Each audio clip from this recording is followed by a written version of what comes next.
Sorry, guys. Why is the music so loud, by the way?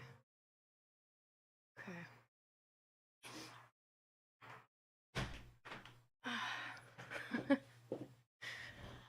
I was a little bit in a rush today while prepping for the stream, so that's why I'm a little bit late. Also, haven't eaten yet, so a lot of things coming together. But I just wasn't able to really manage it better. Like, I woke up at like 9 or something, so I did have like technically enough time. But we're at the moment trying to make like a pressure paint pot into a dice making pressure pot. And oh lord, it's way more complicated than we thought to actually find the right fittings. Because I don't know, like you would argue that actually people just like write what fitting they're selling into the title and in the description, and then everything is fine because it's like, you know, it's like a technical item, but nope. The first thing we got nothing from Amazon, like literally only like an empty package with air, that's it. And the second time we got the wrong fitting, and now it's I looked into it myself because Zach wanted to do it, but Zach is like so frustrated by it, so now I looked into it. And now I'm really frustrated too. Like it's such a hassle. Oh my god. Like people literally write like in the title one thing and then in the description an entirely different thing. It doesn't even make sense. So, yeah. And welcome. Thank you for the follow. Sachgeltung, Urteilspflicht, let's go. So welcome everybody. I'm glad you guys are here. So, you were first, Grumpy Palace Cat, let's go. And hi, MCLP. Good morning to you too. How are you guys doing? Goedemiddag, Asta. She's so bad, she turned ghost. Ooh, that could be me, honestly. I hope she haunts my house. Okay. That turned... that turned into a way different direction real quick. And there's the famous charity stream. Oh my god. That would honestly be kind of funny though, but yeah. Welcome, Pantaloons. And hi, Navandro. Did Etsy get their shit together? No. They like no human ever looked at the appeal, as far as I'm concerned. So no, Etsy banned me permanently for life because I used the credit card of my husband. So yeah, that's the whole thing. So all the stuff I was selling on Etsy, I'm selling on my own shop now. Traffic is way more difficult. So yeah. And hi, Spidey Exe. Welcome. Honey chili potato? Is that... how does that look like? Is it literally just like sort of a potato with like honey and chili? Or...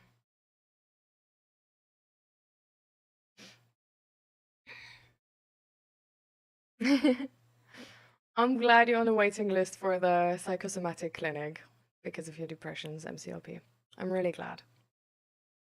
Do you know how long the waiting time is?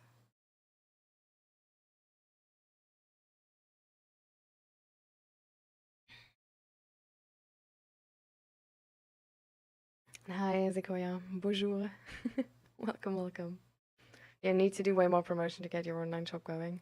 Yeah, that's the thing though. Like, I really hate promotion. Like marketing is one of the things I really despise. I'm not good at it because I don't really think like the average person. So what to me is funny is like usually not I don't know, like the mainstream hits. And I don't know, I really don't. I don't know, like promoting is not what is fun to me, you know? So like creating is really fun to me. I love creating, but promoting is absolutely not fun and it takes a lot of time and skill. And I don't feel motivated at all to spend my time in that. So yeah, not sure how I'm gonna solve that. Like I already tried to I made some posts on Pinterest because of my stuff, but they get like no views. Like I seriously I just don't know how it works and I just don't want to read into it. I don't know. I just yeah. So you just make fries and then just make like noodles or what I mean with tipping or spring onion. Oh, okay. Like sort of like loaded fries in a way, but with like honey and chili.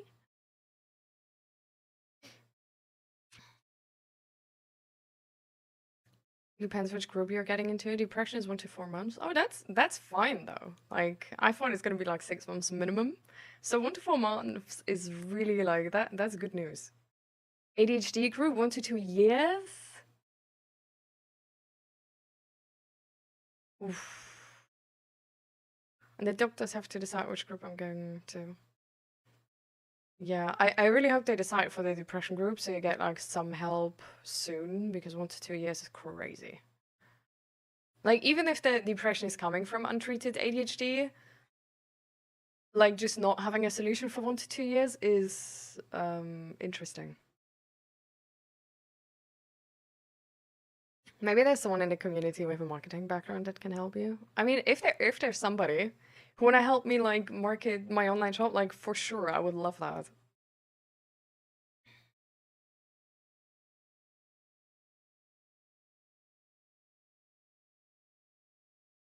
You just came from the hospital, Navandra? Just went for psychiatric meds. Oh, what for? Like, from all I know, psychiatric meds are quite heavy. Oh, wait, but they're not. Wait, all psychiatric meds. I don't know which category psychiatric meds are. Like, I know there's like the sort of like schizophrenia, stuff like this meds, but I don't think the category of them is called psychiatric. So.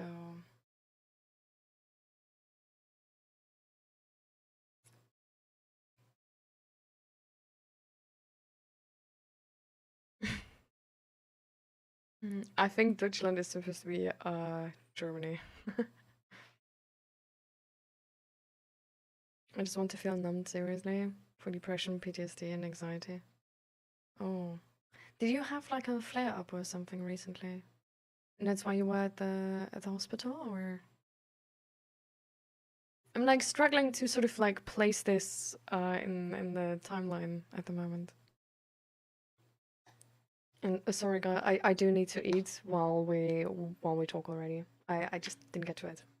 Sorry.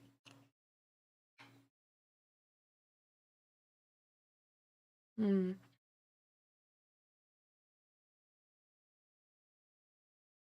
I'm glad that you're saying that MCLP because I didn't want to say it. But I personally feel like if the doctors would be like, oh, it's only ADHD depression, I would seek a second opinion.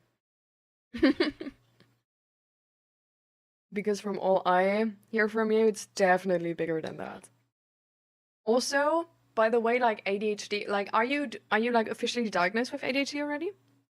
Um, because ADHD symptoms can also come from trauma, especially childhood trauma. So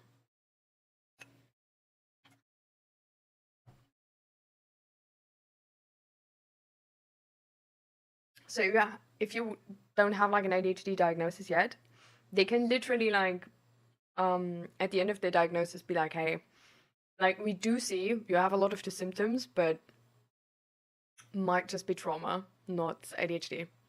Like for me, that was why I wasn't officially diagnosed. They like in the sort of in the like sheet they gave me in the diagnosis they essentially said like get your trauma checked out first. And you know, like if that's not a thing, or like if you already have that checked out and then you still have those symptoms, come back. But like as of now, we're gonna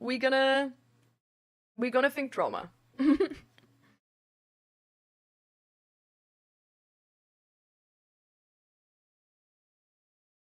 It took you 1 year and 2 months to get started with therapy from the letter from the doctor. Oh Lord. For me, it actually was only like 2 weeks. But I was at the psychologist where I didn't really click with, so it was like low-key useless.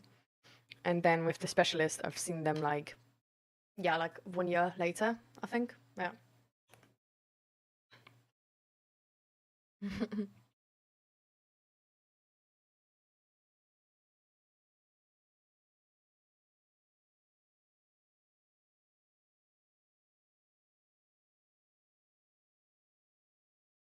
Diagnosed since I was 6, and I think I have autism too because of my parents, for example. Everything has to be perfect and much more. Well, I mean, there's a lot of neurodivergent people. I do want to say that people can have some traits and not be officially autistic, right? Because it's a spectrum.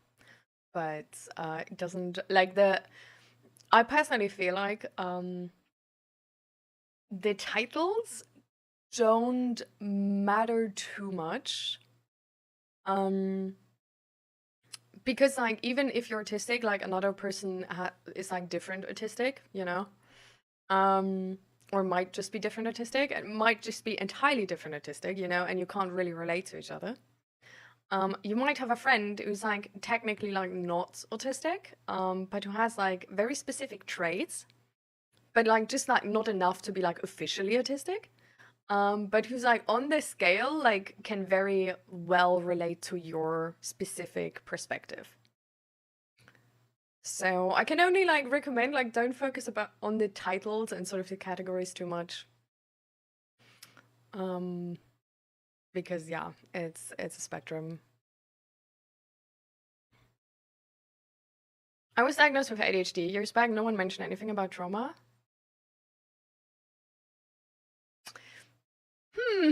Well, like, did they ask you though about your childhood and stuff, and if there has been any trauma? Like, did they maybe like not tell you that it matters, but like did take it into account? Because yeah, like any really, I I think like any neurodivergency, but definitely ADHD. Like for ADHD, I know it for sure. But I do think it's like it's any neurodivergency, but I don't know the source anymore. So, but yeah, like any of those can have to do like can essentially like these symptoms can be trauma responses. Yeah. And hi Ju and hi Juvie, how you doing? Welcome.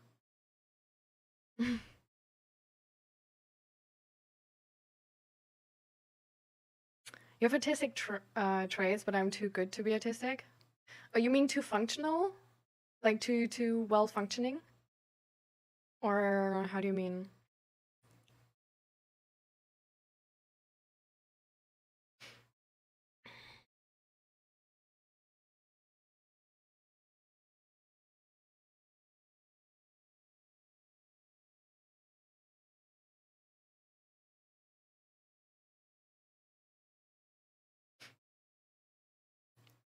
Hmm. So, mm, to what like MCLP was saying, and I'm gonna translate it real quick into English.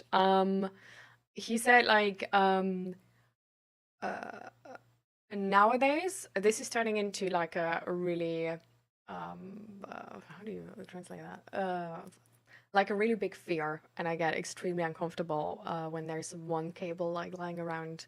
Except if it's my room, then I don't care. These uh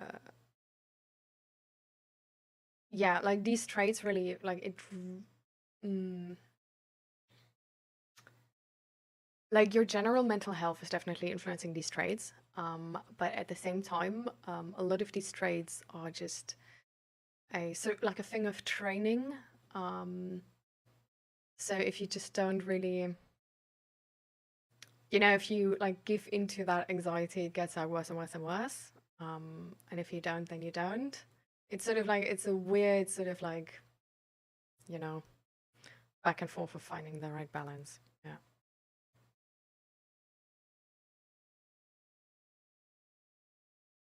Hi, Wicked Lion. Welcome, welcome. I want support. Some people shared past videos against me, and now I can't get a job. Oh, I'm sorry for you. How can we support you with this? Because yeah, it seems like a shitty situation.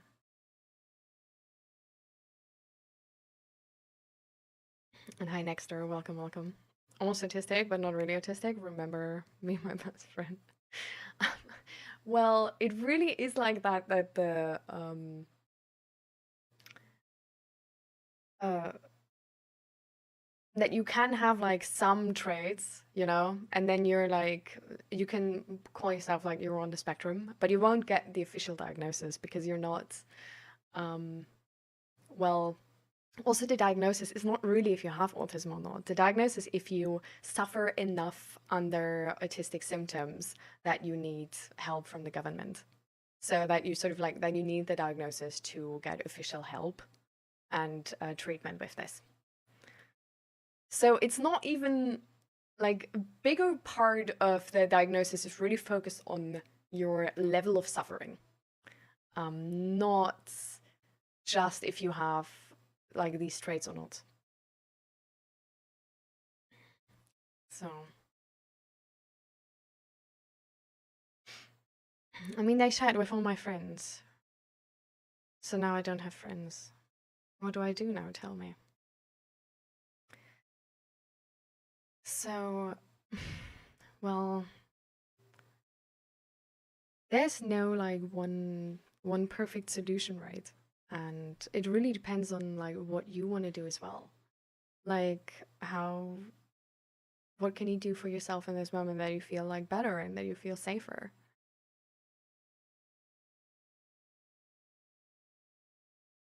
I want a job and friends. I mean, you can either try to rekindle the relationship, right? And try to sort of like talk about whatever like was like seen in these videos and like explain it and hope they understand. Or you just find new friends and a new job, right? So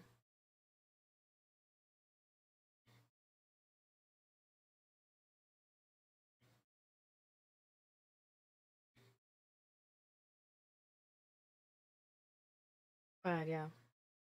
I think if you, you know, if you feel safe, if you don't feel like this was a breach of trust or whatever, like they will share it again. I think you can like if there's a situation where it's like it's not like a video they are allowed like legally allowed to share because it was like a really private video and stuff like this, then you can also like talk to the police, right? So this is definitely a thing.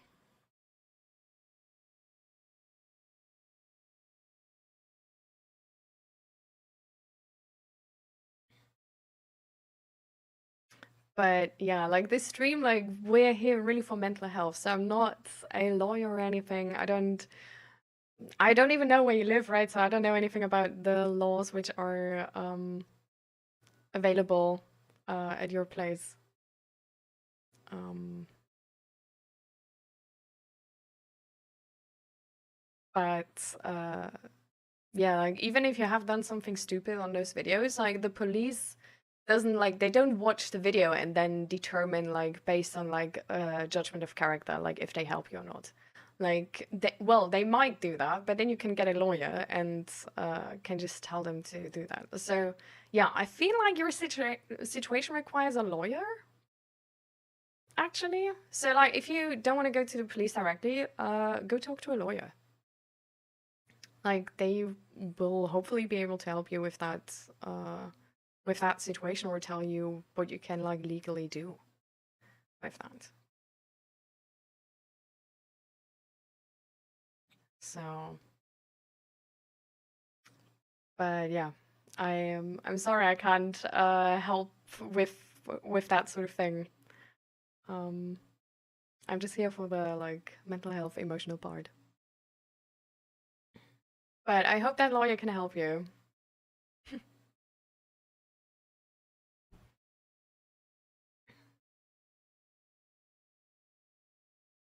You also lost your job, MCLP? Oh. And Rico Hard's also gotta find a new job. Yeah.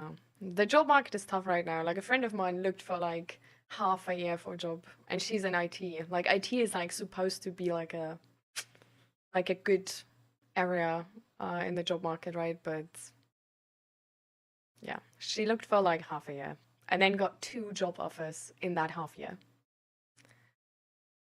So the job market also seems to be kind of fucked. So I feel like really just try again. But I think, yeah, in your specific situation, I would check out if there's anything like legally able to be done.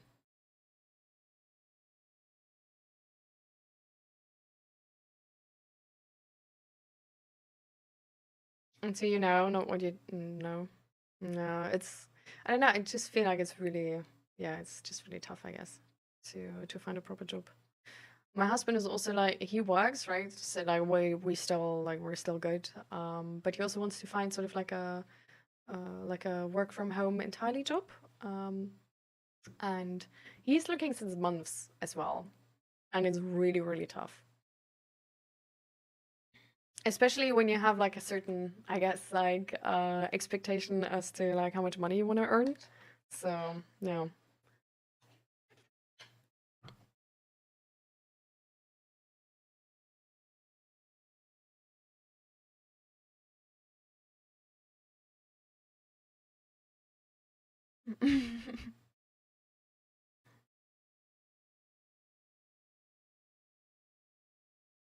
Hmm.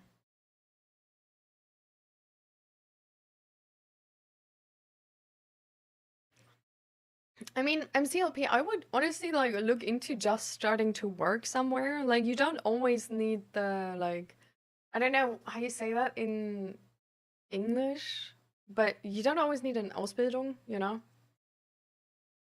You can also just work your way up, like straight up, and then you get like proper money, you know? I mean, you won't be like at the top of their like food chain, but like you will just be able to work your way up. So I got all my jobs from connections. Yeah, I feel like honestly, like getting jobs through connections is the most reliable nowadays. But yeah, education training, yeah, maybe I don't know.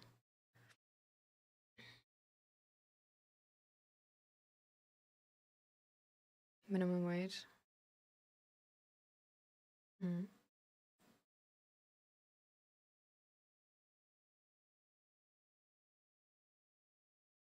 Oh, I don't know if expertise is the right word for it, but I don't think it matters too much.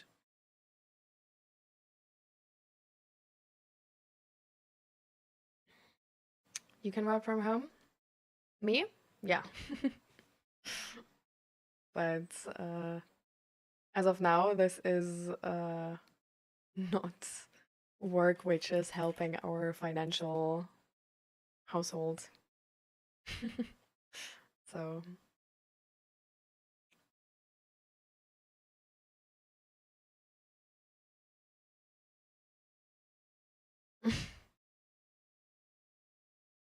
I mean, I'm glad you see it in a positive way, Esther.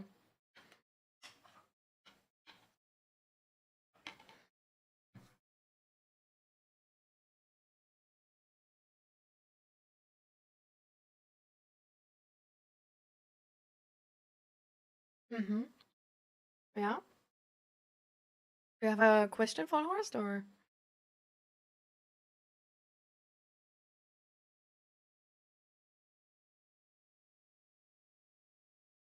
Because yeah, because I banned him like after stream, I just wanted to sort of give that information, I guess, that this person has been handled if they made like anybody uncomfortable. That was addressed to everyone, yeah.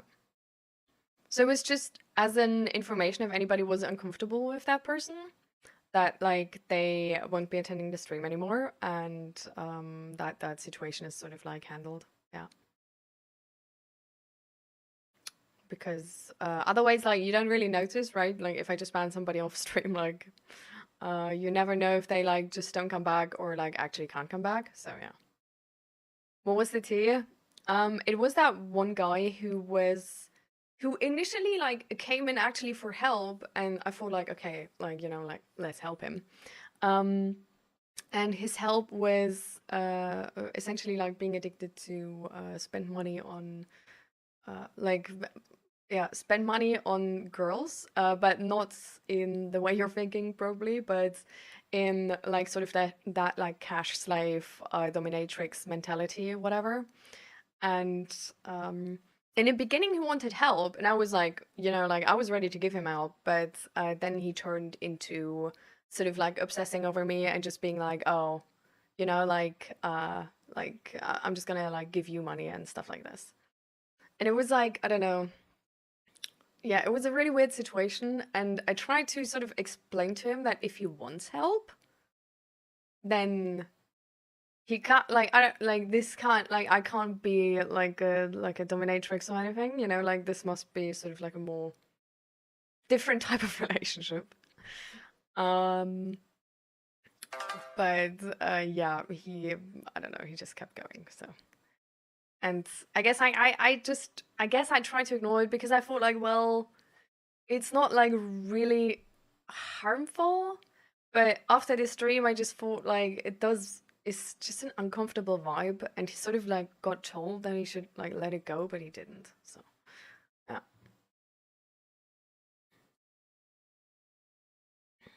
Yeah.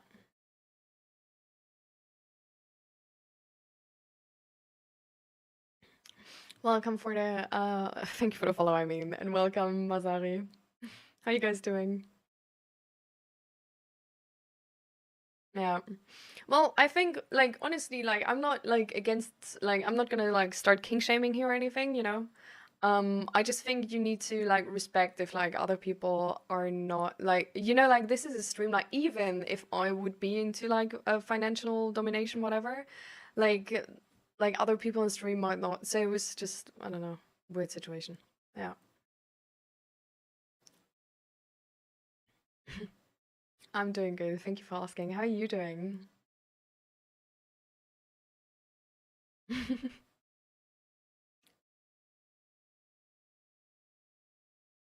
Yeah, he was, I don't know. What also was like a bit weird was like how he sort of like switched when like I banned the other person uh for like being insulting.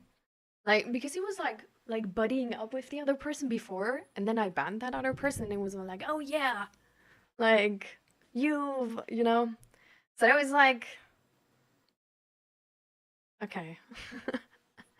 I don't know. Yeah. But in the end, he wasn't here to actually get help. He just wanted me apparently to be his financial dominatrix. So, yeah, this is not the room for this. So, yeah. Someone else got banned too. Yeah, the person who was insulting. Yeah.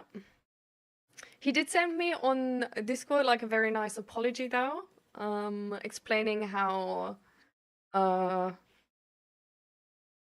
how he's like sorry for his behavior. Um and it's yeah.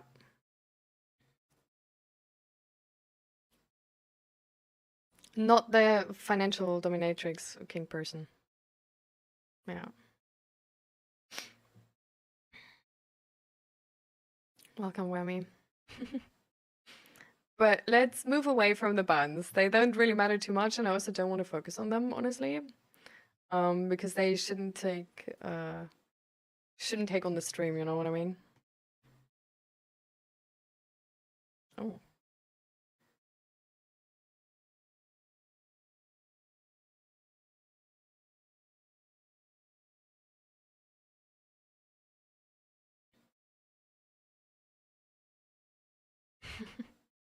You're welcome, Grumpy.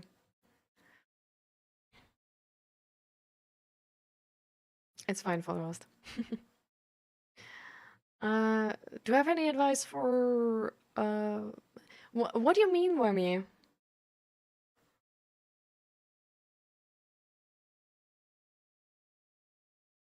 Toast Malone, why are people so weird? Well, I do have to say, like, the stream here, right, is a very different stream from, I guess, the average Twitch stream. So it really depends on sort of like what Twitch communities you're used to, I think. To then be able to like make the jump to the, I guess, the rules or the expectations in this stream. So I think if you're like, I don't know, like because of this being a mental health stream, like our communication is way different, right? Like we don't like sort of like bully each other, not even in a fun way, because people are sensitive and this is a sensitive space. Um, and it does take a little bit of, um,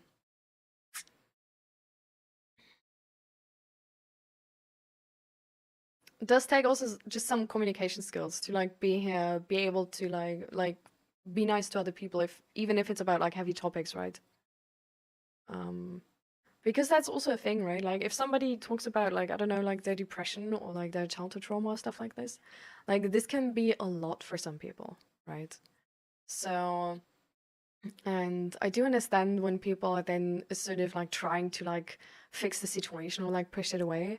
Um, but yeah, like this is the stream for this. So there needs to be the space for this. That's the purpose of this stream.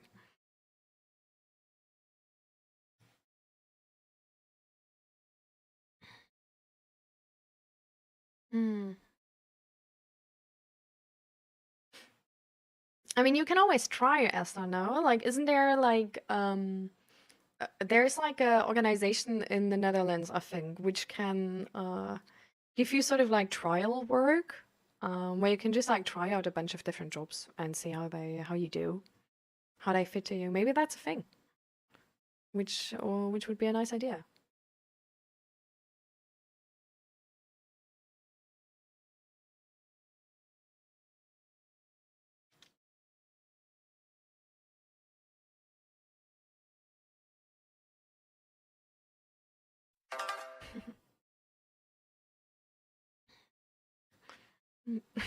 Thank you for the follow. Welcome, welcome. So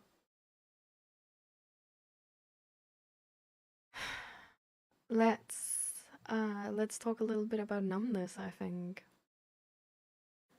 Navandra is saying, to be honest, I just want to feel way too numb. So what's going on, Navandra? Like you wanna share?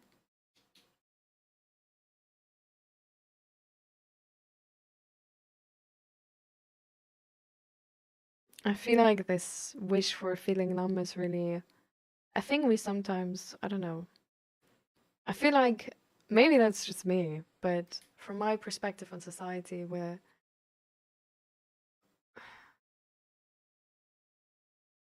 not taking it too much into account, like the gravity of what wanting to feel numb really means.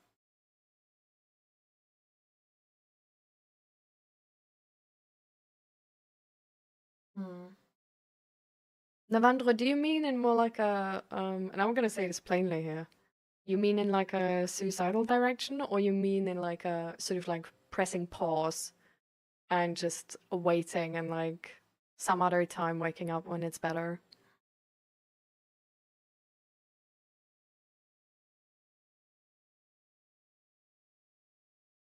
Hi, Vanessa, welcome.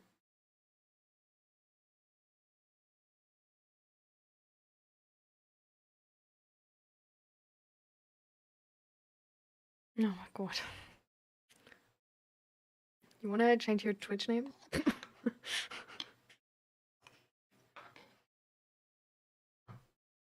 mm,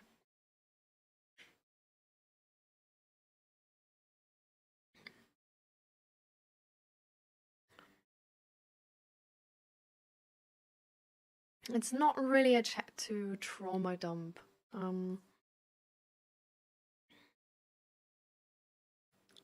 So this is a space where where I guess like we offer support, right?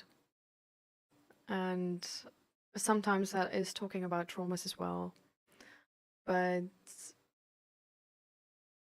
it's not really just like like trauma dump in the actual trauma dump meaning of like just dumping everything on the other person with sort of like no like reaction or care for their feelings or situations.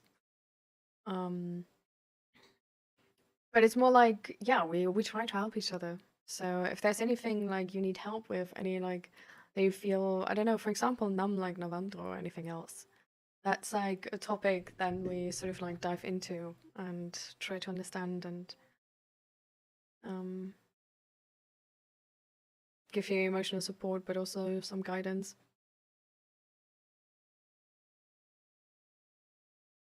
So yeah,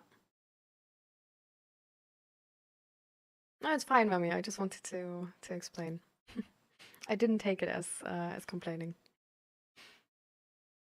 Yeah, I just want to like no contact from people. Like I just want to be left alone, no questions asked about me, or what I was, what happened to me, because it's just been tearing me apart. And God knows what's even happening inside of me.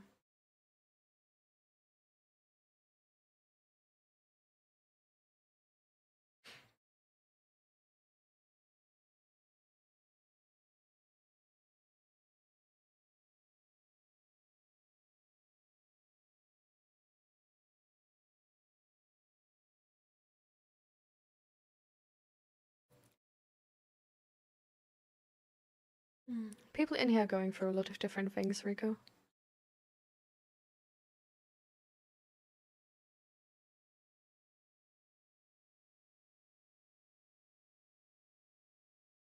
Hmm.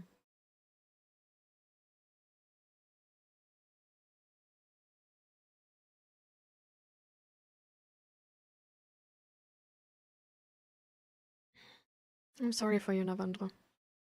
Seems like there's a lot of emotions you're struggling with, and it's too much.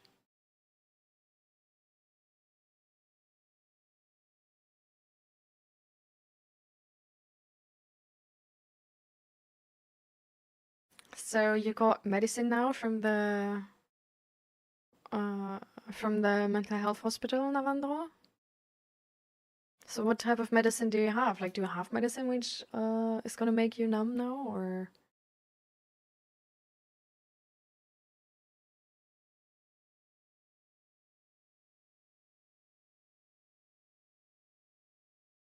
Mm.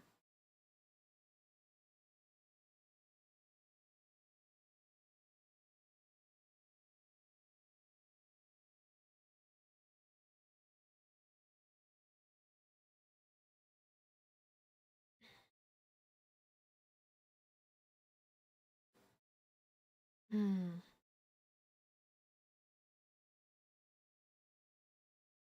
There's some like but starting from tomorrow morning, I guess. Mm. I'm really glad that you got help.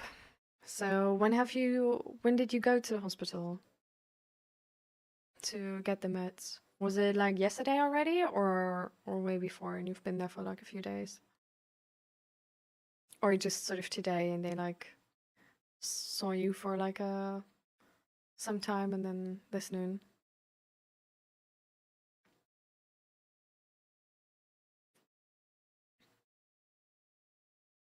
I think sometimes it's really good to notice when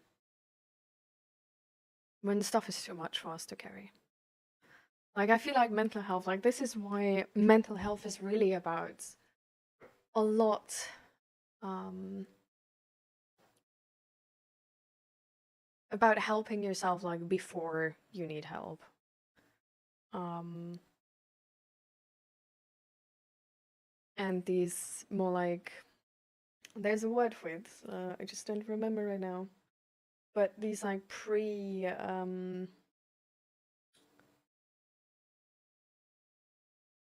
ich meine Vorkehrungen. Anybody? Anybody knows the translation?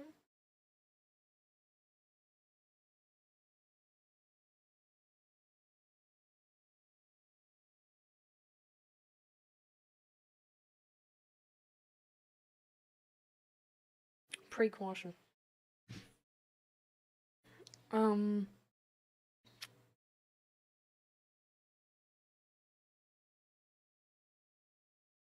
mm. So you're getting new meds, but they're starting tomorrow morning. Yeah. I'm glad Eddie sought out help. I think this is a great thing you did. And what I wanted to say is, I think it's really important to notice your limits. And you did, and you got help, and that's amazing. And you are in therapy, right? So you get these meds, but like meanwhile you're also working in therapy on what's causing this distress, right, Navendra? Or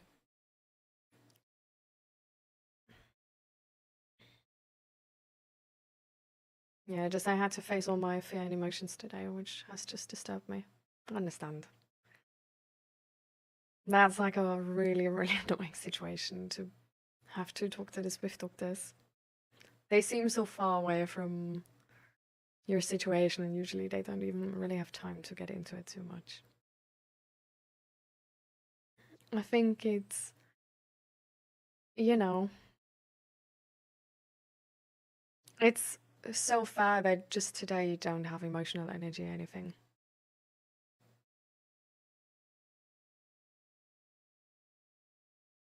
I stopped therapy because they just wanted to involve my parents, so I stopped it. How old are you, if I might ask? If there's such a focus on involving Jesus, parents.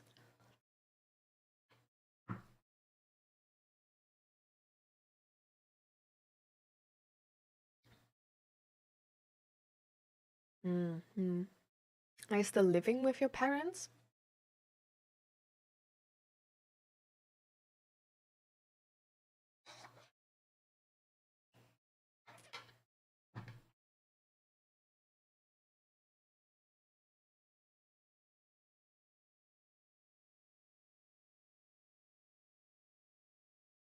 Like, no judgment here. Just that could sort of like explain to me why they want to involve your parents so bad. Because if it's like a living to get situation together, right? Mm.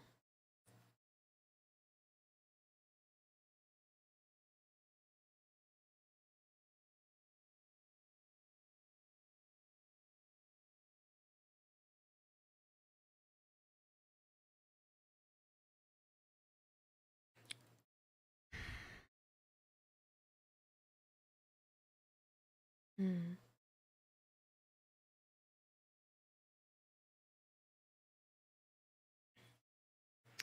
I'm able to see your message.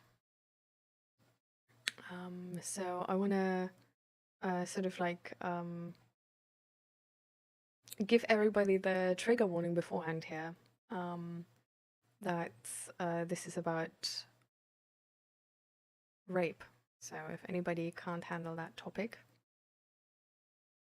please, this is your sign to sort of like, you know, go for a walk and come back later.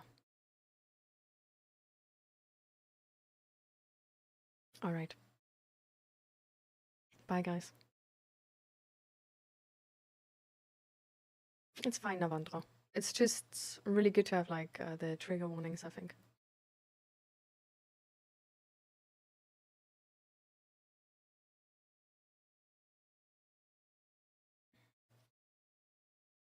So I'm gonna allow the message now, and people, you know.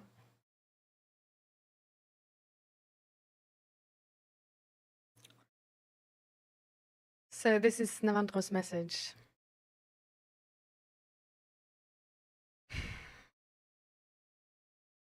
I'm really sorry for you. First off, there's a really hard situation. How is the situation with your parents? Like, do they somehow like understand what's going on, or are they sort of blaming you? Do they even know what's going on? Are they safe people in that regard, or not safe?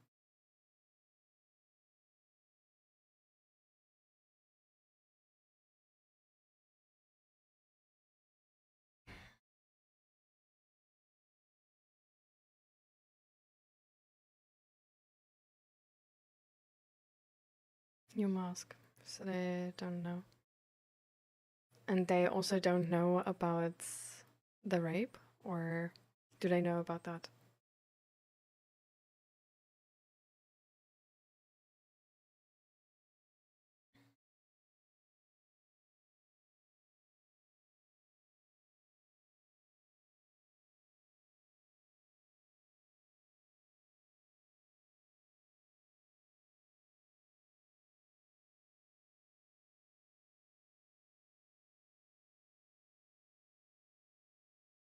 Mm.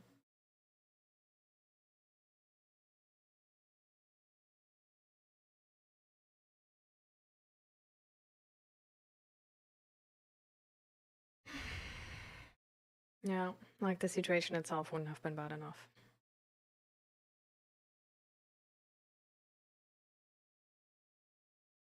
Mm.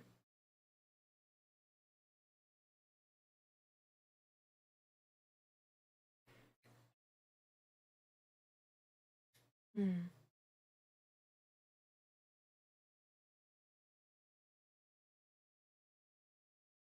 To the like, I think so. The point is, I think there's a really fucking tough situation you're living through right now, Lavandro, you know, and you can use all the support you can get.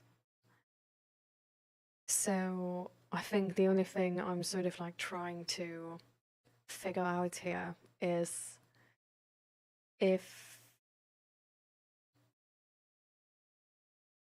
if the help of your parents might be useful, like if your parents would help, how their sort of perspective to this would be.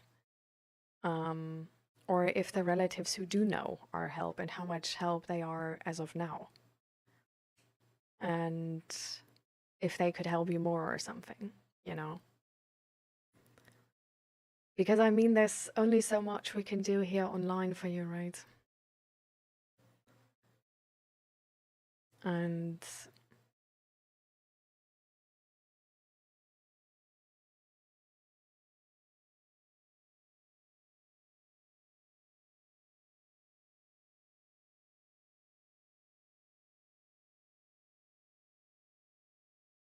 so the relatives who know are doctors.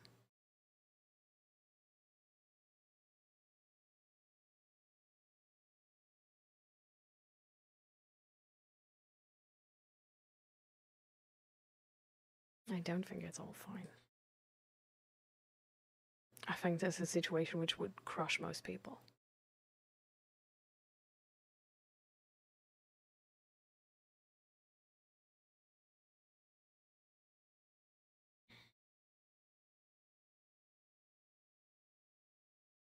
And this is honestly why I'm like sort of like exactly looking for this. Like I'm trying to find out if there's any person in your life which could be that person for you, which is like physically there, you know?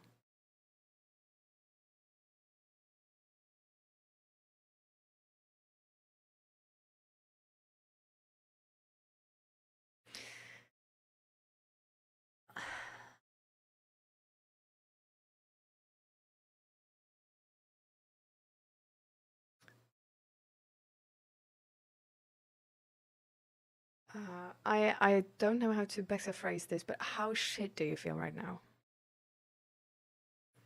when you're saying you have the urge to self harm and stuff like this? And like, for example, like, are you shaking? Are you crying? Are you sort of like more like zoned out, far away from yourself?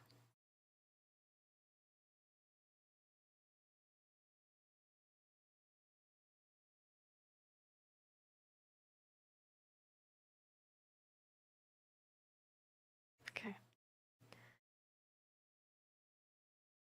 Is it, are these emotions coming from, do you sort of have, like, do you feel unsafe?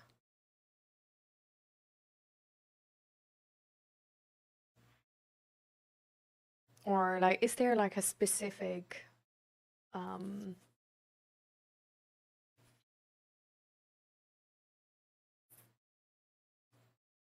Mm-hmm. So it's like so you're at the moment sort of like in this PTSD space where you just are remembered of the situation and it's tormenting you and essentially torturing you mentally.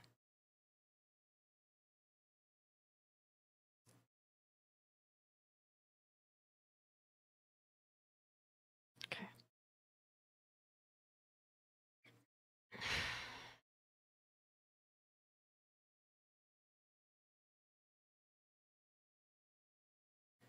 So I completely understand where you are, and I think it absolutely insanely must suck right now. Um, I do have to say I'm not like entirely like I haven't read into this very specific situation sort of from like the knowledge point, psychological point enough to have like a lot of pointers how to deal with. So the only pointers I'm left here right now is sort of how much I can relate to this myself. Um,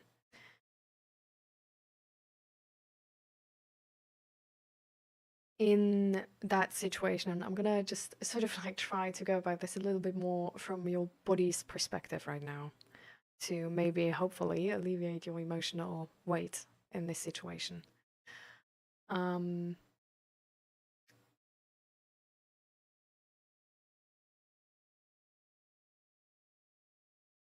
and I need you to sort of like try it, but if it's worse, then stop, okay? So definitely like listen to yourself in that moment. Um, but I think if your body feels so unsafe right now, it can really actually help to just do movement like this on your skin. Or if you have any pet, to cuddle the pet. And just, in a way, try to like care for your body, if that makes sense. Um, and I don't know if this is like a very, very, like how this personally can work for me. And maybe this is completely different for you, right? Because I'm like, because of like how neurodivergent I am, I'm sort of like more of this like third person perspective a lot of the time. Um, but in a moment like this where there's like a lot of bodily sensations, the way our body feels is going to influence the thoughts we have. So, for example, like if our body is in the survival mode of panicking and just feeling super unsafe, you know, it's going to put our head into that headspace as well. Um, I don't know, just whole body's feeling heavy. And I'm literally not able to feel, to just even move my hands from the position they are.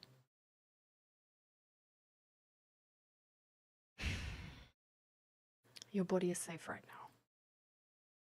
Your body hasn't been safe. But right now, your body is safe. And you are safe. If you can, just look around you.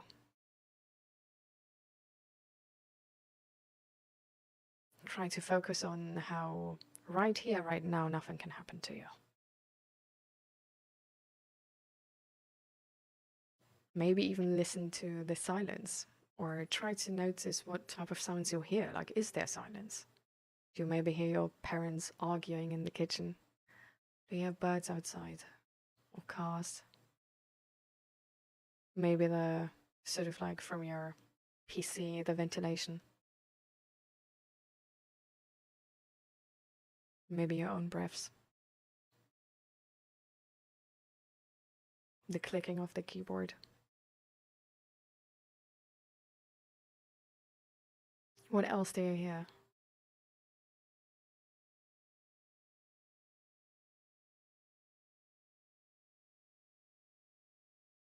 Also, you don't need to write complete sentences. You can just type in the things you hear.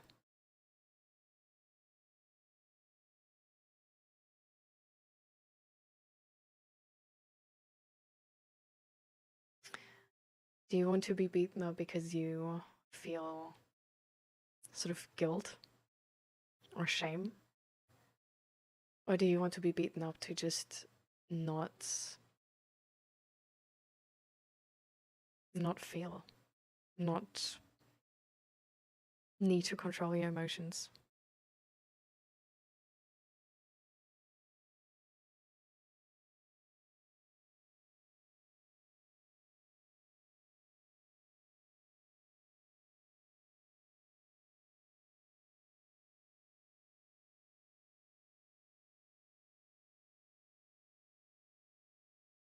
Or do you want to be beaten up because you so much hate the situation you are in right now? You despise how your body feels, how your body reacts.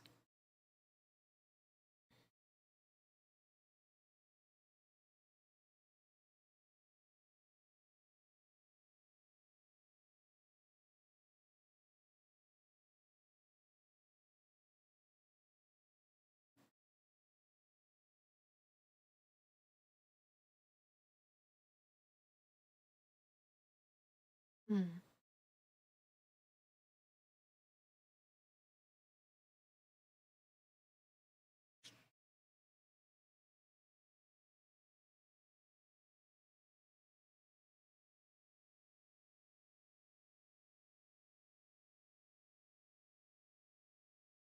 I bet it's overwhelming.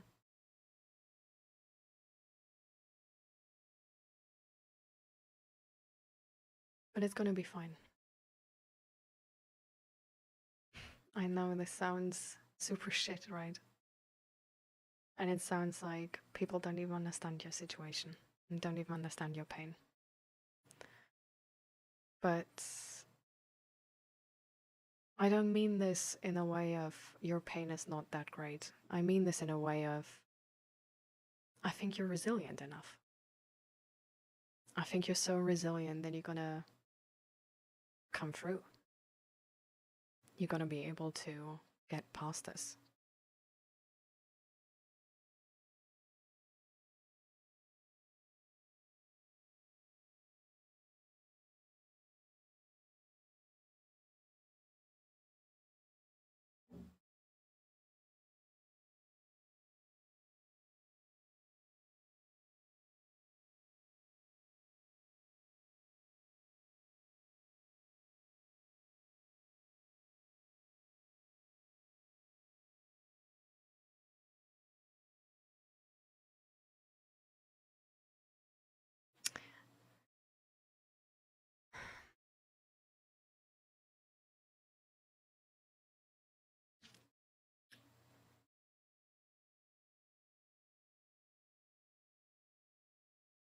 I see your pain, Avandro. There's a thing which is honestly like you can argue if it's worse than death. Because it implies so much.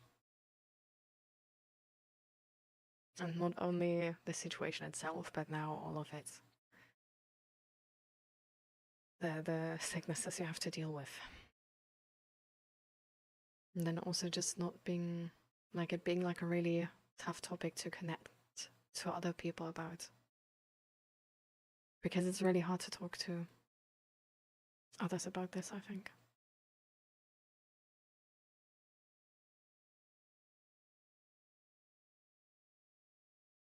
Because it's a topic so sensitive.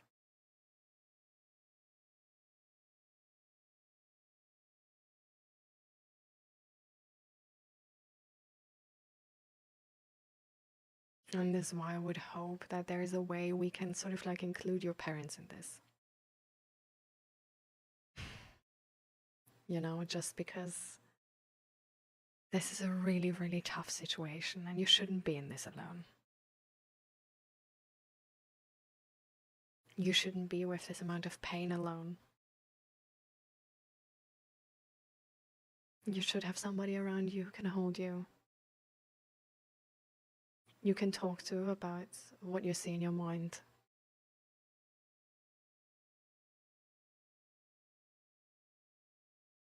おいなんかパンツ履いてねえ。ケツがスースーする。って、これはどういうことだよ。クソ真面目な生徒会長と、どうしてこんなことになったんだろ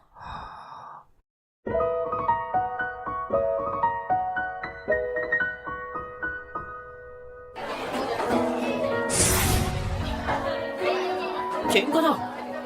そこどけよ。邪魔なんだよ。このチビ、喧嘩売りやがって。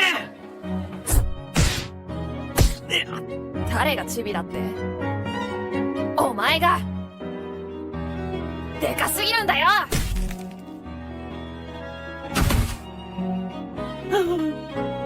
クソだ。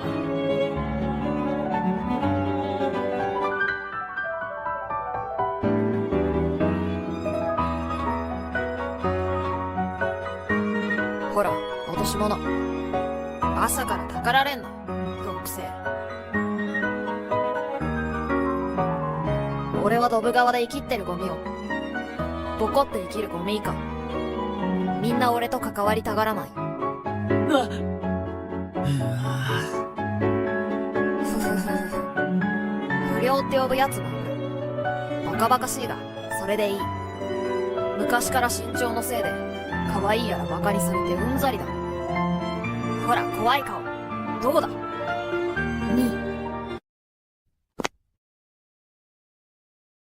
三上くんおはよう。今日も可愛いね。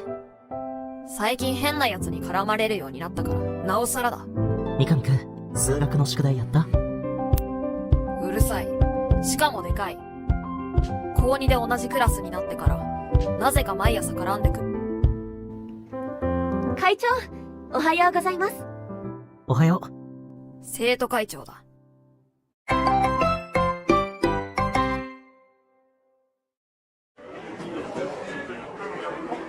こないだの抜き打ちテスト返すぞ、明智。はい。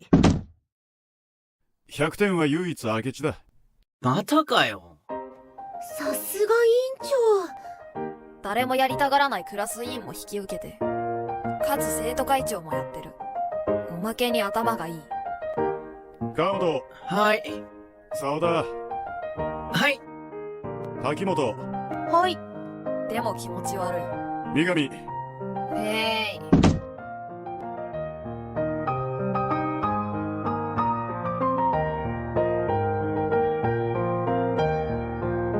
今回のテストで自分の弱いところを把握しろ。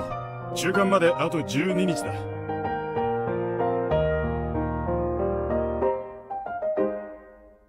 丁寧に書いてるのは褒めてやる。ただし間違えるな。子供の頃から字を書くのは好きだった。三上くん、綺麗な字ね。花丸。お手本通りに書けば褒めてもらえた。でもそれがうまくいったのは小学校低学年まで。見ろよ、女みてえな字。返せ。三上ちっせえし、本当に女の子か？中学にもなると逆効果だった。どんなに字が綺麗でも正解じゃないと意味がないの。今日はノートを集める。クラス委員長。ああ、明智が。頼む。わかりました。では、今日はここまで。起立。礼。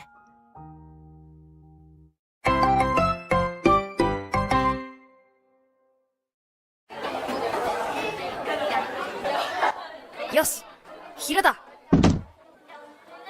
ノートを集めるから待ってね。三上くん、英語のノート預かるよ。ほんとでかいなこいつ。ありがとう。三上くんは綺麗な字を書くね。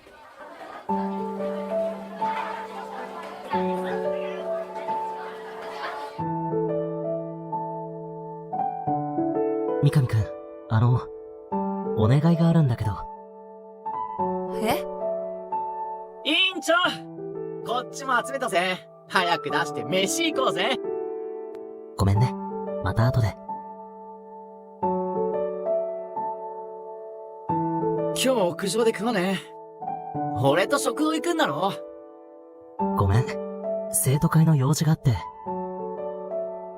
明智くん、話が。はーん。用事って。違うよ。いつも人に囲まれて、一人でいるのを見たことがない。そんな奴が俺にお願い？友達がライム交換したいって。ごめん。違うクラスのことは。ケチケチすんな。俺とは違う人種だ。聞き間違いだったのかも。裏庭行こう。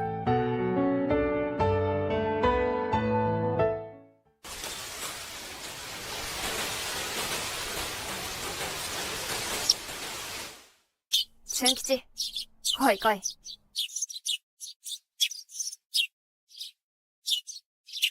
昼から家に帰りたい。って言っても、帰ってもやることねえけど。勉強は嫌いだけど、板書きれいに写すのは楽しいんだよな。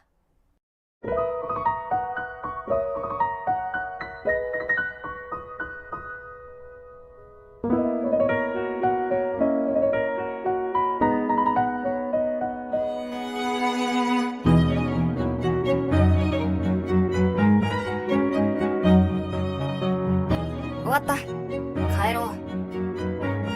三上くん。お願いのことなんだけど。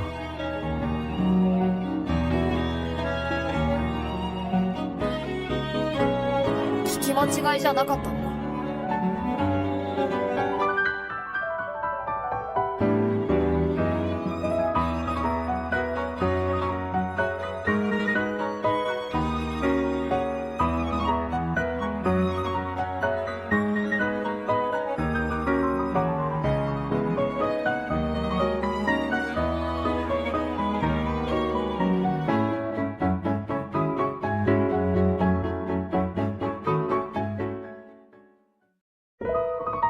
裏庭行こう。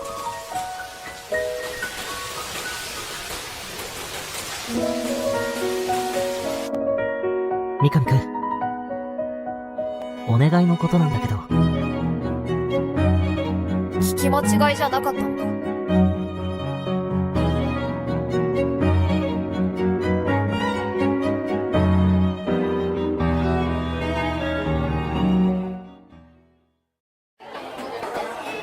生徒会の書記、やってくれない？は？勉強しすぎておかしくなったのか？突然ごめんね。初期の子が骨折して入院しちゃって。俺なんか不適任だって見ればわかるだろ。こいつ何考えてんだ。ほんときめえ。三上くん綺麗な字だから、いつもノートを集めるときに思ってて。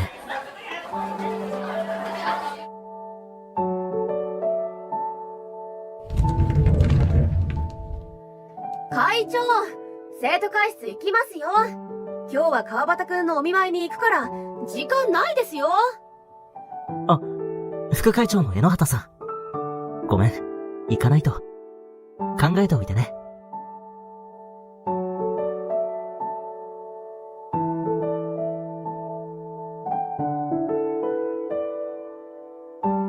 俺が生徒会。この俺が？持ってない。じゃあ家から持ってきな。通行料。通行の邪魔だ。クソが。はぁ？俺に喧嘩売る気か、チビが。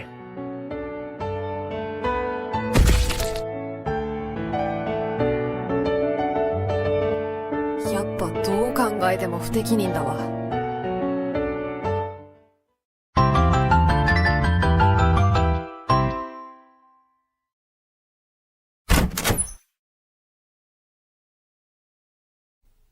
さっちゃんおかえり。ひぬこ。お兄様と呼べって言ってるだろ。妹の分際で俺を見下ろすな。さっちゃんにひざまずけって？それから俺はその名前は捨てたから、そっちこそ名前で呼ぶな。じゃあ俺はバイトに行くから、いい子でお留守番してな。お兄ちゃん。バイト始めたのか？男装羊カフェだよ。似合いすぎてめまいがする。ああ、今日も可愛い女の子を口説くの楽しみ。お前は楽しそうでいいな。俺はドブ川のゴミ漁り。じゃあさっちゃんもバイトでも部活でも何か始めたらいいじゃん。どうせ放課後家でゲームしてるか、外で変なやつボコって生きってるだけだろ。バイトも部活もやりたいことねえし。逆。始めないから夢中になれることが見つからないんだよ。ほら、とりあえず行動する。駅前にできたカフェ、求人出てたから行こう。待てや。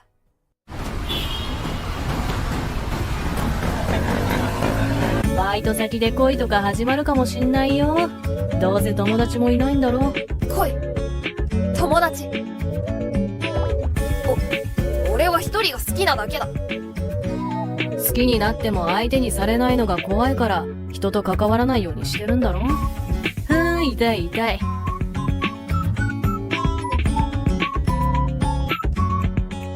ほらそこ、求人の張り紙出てる。覗いてみなよ。じゃあ俺はこっちだから。可愛い子いたら教えろよ。聖司くん、今日出勤って聞いてたから早く来ちゃった。俺も会いに来てくれて嬉しいよ。とりあえずカフェ覗いて帰るか。いらっしゃいませ。陽キャの巣窟だ。焼け死ぬ。絶対向いてないじゃねえか。陰キャ17年をなめんな。ありがとうございました。くっそ。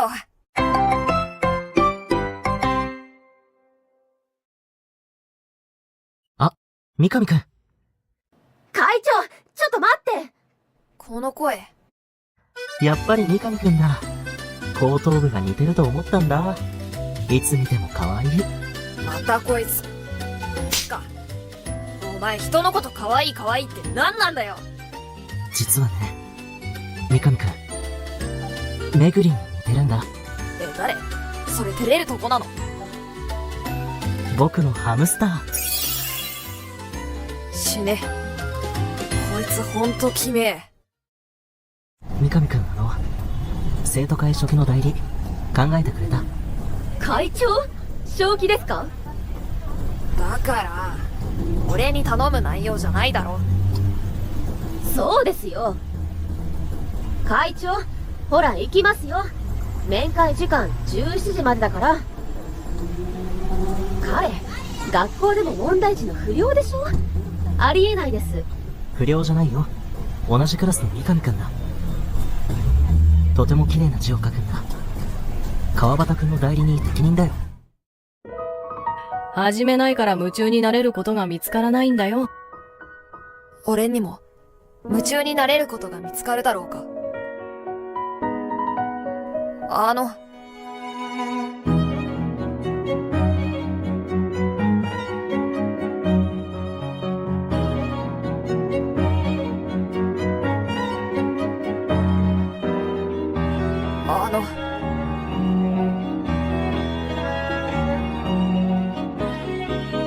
引き受けてくれる間はお昼おごるよ。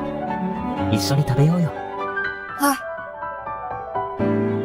俺は知らなかったんだ。こいつに関わったことでドブ川のゴミが海で泳ぐ魚になれるなんて。学校全部を巻き込んであんなことになるなんてまだ知らなかったんだ。仕方ない。引き受けてやる。生徒会初期。明日からよろしくね、三上くん。嘘でしょ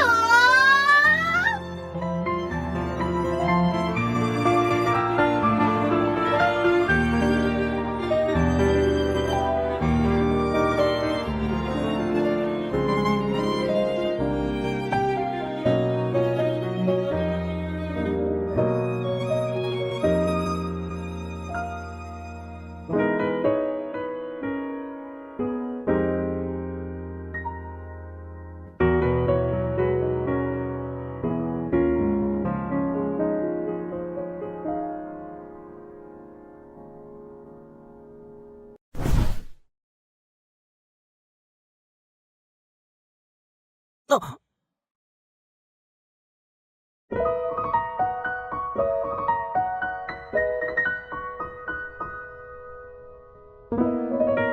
ネミ。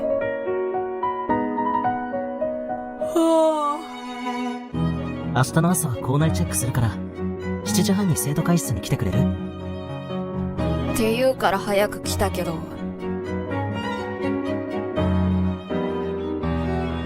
生徒会室。ここか。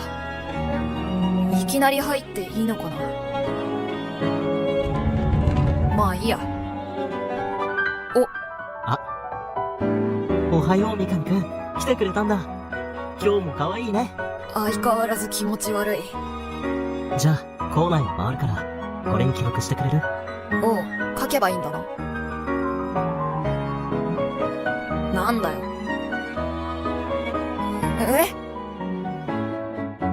手、小さくて可愛い。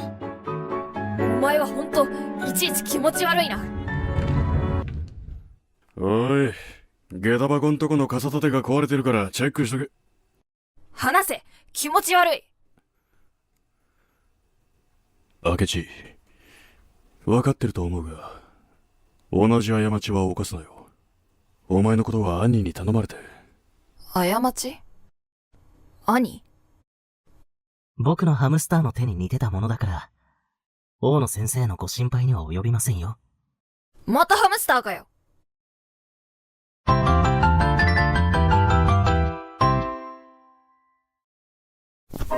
それじゃ、校内チェック行こう。おう。こんな変なやつだったのか。引き受けたけど、早くやめたい。傘立て一つ破損。それから放置傘を一度全回収する。おう。埃がひどいな。掃除担当は1年3組だな。後で連絡。お。天井にシミ、雨漏り報告。来客用ベンチが荷物置きになってるから、撤去検討。おう。で。上履きに落書きされてる。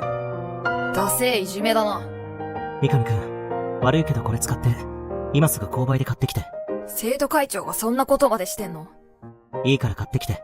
よくわからねえやつ。お人よしっていうやつか。最高さっきの上履き見た瞬間の動画、うまく撮れた。人の上履きに落書きしたの、お前ら。あ？それが？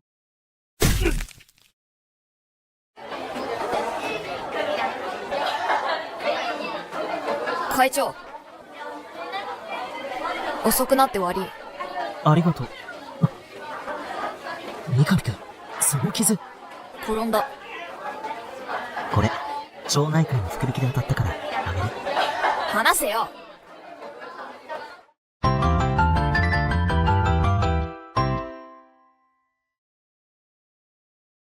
何が町内会だよ、このお人よし。どこの町内が学校して上履き景品にすんだよ。落書き犯に喧嘩売って殴り返されてる三上くんに、言われたくない。なんで知って。やっぱりね。目の上はどれ貼ろうかな。先生がいればよかったんだけど。別にいいのに。大げさなやつ。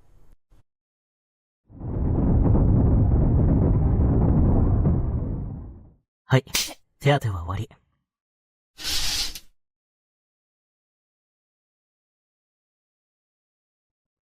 じゃあ、服を脱いで。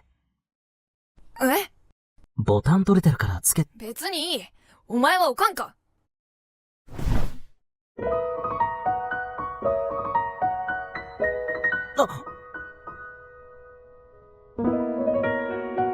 ごめん。大丈夫。大丈夫だからどけよ。起きれないだろ。そっか。ごめんね。あらあら、盛んね。でも、保健室はラブホじゃないのよ。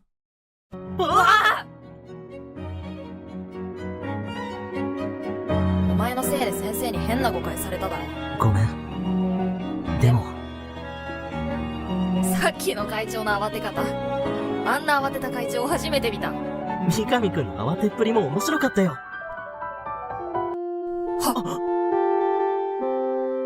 ホームルーム始まる。ああ。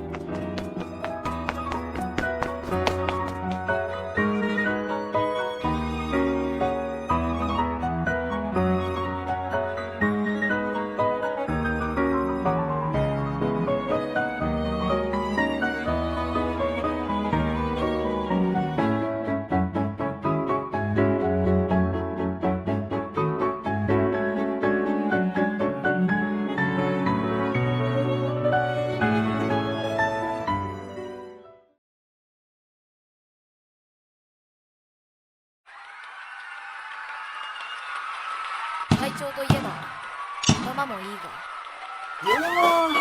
運動もできる。すげえな、ケチ。他校の女子にも人気あるらしいぜ。ライム交換してもらおう。同じクラスならしてくれるって。人望もあってほんと弱点なんかないんじゃないか。俺と違いすぎる。では今日の授業はここまで。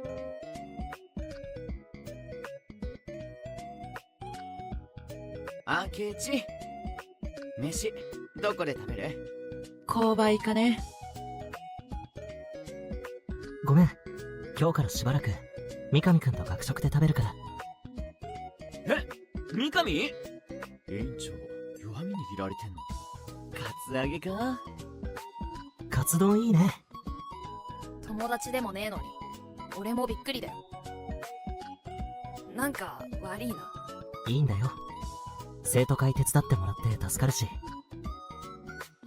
何話せばいいんだ？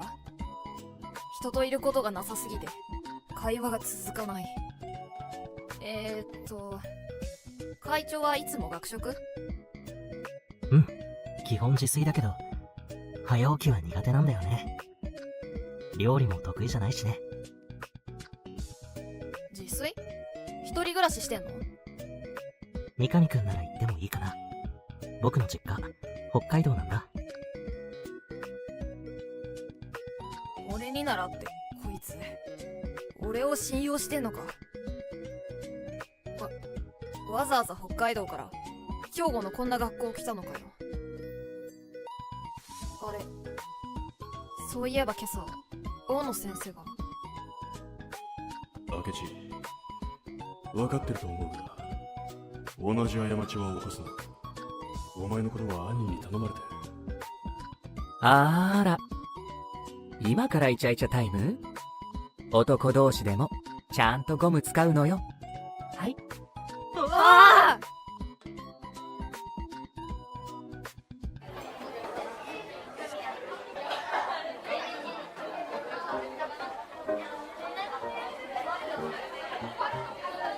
お前結構叫ぶんじゃん。もっと静かなやつだと思ってた。三上くん素直だから三上くんに釣られるんだよ。ありがとう。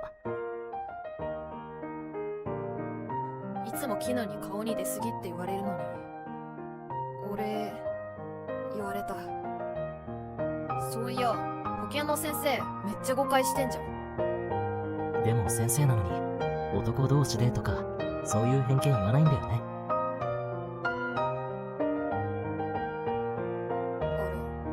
あれ、会長って人のいいところしか言わないのな。昨日も。不良じゃないよ。同じクラスの三上くんだ。とても綺麗な字を書くんだ。川端くんの代理に適任だよ。俺にはドブ側に見えるこの世界がお前にはどんな風に見えてるんだろう。でさ、そういやこいつはちょっと購買寄ってもいい？怒ってるところも見たことないな。お前ちっちゃ怒れよ。なんで俺が怒ってるんだよ。三上くん、僕のために怒ってくれるんだ。違う、そうなのか。あ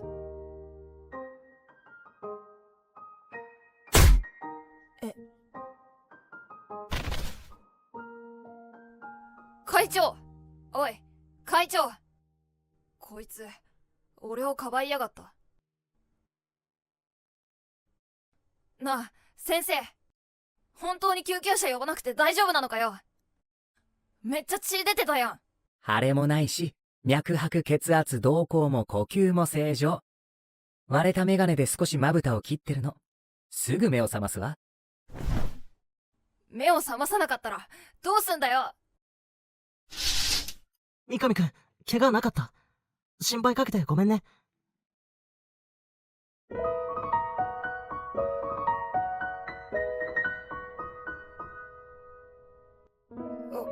おう。目が腫れてる？もしかして泣いてたの？バーカ、朝殴られたとこだよ。まあ、ラブラブね。明智くん、今日はもう帰りなさい。一人暮らしだったのね。担任には言っておくから、三上くん送って行ってあげてくれる？僕なら大丈夫。俺も早退していいの？いいから、自分と彼の荷物取ってきてあげてちょうだい。パー。ヤッフー。行ってきまーす。三上くん。あの子、よく怪我してくるんだけど、あんなに嬉しそうな顔初めて見たわ。俺会長の看病する。三上くん。そうですね。よほど嬉しいんですね。まあ、頭打ってるし、ほどほどにしときなさいね。三上くんの看病、最高だよ。勉強の話かな。三上くんが嫌がるなら。あの子どんなひどい怪我をしても、平気な顔でやってくるの。チース。先生、絆創膏ちょうだい。弱みを見せない野生動物みたいよね。今日は号泣しながらあなたを抱えてきたからびっくりしたわ。自分の痛みは平気なのにね。三上くんが。あなたたちは正反対なところもあるけど、自分の痛みに鈍感なのは似てるわね。僕は痛いのは苦手ですよ。あなたたち、いつか自分のためにも泣けるようになるといいわね。大野先生に聞いたんですか？少しね。全部じゃないわ。じゃあ、わかるでしょう。僕には泣く権利なんて。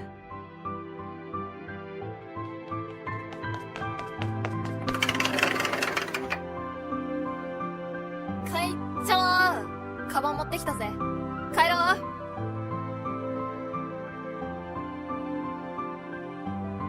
どうした？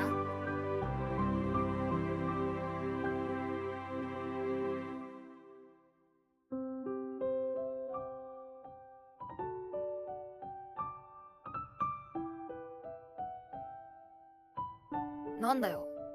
会長、しんどいのか？大丈夫だよ。帰ろう。垣間見えた深淵を三上くんがかき消した。三上くんがいてよかった。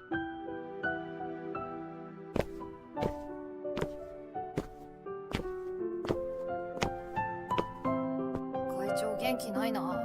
やっぱり痛いのかな。励まし方とか語彙力ないし、コミュ障だからわかんねえぜ。くそー。ツリッターとか顔の見えない SNS なら得意なんだけどな。三上くん、荷物持ちとお見送りありがとう。うちそこだからここまでで大丈夫。バカ言え。頭打ったんだから急変するかもしれないだろ。まだ一緒にいてやる。泊まっていってくれるの？会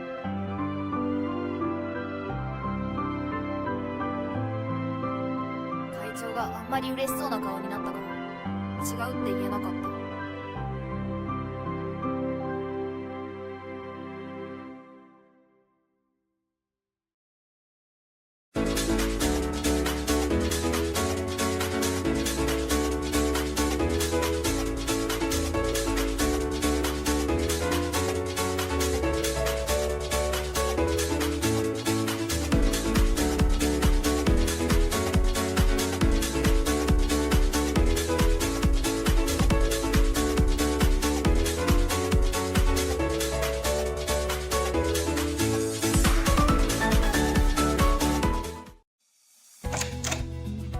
上がって。ちょっと本散らかってるから恥ずかしいけど。気にすんな。男同士だ。エッチい本でもあるのか？生徒会長も男だな。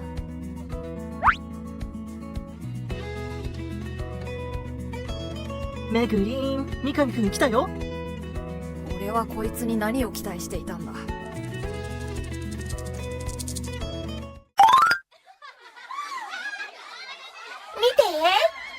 京南高校生徒会長隠し撮り。かっこいい。それ犯罪だろ絹焼いてる？焼くかバカ。焼いてよ。頭もいいけど運動もできるんだって。京南高校の学祭行きたいな。生会長見たい。京南高校ってさっちゃんとこか。絹電話鳴ってるよ。あ、絹嬉しそうな顔して誰よ。さっちゃんから電話なんて珍しい。俺の声が聞きたくなったのかな。死ね。え？だからいろいろあって生徒会長ん家に泊まることになったからおかんに言っといて。え？さっちゃん、京南の生徒会長と友達だっけ？いや、期間限定で生徒会に入っただけ。何その面白いの。うちの学校で会長人気あるから写真撮って送ってよ。いいけど。会長ハムスターの T シャツ着てるぜ。やっぱいらない。三上くんも着替えなよ。いらねかわいいのにな。会長他校でも人気あるのか。確かにイケメン。メガネがないとなおさら。三上くん、まぶたの絆創膏を剥がしてくれない？先生がまつげ巻き込んで貼ったから、自分じゃ剥がすの難しくて。ああ。どれ？ちょっと目閉じて。座れよ、巨人兵。これで届くかな？うるさい。目閉じろ。ああ、これはまつげを殺しに来てるな。うわ、まつげ長え。ってこの体勢キスみたいだな。意識したら手が震える。まだ？目を開けるな、バカ。ちけえよ。痛い。三上くん優しく。こういうの初めてだから。黙れ。なんか近所に誤解されるぞ。なんとか剥がせた。尊い犠牲を払ったな。マツコ松助みんな、今までありがとう。名前つけんな。おい、俺のも剥がせよ。見せて。お前が眉毛の上に貼ったから全眉グッバイしそうなんだけど。ほんとだ。これは全部抜けそうだね。ああ、そりゃいいや。眉毛がなくなったら怖い顔になれるか。眉毛がなくても三上くんは可愛いよ。って笑い事じゃねえよ。お前の眉毛も毛根ごと抜いてやる。ダメだよ三上くん。はっ。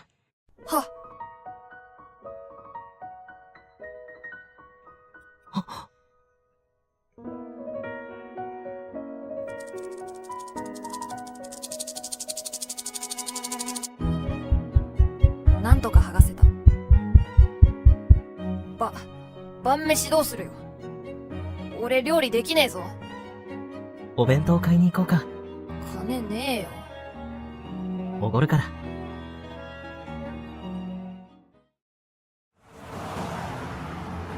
結構暗くなってたんだな。嘘だろ。昭和のギャグ漫画か。メガネがないとよく見えなくて。仕方ないな。俺のこと持ってもいいぜ。肩とかさ。ありがとう。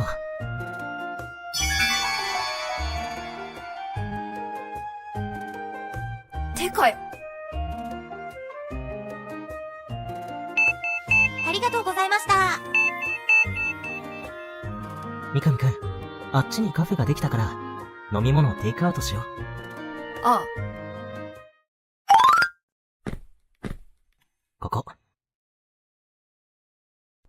陽キャの巣窟カフェじゃねえか。いらっしゃいませ。うわぁ、焼け死ぬ。ご注文はお決まりですか？トールノンバニラエキストラパウダー with ホイップ、チョコレートソース抹茶クリームフラペチーノください。なんだ魔法の呪文か。三上くん何にする？魔法の呪文わかんねえよ。僕のおすすめでもいい？おう、それでいい。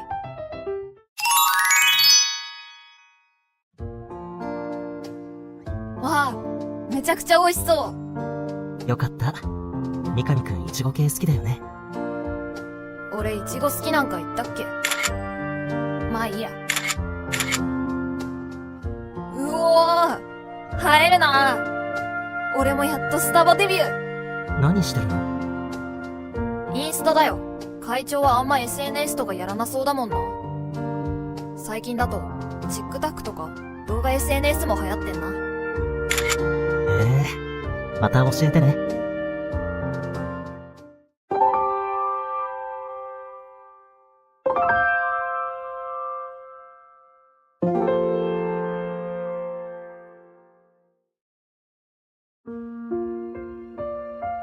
任せろ。任せた。あれ、今日はなんかすごく楽しくないか？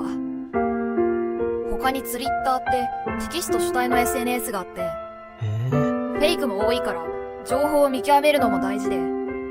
僕は騙されそう。俺はこの日、自分がゴミ以下だってことを忘れていた。会長と一緒だから。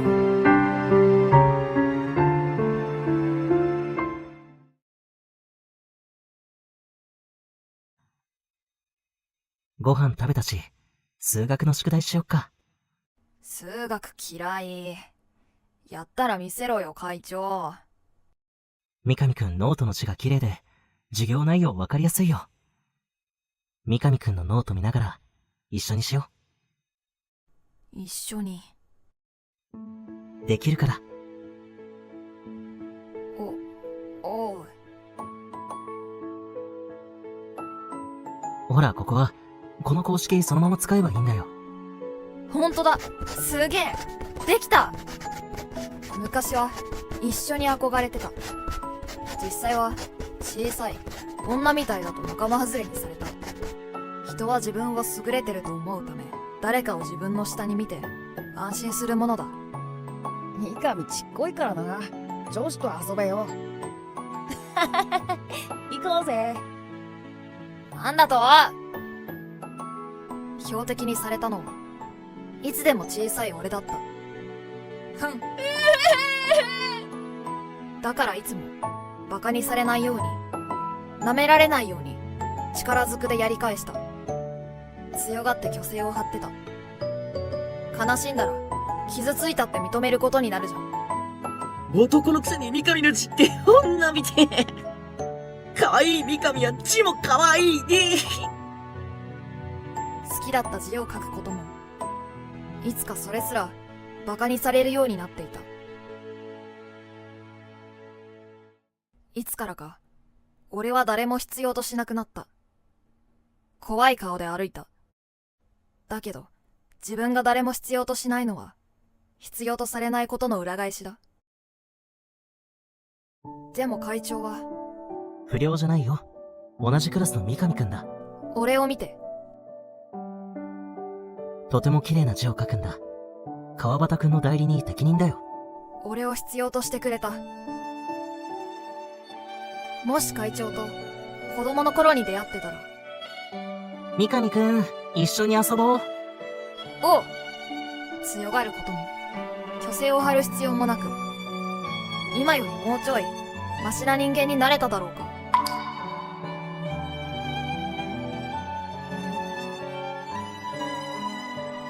いつも小さくてバカにされてたから、可愛いって言われるの大嫌いだったんだけど。三上くん、そこはね。長、遊ぼう。へへへへ。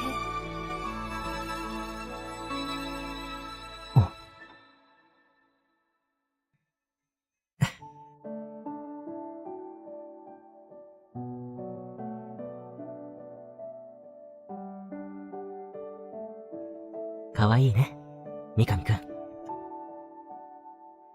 いや、ふふふふ。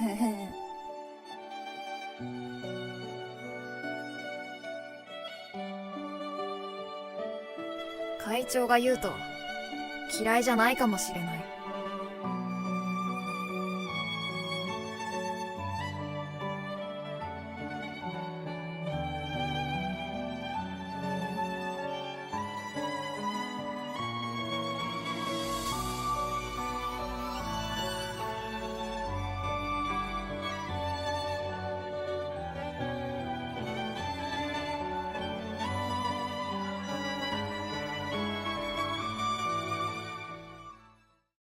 パンツ履いた。あ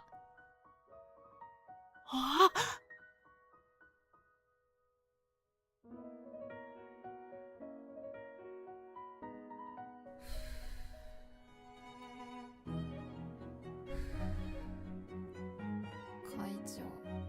うん。あ、俺寝てた。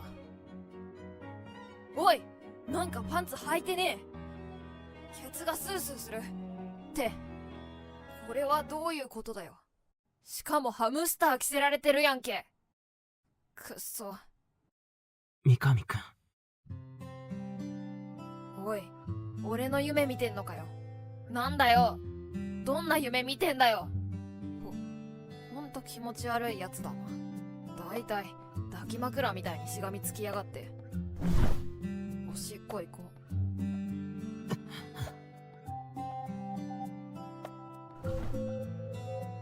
ちょっと苦しそうか。こいつ頭打ったんだよな。大丈夫かな。ショ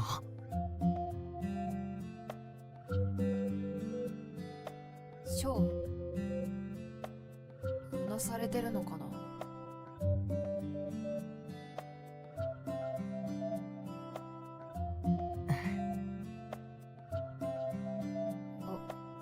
お、楽そうになったか。にしてもショーって誰だよ。さっきまで俺の夢見てたくせに。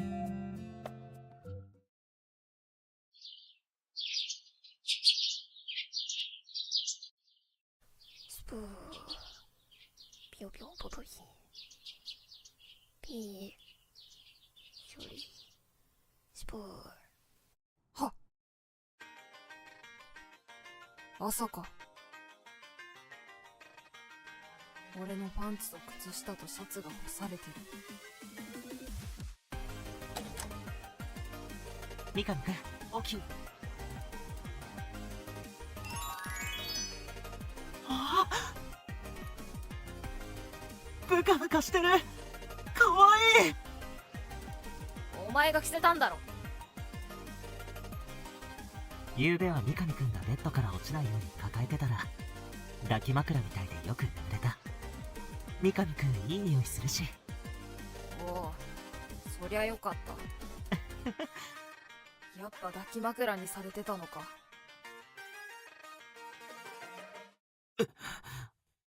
ショー。うなされてたぞ。っていうのは余計なお世話か。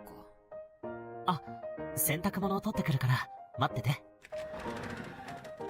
おう、そもそも俺がトイレに行こうと起きた時だ。あれ、本当に俺を抱えてる時はよく寝れてたのか。はい、お待たせ。そういえば人のパンツ脱がして変態がケツ丸出しで一晩転がしやがって。でも人のパンツは嫌かなと思って。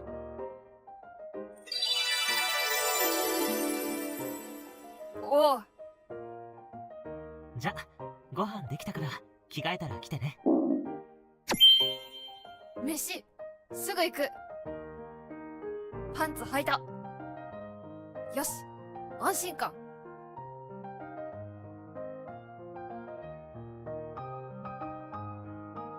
会長の作る朝飯なんだろう。ホットケーキだ。三上くん。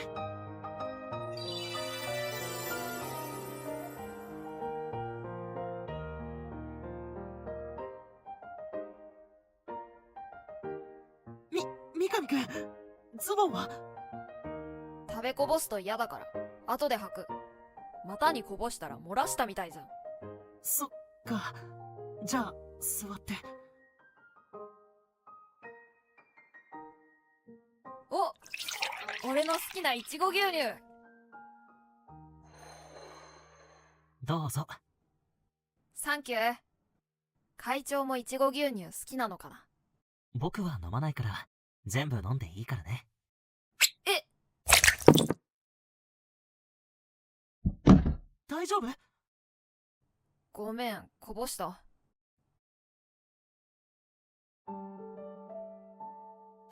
ベタベタすると思うから、シャワー使うといいよ。タオルは洗面所。悪い、使ってくる。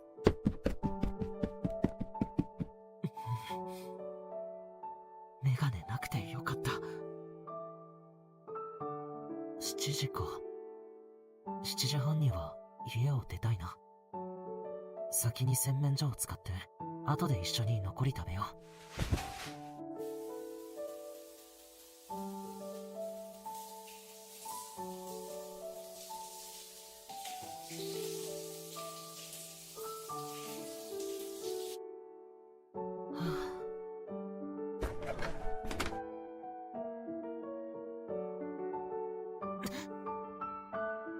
今日はコンタクト？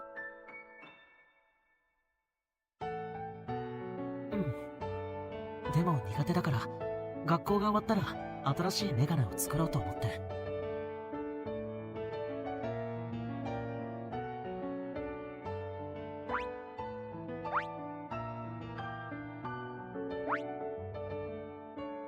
どうかした？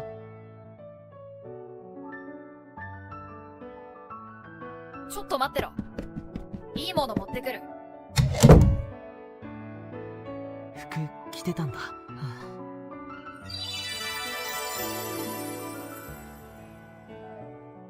ハンドクリーム？ヘアワックスだよ。お前顔はいいのに、こういうの疎いっぽいな。じゃ、会長。ちょっとかがんで頭貸せ。うん。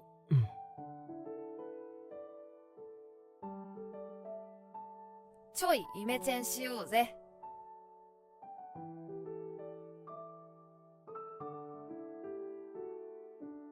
三上くん。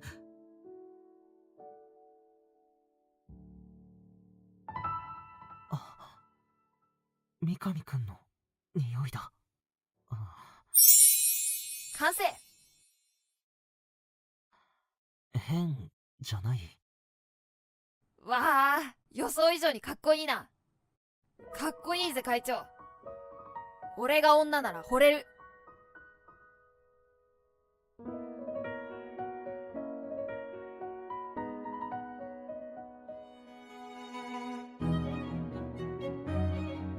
よし、朝飯食って早く学校行こうぜ。この会長を早くみんなに見せたい。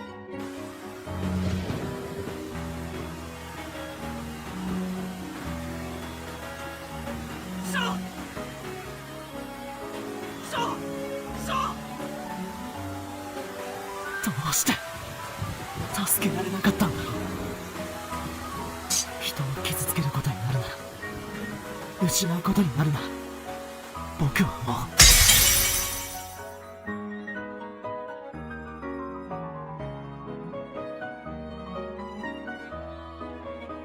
会長、早く来いよ。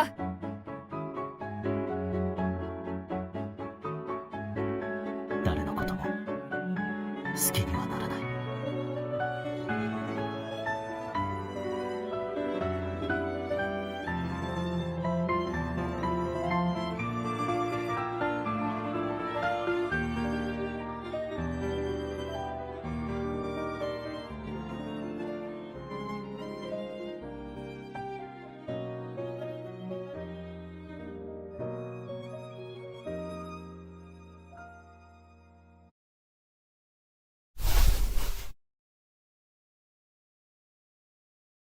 どうしてこんなことになったんだろ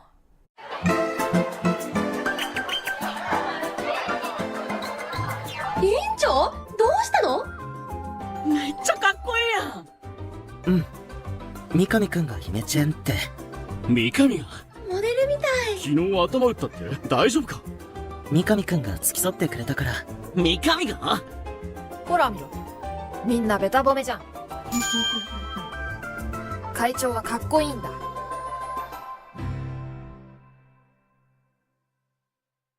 あ、三上くん。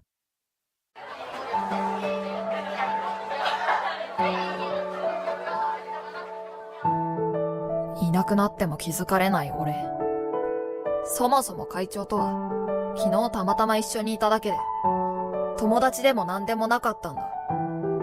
好きになっても相手にされないのが怖いから人と関わらないようにしてるんだろ？って昨日は言うけど、恋愛事だけじゃなくって友達でも同じだ。だって俺だけが友達だって思ってたら切ねえじゃん。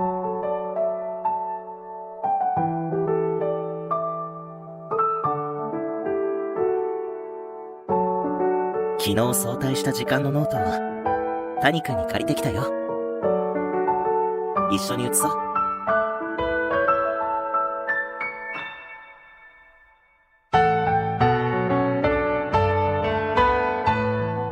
その代わり、数学の宿題見せてあげてくれる？俺の？会長のがいいんじゃね？三上くんのノートの方が見やすいから。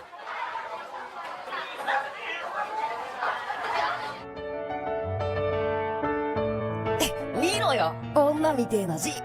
どんなに字が綺麗でも正解しないと意味がないの。自分の好きなものを否定されるのはめちゃくちゃ辛い。でも会長だけは俺の字を好きだって言ってくれるから大丈夫だ。いいぜ。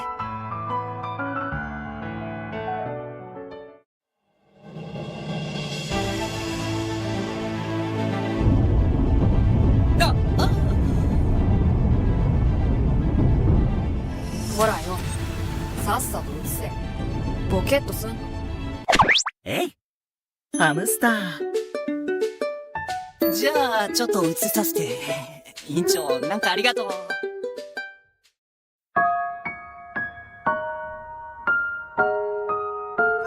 ゃこりゃ！これマジ三上のノートはめちゃくちゃ見やすい。めっちゃわかりやすい。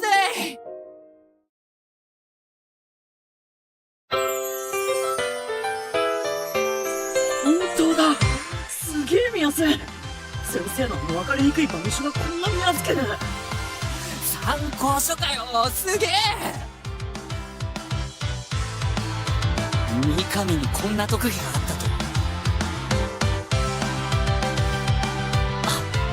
と。俺に英語のノートを見せてくんない？私も。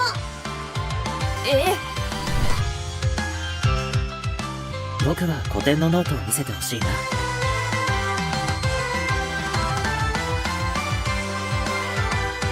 委員長かよ。俺にも。いいぜ。三上の M は次誰？私？数学今誰が見てる？中間テスト10日前のその日、俺のノートは教室中を駆け巡り、6限が終わる頃には俺の机はお礼のおやつやメモでいっぱいになった。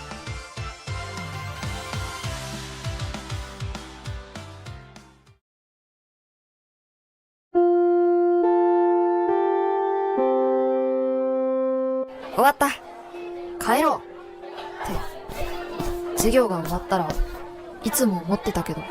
三上くん、今から生徒会の集まりがあるんだ。参加できる？あじゃあ一緒に行こう。三上、お疲れちゃん、いってらーっせ。あ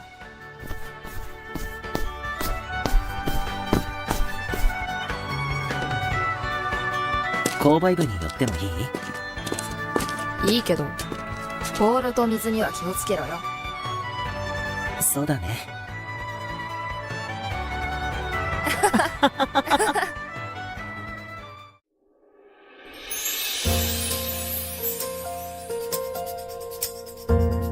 紹介するね。川端くんの入院中、代わりに書記をやってくれる三上くん。すごく綺麗な文字を書くんだ。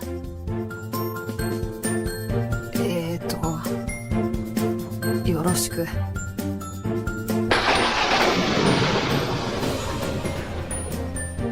あの子、本当に生徒会に入る気なの？不良だ。しかも会長が突然のチャラをかしてる。何があった会長？じゃあ早速今日の議題に入るね。三上くん、議事録お願い。わかった。書けばいいんだな。会長、パソコン入力でいいんじゃないですか？議事録は誰もが簡単に手に取れる方がいいんだ。じゃあ続けるね。以前にも言ったけど、僕が生徒会長になった理由。学校を楽しいものにしたいんだ。皆が楽しくなれば、いじめも減る。なるほど。そういう理由だったのか。俺、会長のこと、あまり知らないんだよな。だけど活動が地味なせいか、いまいち成果を感じない。何かいい案はないかな。会長、そう言いましても、生徒会が活動を始めてまだ1ヶ月です。結果を急ぎすぎではないですか？結果を急ぎすぎるより、なあ、インスタとか、エクスビッターとかどう？高校生って、リア充の代名詞じゃん。校内にインスタ映えスポット作っちゃえば。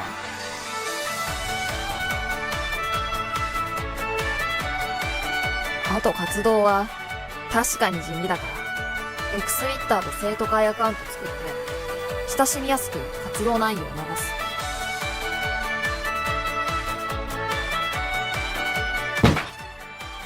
ふざけないで！さっきも言った通り、まだ1ヶ月なのよ！やれることはやってみなきゃわかんねえだろ。いじめられる者にはもう1ヶ月だよ。いじめる奴は待ってくれないんだよ。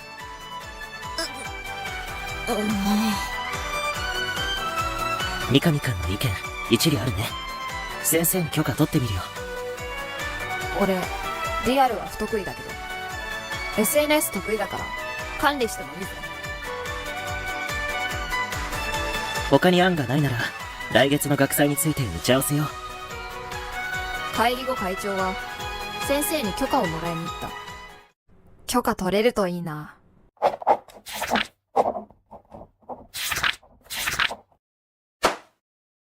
あなたここで浮いてるの分かってる？今時パソコンがあるんだから字が綺麗でも意味ないのよ。どんな手で会長に気に入られたんだか、会長は人がいいからそこにつけ込まないで。何が目的？下から数えた方が早い成績なのに家でお勉強してたらどう？会長もあんなチャラをかして、あなたは会長に悪影響だわ。好きな字を活かせるなら、楽しめるかなって思っただけ。成績が悪いのも、浮いてるのも否定しない。会長に悪影響、あるかもしれない。けどな、あの会長を見てチャラ男ってなんだよ。それだけかよ。めっちゃかっこいいやん。女だったら惚れるだろ。は？論点そこ？何怒ってるの？は？じゃねえよ。ふざけんな。ふざけてるのはあなたでしょ？ふざけてるか。男の俺だってはって今何を言いかけた？ギャー！会長！ごめん。立ち聞きするつもりなかったんだけど。やっべえ。聞かれた。超はずい。榎畑さん、三上くんは字が綺麗なだけじゃないよ。ノートをまとめるのもうまいし、プリントを綺麗に集めてきたり、トイレのスリッパを揃えて脱いだり。おいおいおい、いつ見てたんだよ。三上くんは見た目よりずっと繊細で、そういうところが僕の目指す生徒会には必要なんだ。先入観で判断して決めつけるなら、それはいじめと変わらない。僕の信じてる三上くんを信じてもらえないだろうか。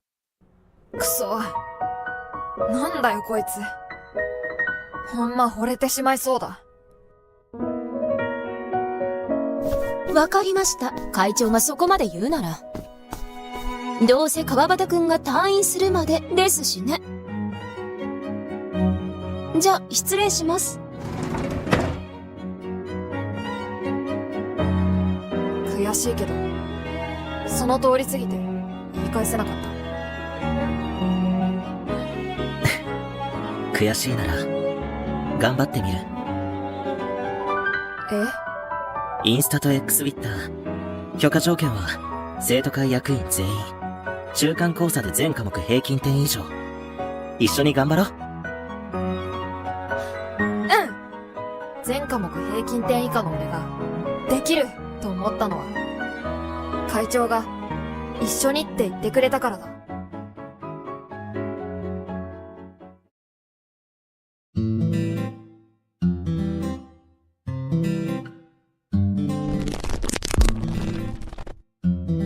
それから毎日会長の家に泊まり込んで特訓を受けた。いつも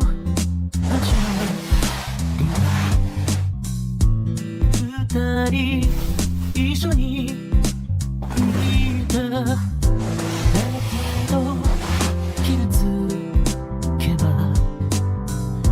一人ぼっちの影。何も言わずに消えた赤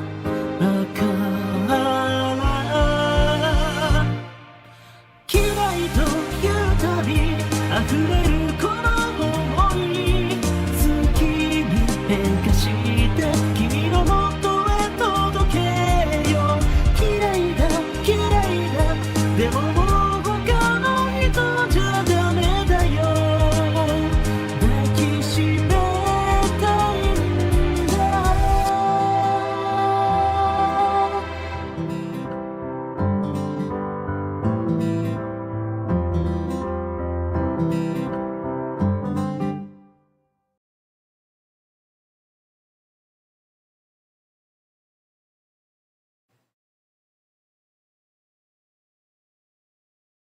Hmm.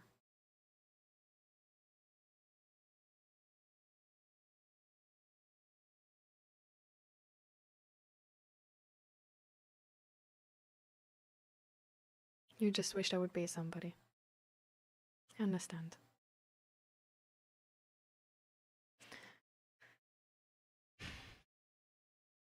Just know that you're definitely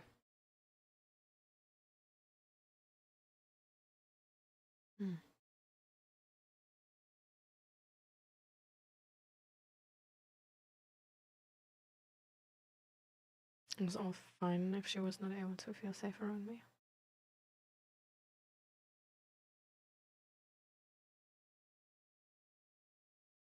But yeah. You're lovable. And it's not...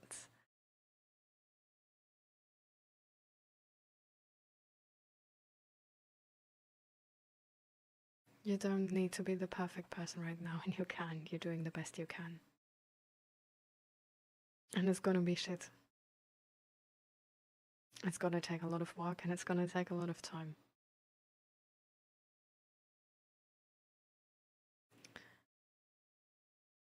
But I think a good starting point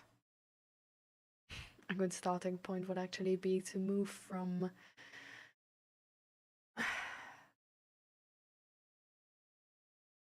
wanting to hurt yourself to actually trying to love yourself. Because I think, you know, when anybody else would see you in this much pain, they would want to hug you. Maybe really tight.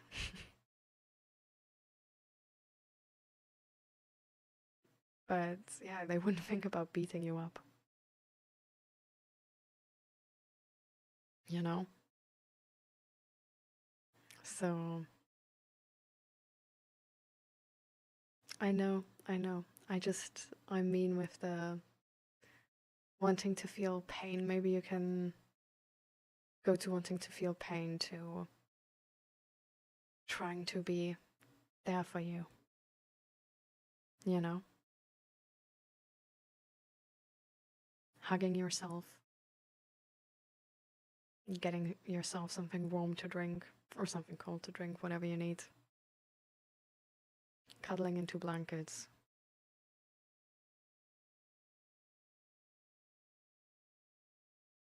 Putting on your favorite good time show.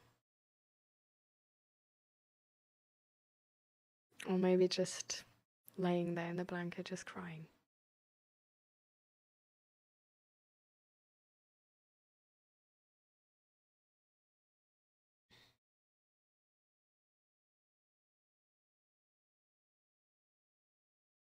You know?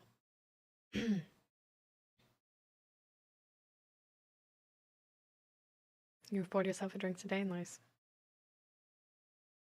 Oh, ask that. I don't know what you mean here.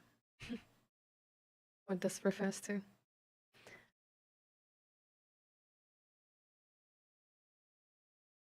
But I don't know, like to me this really, I don't know, like helps a lot to just baby myself a little bit in these moments, you know?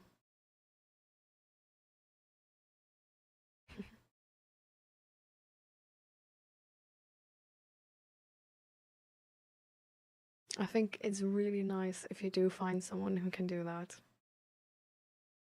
But I think as long as there's nobody, we need to do that for ourselves. You know?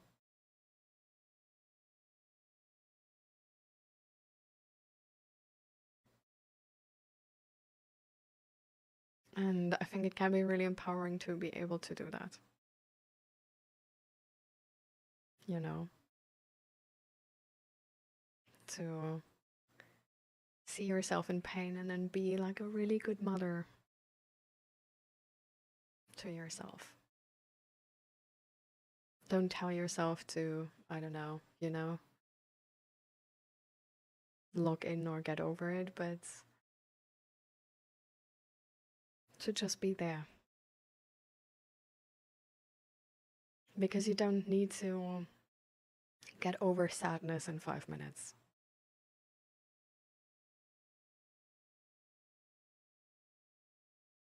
But I think it can be really helpful to prevent sort of spiraling into it, you know? And getting into that headspace of actually getting a panic attack or getting flashbacks.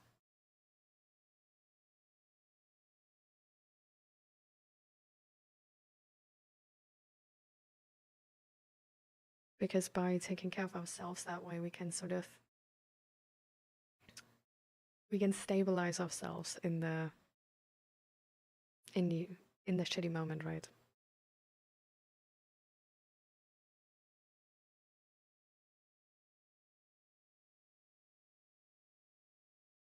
Yeah.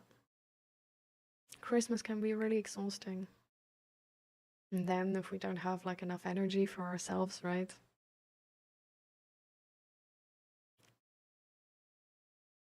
Something like this, getting us on the wrong foot, can happen really quick.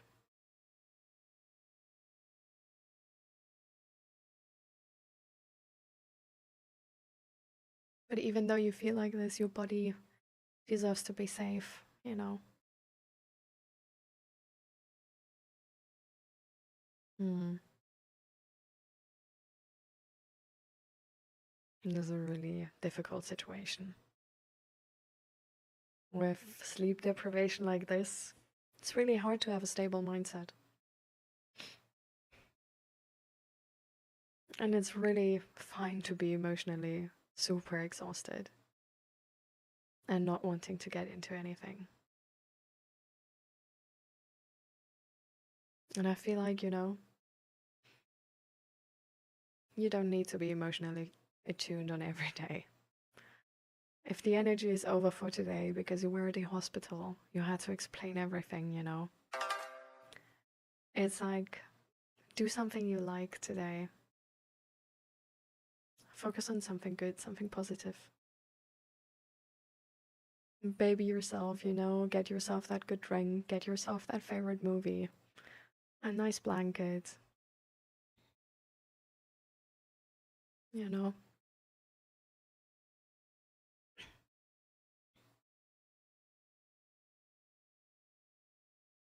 That's sort of why I hoped there would be maybe space to bring your parents into this.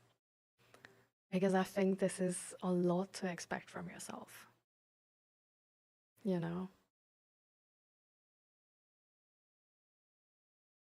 And I mean, I don't know who your parents are, right? Or how they will react. But I would wish there would be a space where maybe your relatives who already know of this can, with you, talk to your parents about this. You know? So that you don't have to act normal, that you don't have to mask. That you even can ask for support from your parents on a shitty day. You know?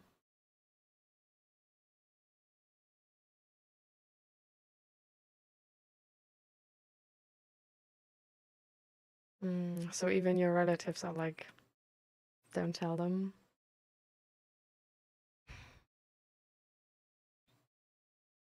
Do you have like any friends or these relatives which know, which maybe can help you?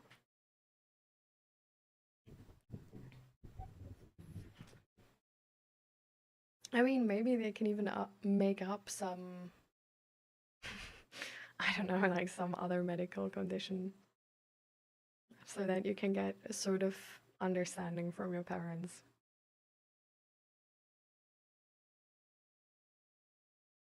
About something they're more accepting about.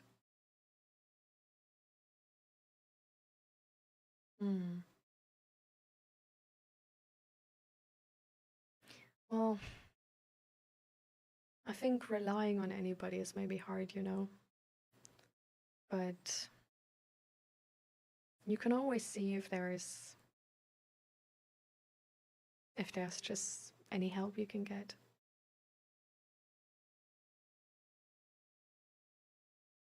Because sometimes you don't even need to explain what you're going through, you know, you just need to ask for the help you need. Whatever service or a thing that could be. A few friends can be enough. But you do that at your own time. It's fine if you want to stay alone with this for now. But just know you don't even need to explain others. You can just ask if they can, you know, like come over and want to do something, or if your parents can make food for you because you feel really shitty today. You don't need to explain why you feel shitty.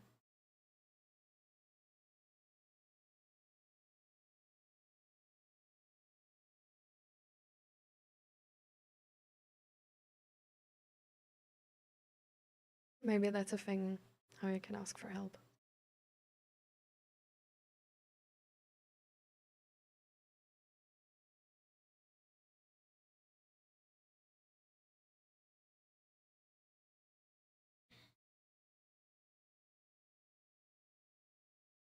I mean, maybe if you want, you can even go back to therapy and just tell them you don't want to involve your parents, period. You know? For straight 2 years, but with constant doctor's appointments, I've been juggling all this for a whole year. Yeah. That's a lot of extra work.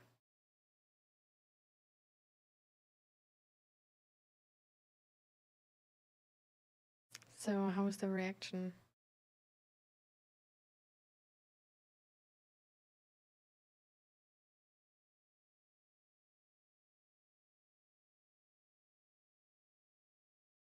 Like, did they help you then if you asked for support? You said you told them a lot of the time. Your parents. I thought you told them that you like feel shit and need support.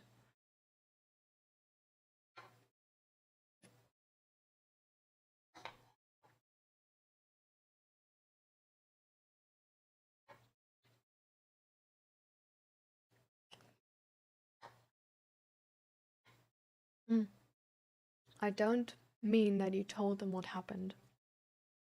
I mean that you just told them, like, literally, that you know, that you feel shitty and today that you have a really shit day, and if they can help you or support you, you know. And you told the therapist lots of times, but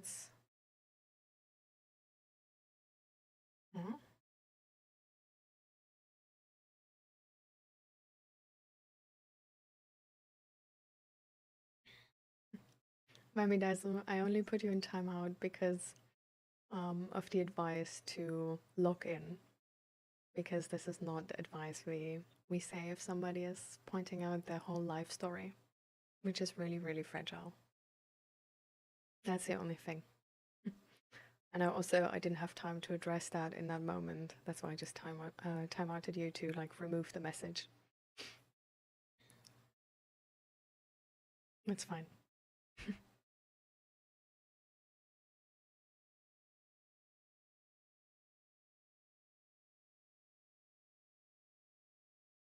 I do not have strength because I can't withstand the firing of question which will happen to me.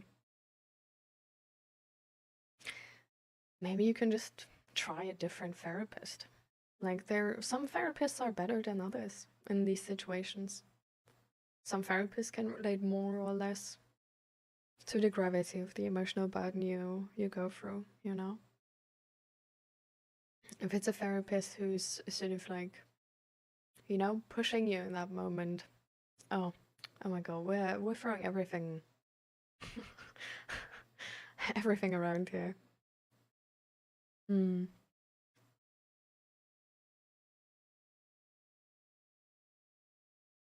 This is sort of why I hoped that your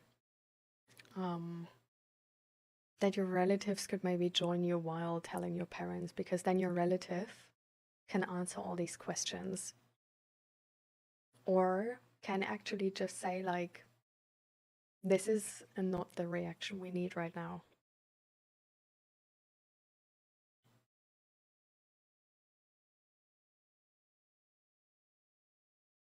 But yeah, with the therapist, I would hope that there is like there's a way to sort of like attend therapy again, get that support without you having to include your parents if you don't feel ready for it yet.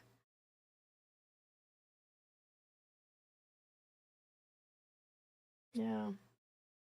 Parents can be a little bit difficult.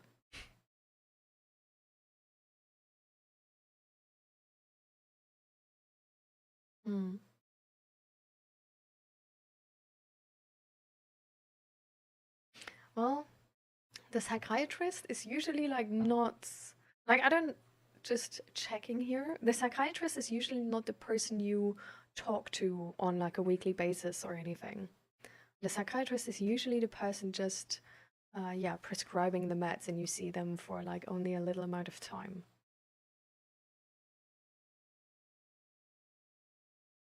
Because I mean, in itself this is good advice, right? Depends on your situation, and the situation is sometimes just not being able to be talked about.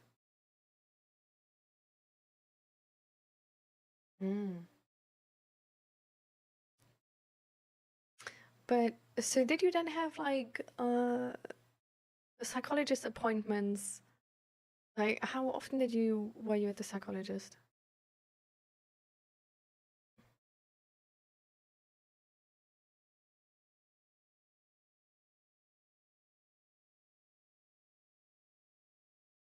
But you know what? Actually, we don't need to get into this right now. I don't want to actually push you.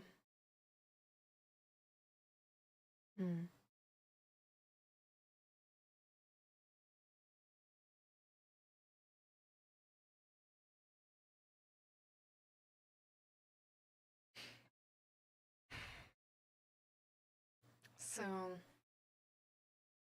yeah, I would hope there's sort of like a way to get therapy again where you like it, you know, either with a different psychologist or by just telling that psychologist that your parents will not be involved now.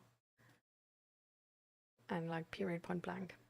But yeah, might just be like a different psychologist. But I feel like we're getting into the topic a little bit too much right now for the energy you have for today, Navandro. So I feel like, you know, do you feel better a bit, by the way, now? Or is it still as bad as before? Like, did it help at all, the sort of like listening to the sounds and looking around and stuff like this?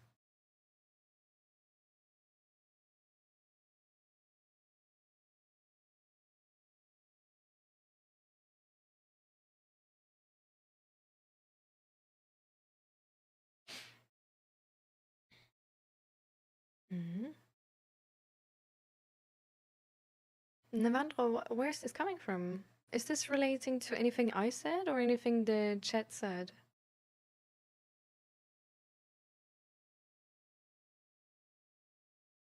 Because this is not what we mean. We absolutely believe you. We absolutely believe you. Don't worry.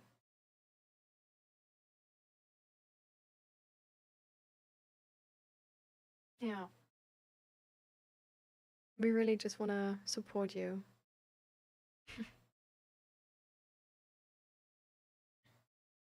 I get it. Can be a bit, well, I understand that you're unsure about talking about this. Or maybe even insecure.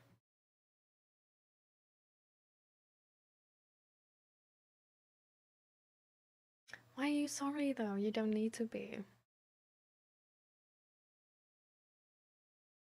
Yeah, I agree with almost. Like that you need to listen to me like this. I don't need to, I want to.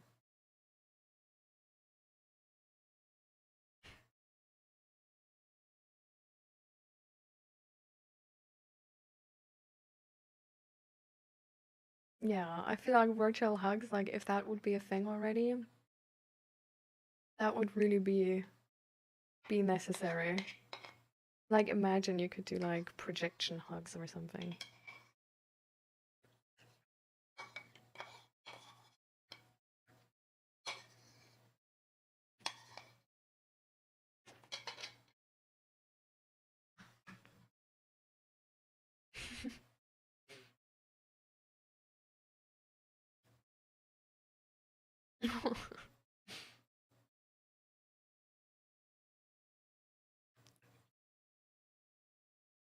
Yeah.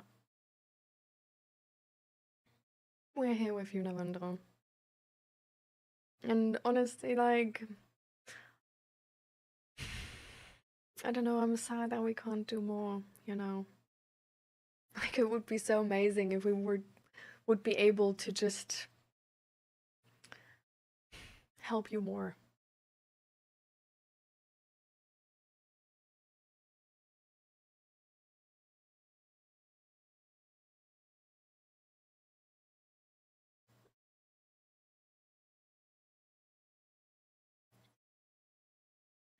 So,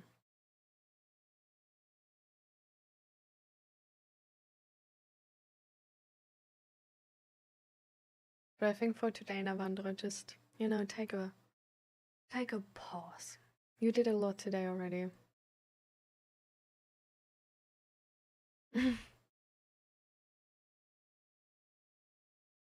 I'm glad to hear that.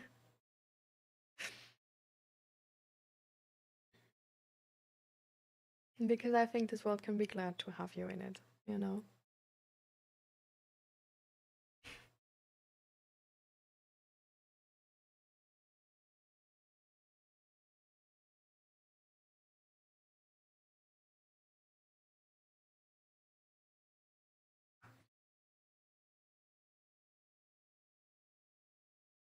But yeah. Do something nice for yourself, Navandro. Get a nice drink. Watch the movie you wanted to watch for what was it, the eighth time or something. Or like your favorite movie anyway. Maybe a positive one, you know. But yeah.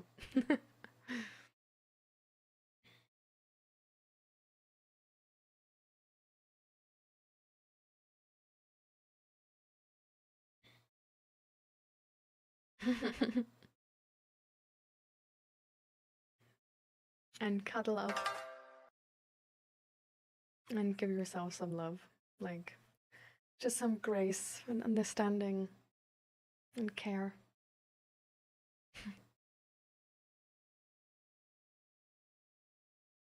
Well, you can, you know, also doing this really helps.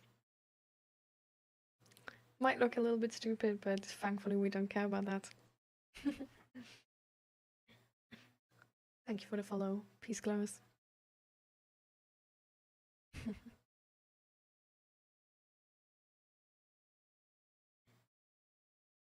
Yes, do so. Alright, Navandro. Huggies and love out to you. And go watch that movie. Take a little bit of a pause from all these mental health topics for today. And just have some time to recover. You know? And if it gets bad again, just focus on the room, focus on the sounds. Try to breathe.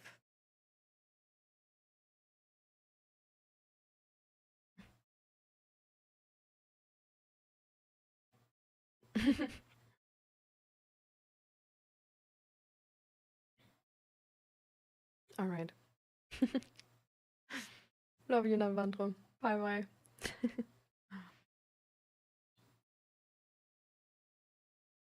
Mm.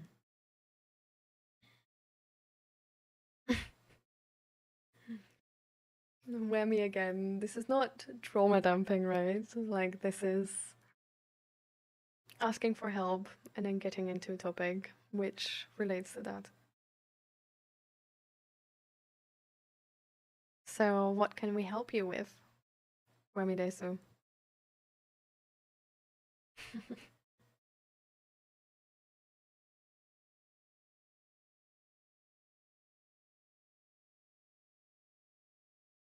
Welcome back, MCLP, by the way. Our day is going well. Peace, Klaus. We're having some big topics, but also a really vulnerable and emotional space. And I appreciate that.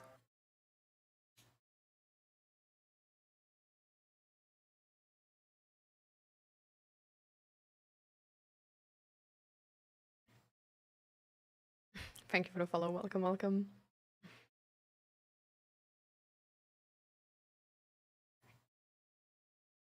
I'm blind, but I want to see. Help me. Bro, I wish. I wish.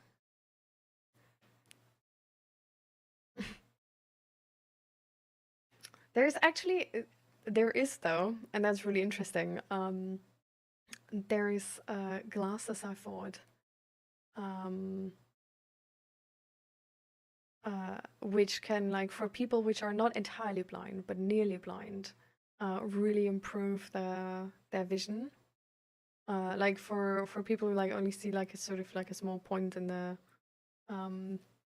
middle or need like a lot of light, which can like help with that. But yeah, I don't know anything about the I don't know anything about it really. I just know that like some influencer bought it for their boyfriend.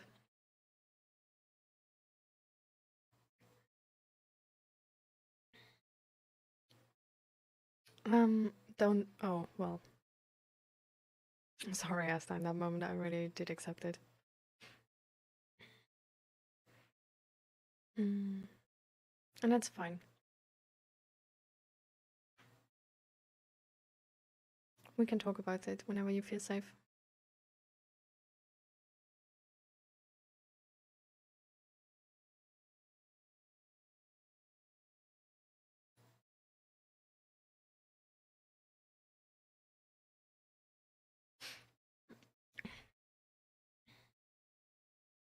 Yeah. I have what may seem like a weird question, I guess. How do I know therapy is helping can help me more? How do I know that I'll get anything from continuing therapy at this point in my life?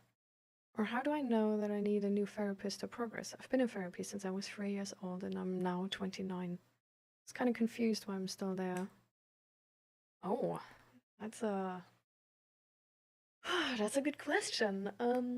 Well, I mean, usually if you're in therapy, from 3 years old to now, there's like this is not like the sort of like regular therapy experience, right?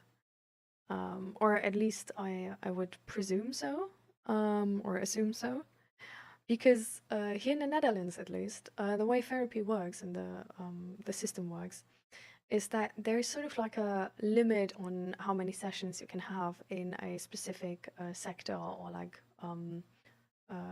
from a specific type of therapy. So, for example, at the therapy place I'm at, it's actually like even I guess you could call it a tighter system, because they usually have a 2-year cap on their therapy. So you're 2 years with them, and then you leave therapy. And this is like individually decided, of course, and talked about. But yeah, usually there's sort of like there's this 2-year mark where they end. I'm in the US, so as long as I keep paying, you can keep going. Okay.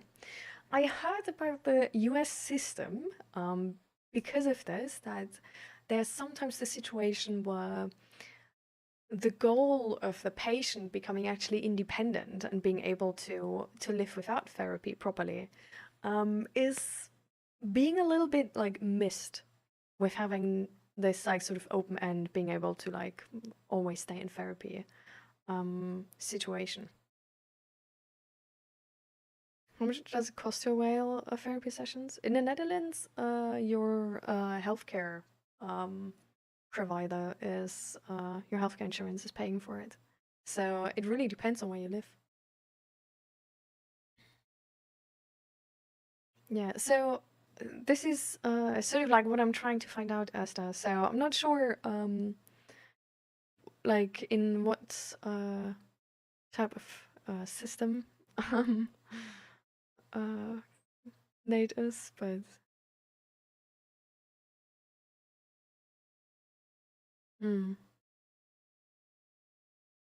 so I think I really believe in this goal of the patient becoming entirely independent. I think that should always be the goal. I think the goal shouldn't be that with therapy you're all right, but I think the goal should be that you're independently fine and that you have a system in place apart from the therapy, which with which you're gonna achieve the life you want. So sort of keeping that in mind, I think all the questions you have with like what can you get out of therapy and stuff like this really sort of boil down to your goals. Like, what are your goals for life, and like, are you able to achieve them already? Like, do you feel like, are you emotionally stable? Are you happy, you know? And like, is there anything you still want to change? And then you have like talking points in therapy. But if your therapy is only like you turn up and then you like talk about your day and then you leave, and it's sort of like a friend, but a paid friend, then I mean, if that's your only friend, then you have something to work on, right? Because you should be independently able to support yourself and have a friend circle, for example. And then you should, in therapy, actually help you to like be empowered to seek out friendships apart from therapy. And then at some point, therapy should really feel like a thing where you turn up to it and you're like, well, I don't know what to talk about. I'm good. Like, I don't like, yeah, like I don't need this anymore. And then you can stop therapy. Like, to me in the beginning, and like when I started therapy, I fucking hated my life. Like I wasn't fine. Like I had a lot of things I needed help with. And I was sort of like going from therapy session to therapy session. And even then the therapy sessions like never seemed enough. Because I was so emotionally unstable and mentally unstable. But now it's just, I'm mentally stable. Like, I have some, like, bad situations for sure. I mean, life is not, like, all flowers and butterflies just because you're mentally stable, right? Like, life is, like, it's like, there's ups and downs. Like, that's just sort of the way it is. Like, sometimes shit happens, and it's okay to be sad, and, like, it's okay to feel, like, all of your emotions. Mentally stable just essentially means that you're able to, like, normally regulate yourself, and that nothing is pulling you down to the point where it like really makes your life shit, you know? So I think I only have ChatGPT 5.2 plus to give me advice about life. Well, ChatGPT is not bad. I mean, it's not the best either, but it's not bad. It has a lot of potential, let's say it like this.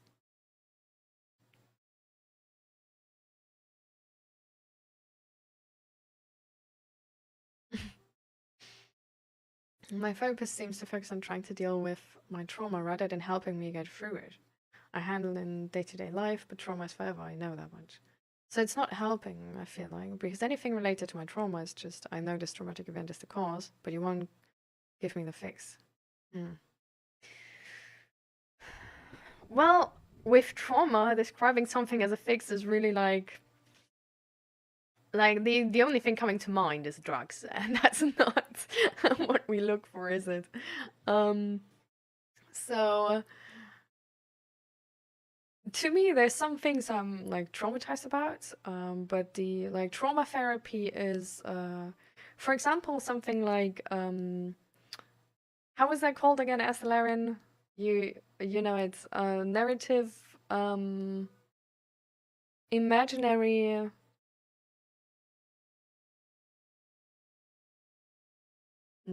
Wait, net. Narrative exposure therapy. Oh no, it was imaginary rescripting, right? Jesus Christ, we messed that up in the beginning and now it's sticking around.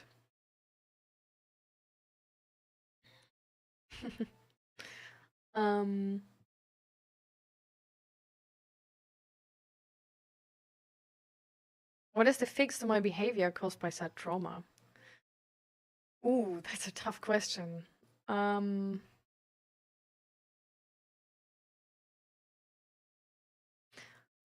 It's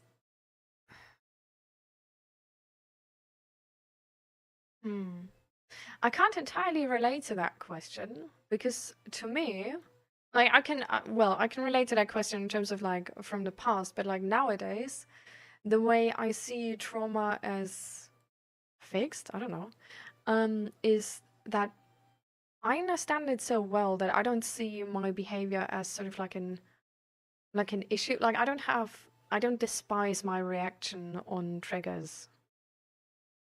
Because I understand where it's coming from, right? Like I don't like it's logical that I react that way, even if it's like it's of course it's like not logical for other people.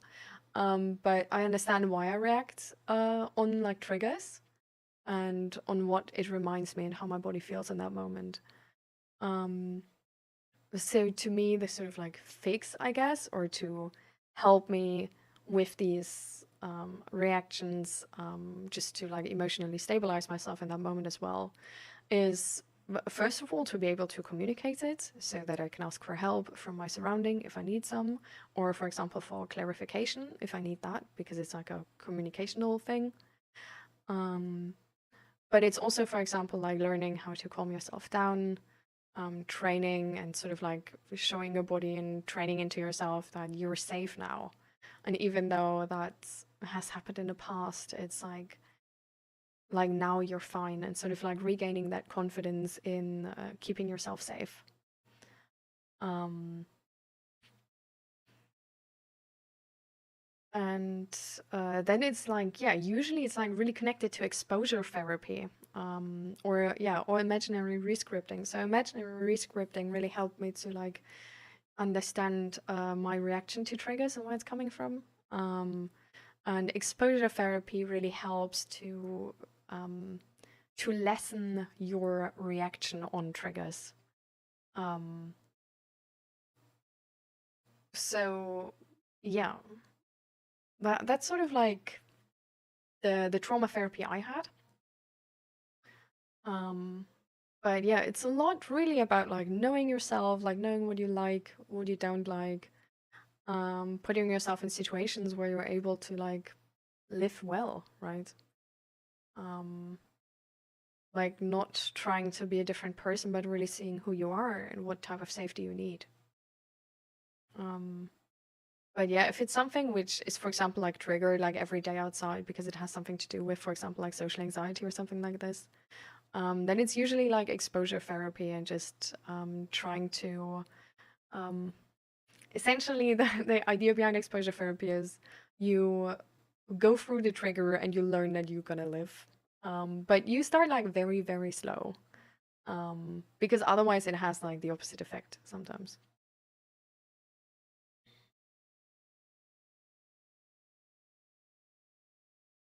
Like my reactions to trauma response are usually violent, kicking or hitting my foot in realizing I'm doing it kind of thing. And no therapist has worked with me on that. Well, I mean, go to a therapist, tell them you want to fix that and you want to work on that. And if they can't offer that, then seek out a different therapist. I think that's honestly like the best advice I can give you. Like if you have goals and your therapist is not able to help you with these goals, then you should seek a different therapist.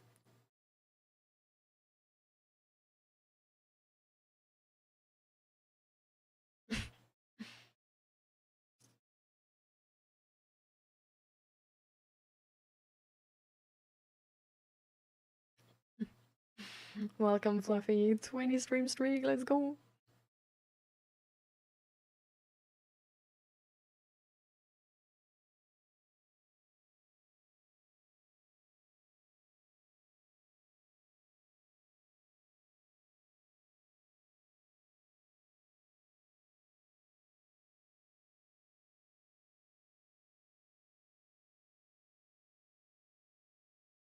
Welcome, Billy.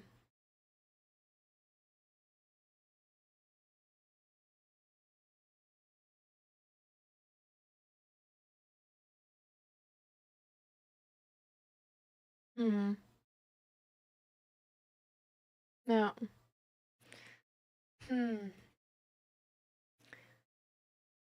So, okay, I understand. I think this is really something where your therapist is the best person to ask, right? Like they know your specific situation and history and all of that. Like have you talked to them about you wanting to fix that specific behavior, or that you like want to do something against that and like what you can do?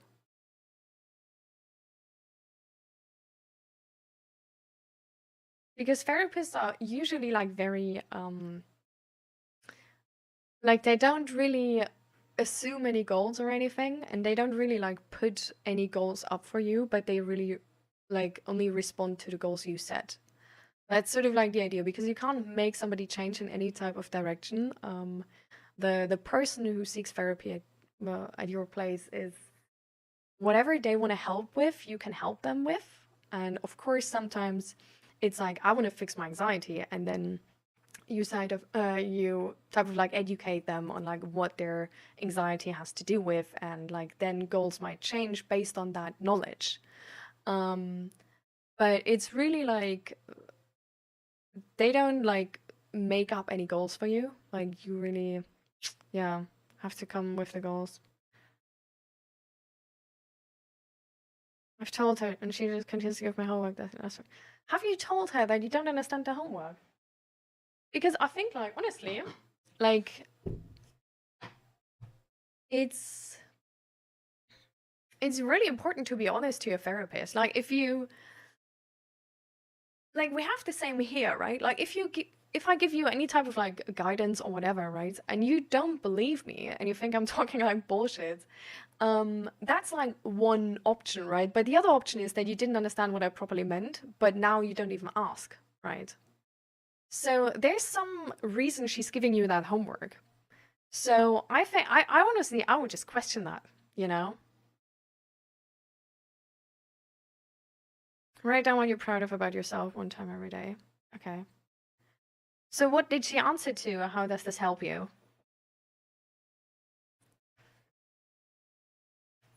Because that's exactly sort of like the situation. Like that's usually why we can only help people with the goals they themselves have.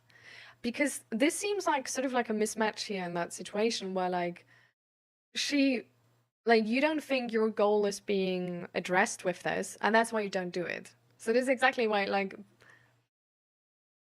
it's really like a therapist need to keep in mind that they can't help with anything people don't want to change.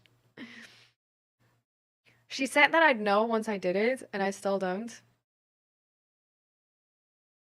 I don't like that answer. Like, this would make no sense to me.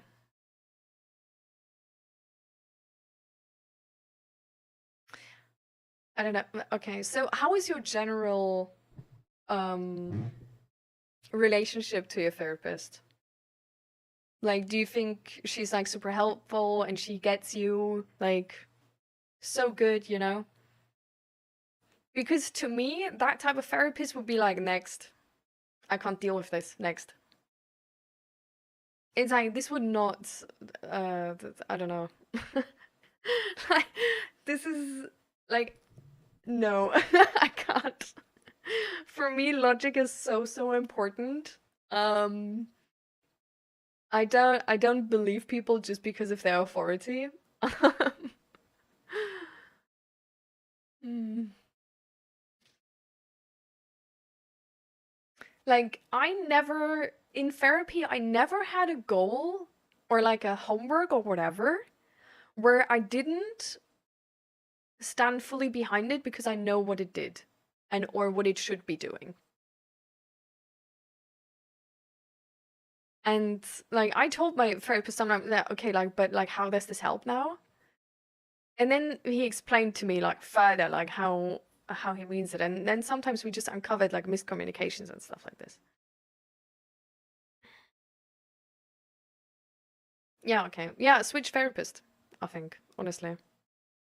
Like, I think I would go to her, I would explain her the problem, and then ask if she has a, like, I don't know, does she work alone? Is she sort of like in a mental health care facility where there's like other therapists where you can in-house sort of switch? Like, depending on the system, like if it's sort of like an in-house switch, if that's a possibility, I would like talk to her specifically and request to switch therapists, and she maybe already has somebody in mind which would then fit better or something. If she's like a private psychologist and it's only her own business, all of that, and you need to go to somebody else, you can still go to her, and because she probably has contacts of other psychologists. But it's also fair to just like not go to just go straight to a different psychologist.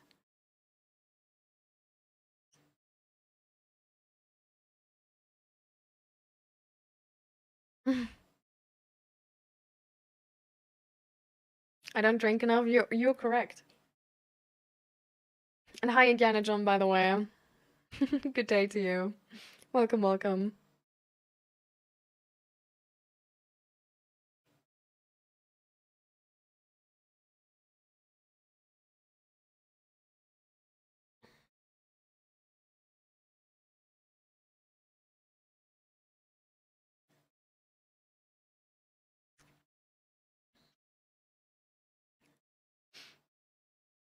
She works with others, yeah, but I've already been transferred once, which is why I was nervous about asking again without talking it out with someone. I'll understand. Like, I feel like what's really good to know is like she's not doing anything wrong necessarily, right? Like her approach is maybe not fitting to you. So I would just like appreciate the intent she had, right? Like she really does seem to like, I guess, try and help. Um, So I think I would just be like I really tried it, but this is not really working for me because I don't know, like I don't believe in things where I don't understand the logic of, and I just need to understand the logic or like rational approach to this.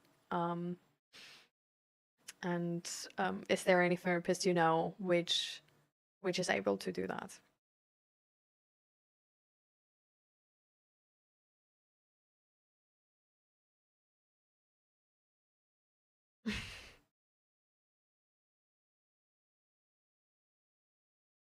Oh, you got a hello. Just later, Fluffy.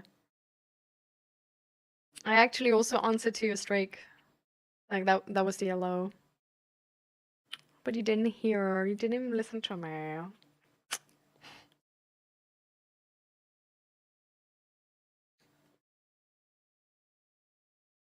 Telling someone that is really depressed and has ideation to write 2 things they are proud of is really toxic.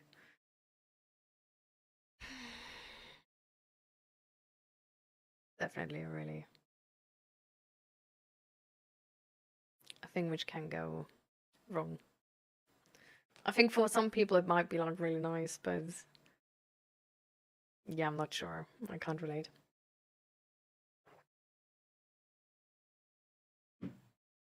I can only relate to the person which would think that exercise is really stupid too. So I don't know, like there's probably some people that are really depressed and have ideations which then do like that exercise, right? Probably.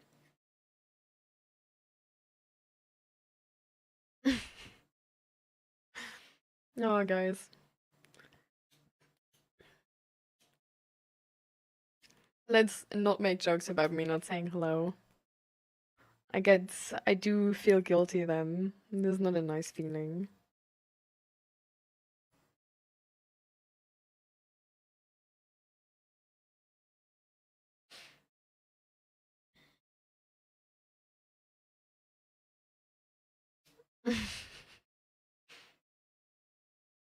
That would probably maybe be also my response, Indiana John, with the sarcastic thing.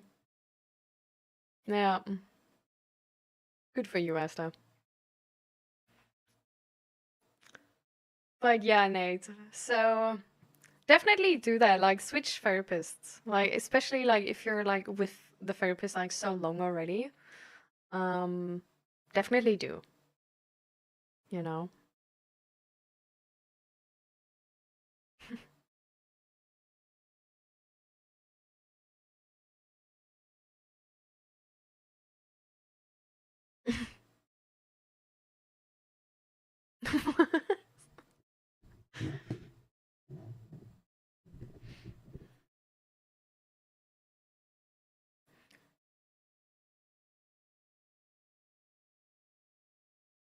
How do you mean that, Remy?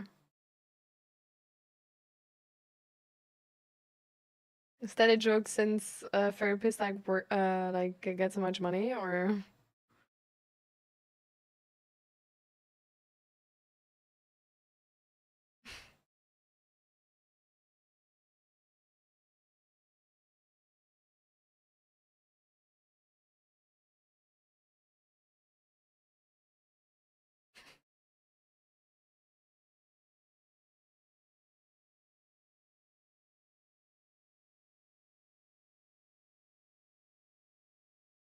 But yeah. I hope your next therapist is gonna be better. Right. I hope you click with them. I mean, maybe you can I don't know, like maybe there's one which can relate like more to your history or something. Like if there's like sort of more specific things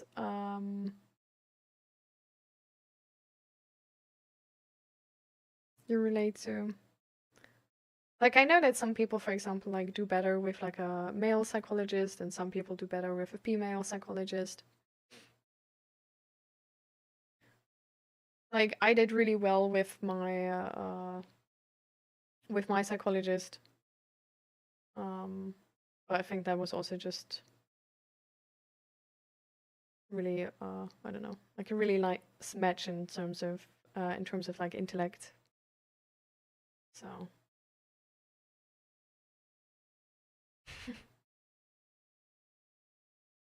Exposure therapy probably will need to happen. I know, I know. What type of exposure therapy have you done so far, Nate? Hmm.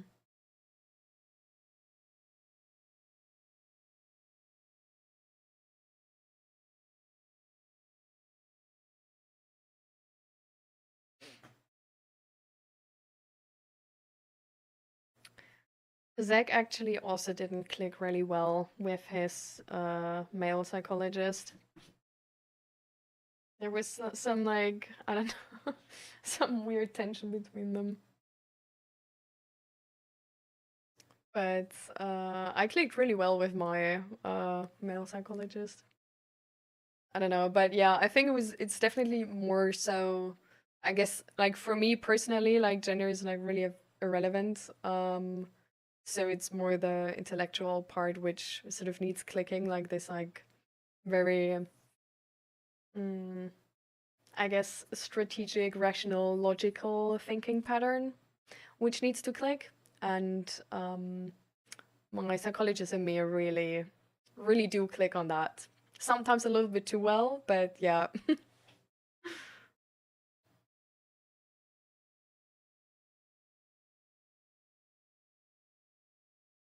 Oh no. Oh. Mm. You've done no exposure therapy? I just know it's scary. Mm. Well, exposure therapy is something you will only do if you like stand behind it. So that's like, for one, something, right? So you don't, I don't know, you don't have to do it if you don't want to or whatever. But yeah, it can be kind of scary. But that's also why you need like a good match with your psychologist, or what it's easier with a good match with your psychologist.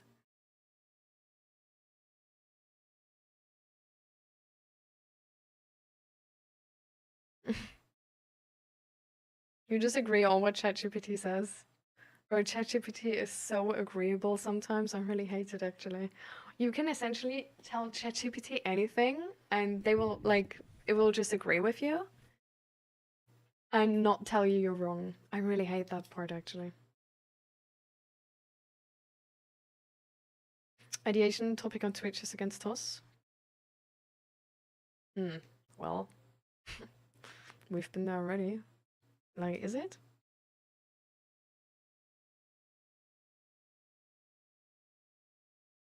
The thing is for me that I have the impression that I'm the problem when it comes to go forward. It doesn't matter to which psychologist I go.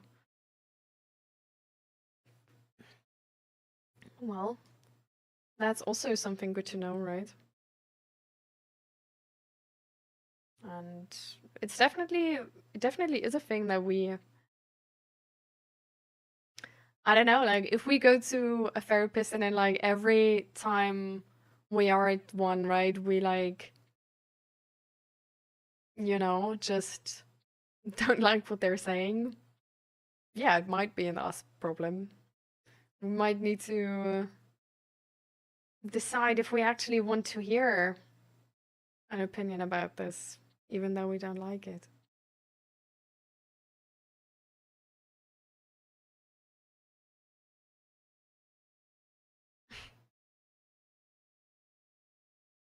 Yeah.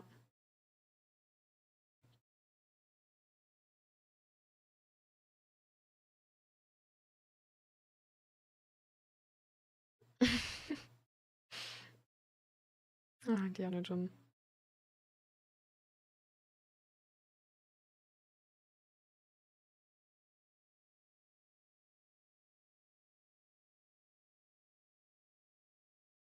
Ja.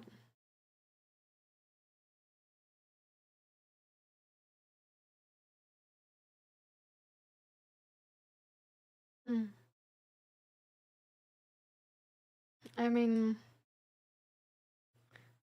it's a hard step to understand that the pattern of like sadness evolving in your life is because of you and not because of the others. Right. And it has a lot of implications to understand that if your behavior would have been different, you could probably be happy already. So.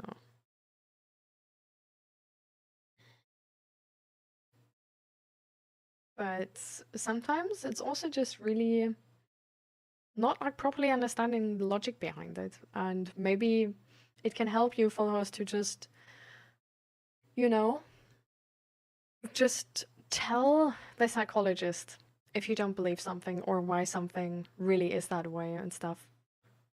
Like, you know?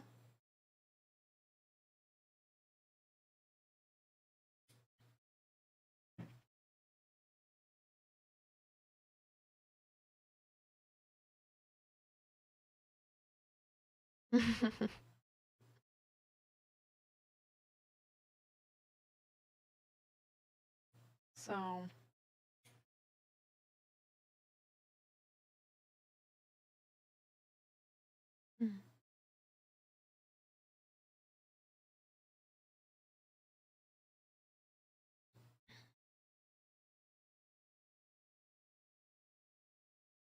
Mm. I'm thinking of the way how, I don't know, like, yeah, I don't know how it's restricted, honestly.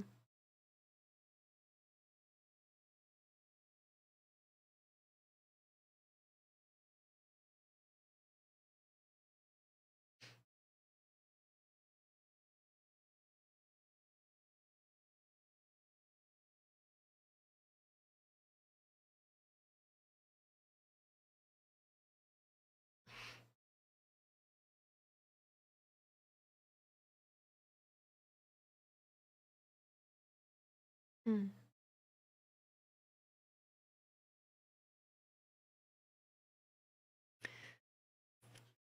There is a thing in with like psychology and psychologists where like when people don't take accountability for their own situation, you can't really help them. Because you can only help them with behavior change and change around themselves, right? Like you can't make others change. So they need to have like some like responsibility and accountability, because otherwise they wouldn't want to change, right? So.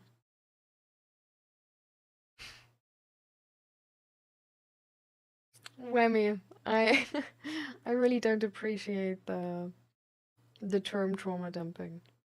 I don't want this to like paint a wrong picture on the stream.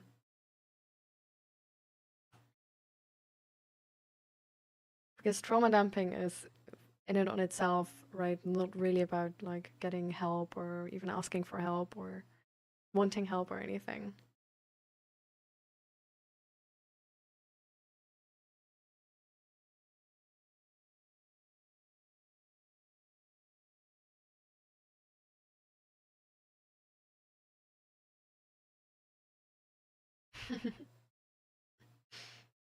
All right, Fluffy, goodbye. It was nice having you there. See you next time.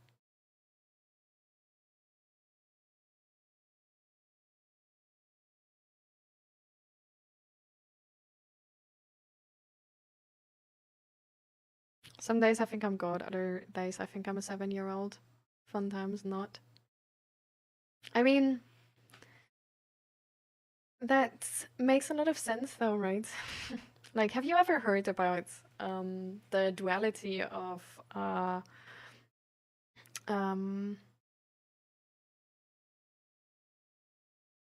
has a specific term called, well, of depression and glorifying? It's like if you're mentally unstable, it's like a lot of the time that's sort of the ping pong game you're playing. It's like in one moment you're like really depressed and you don't get out of that, and in the next moment you're like, you feel like the best person on earth and like so superior and nobody can reach you. And It's like sort of like a main characteristic of not being mentally stable. Because, well, it's not stable. It's just going like this the entire time.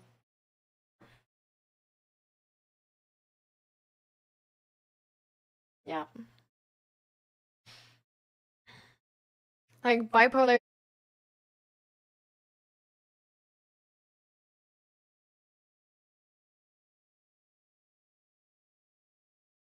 Do you guys see me? Because. Oh, huh? I just got a network error on my own stream. But like, you see me, right? Because like now I do see myself again. Like it was just, I don't know. Okay.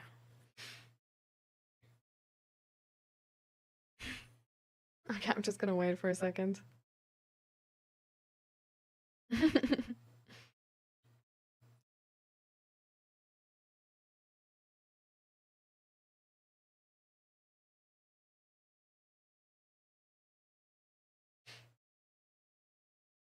I know that. I've tried helping people and it just backfired in my face. Oh, how do you mean, Indiana John?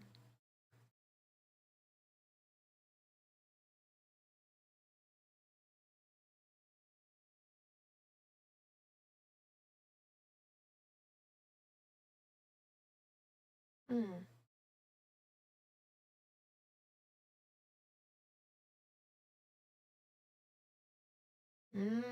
I see. I see, Nate.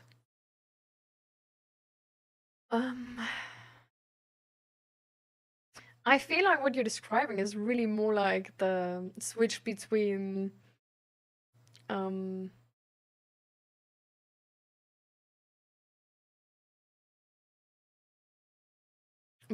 between like being overwhelmed and crashing out, if that makes sense.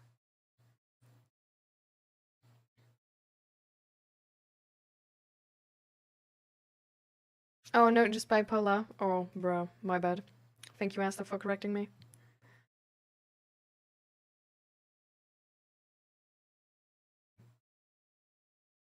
Hi, Arjun. Welcome, welcome. Yeah, I don't know, like maybe like we had that topic once in my therapy, but it could have been like a translation error or something. So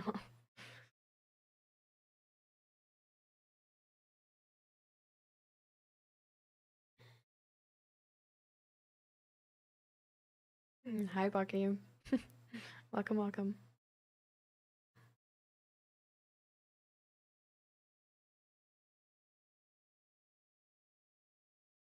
There may have been some miscommunication. Yes.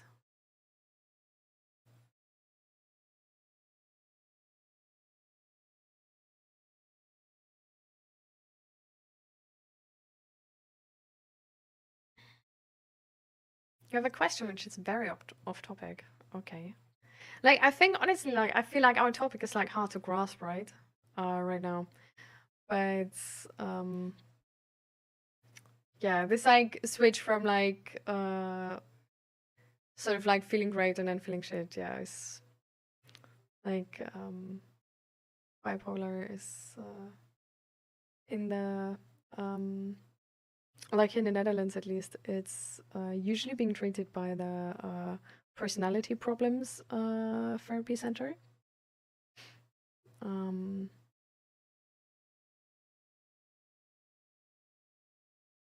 And yeah, with that, the characteristic is so not like Nate was saying, because that seems different, but with that, the characteristic is really that you sort of like switch between feeling like really, really amazing and positive, and then feeling like really, really shitty and depressed.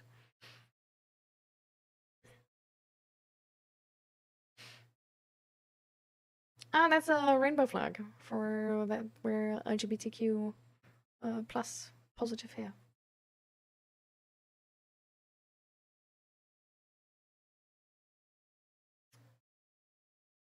Some things you don't talk about.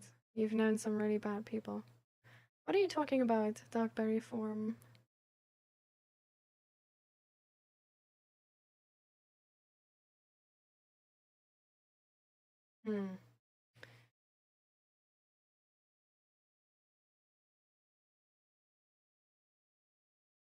Mm.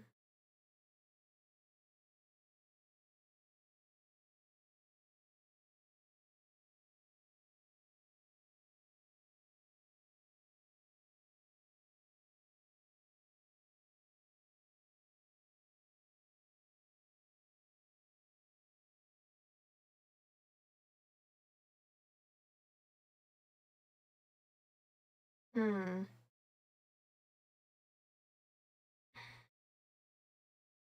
Asta, but like they're like I'm not sure either now because like yeah, I entirely believe you, but the thing is that with the therapy center I was at, for me in the beginning, bipolar was sort of in question, but it was never in question in terms of like that it's like a medical like a chemical imbalance, but always because I was at the personality problems part of the like therapy thing. So yeah, I'm gonna like try to find that out after stream and then get some better information about that. That D&D thing, which was in Discord yesterday, was that something which we could have watched? I didn't attempt to go into the Discord channel. Are you also participating? Yeah, I was participating. We were just like having a D&D session. It was not really something for like the public or anything. It was just like one of my like friends like started a D&D session, and then we had that one shot. So it's just a part of my Discord which people can use to have their D&D sessions, and we use that for that too.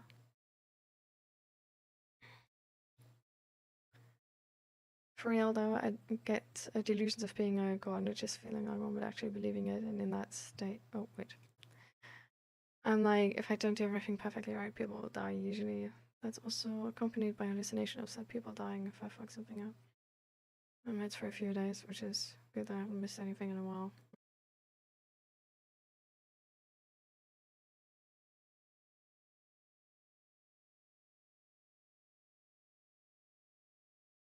Are we here again?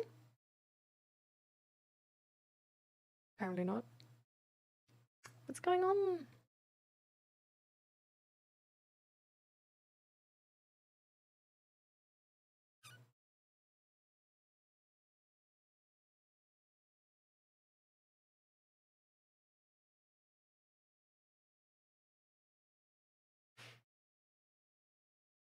So, are we... Okay, are we back? We're back, I think. So everybody has like reloaded and stuff like this? Okay. Dark Berry Form, what are you talking about, by the way?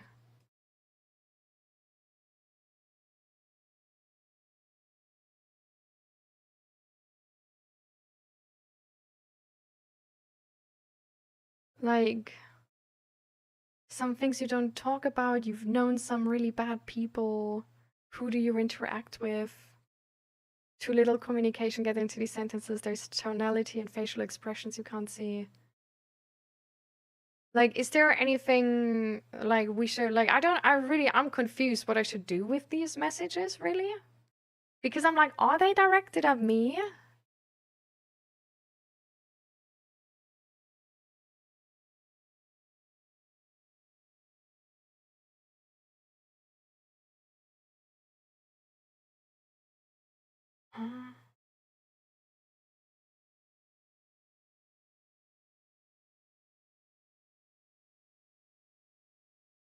So yeah, I don't know what I'm like doing with these messages. So like,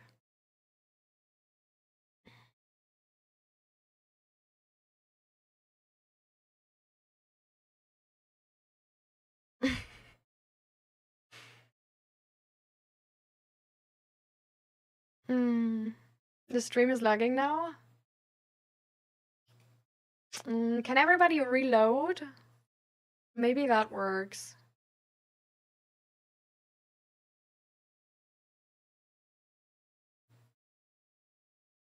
Like, anybody else has lags in the stream now? Like, is that the thing for everybody? Because then I should like restart.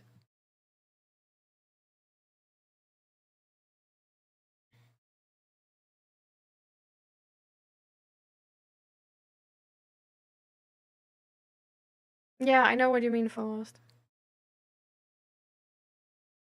But yeah, I'm trying to find out if that. Okay.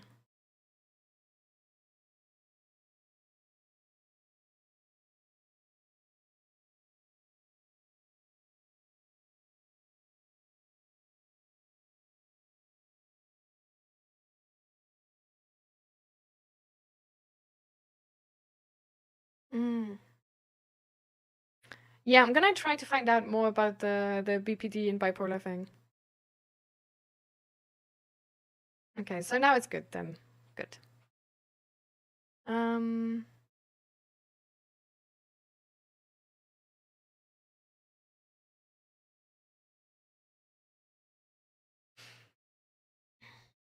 I don't know if it's the right place or not, but what do you do when life doesn't go as you like and everything is falling apart?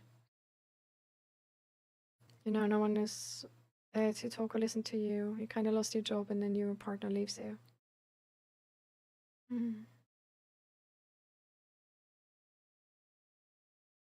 I think that's a really good question.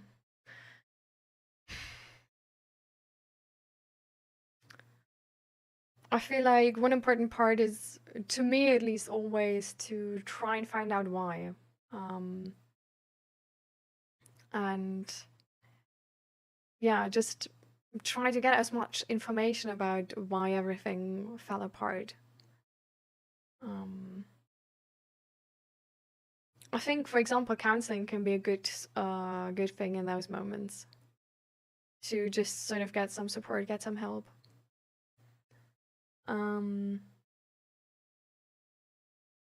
Was in commercial break. What's that question? Yeah, I'm really confused with their messages, Darkberry form. I don't know what I should do with them. Like, I don't know what you're trying to tell me with, like, why you want to know who I interact with, and that I've known some really bad people. Like, it makes me a bit, like, paranoid that you, like, what is that? Like, where's that coming from? Is that directed at me, or, yeah.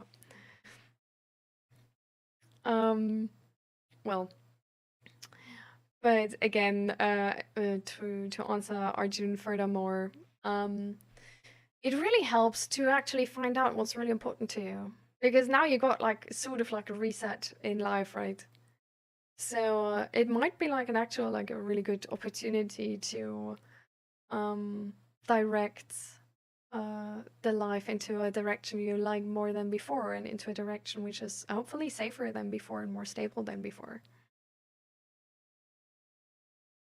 So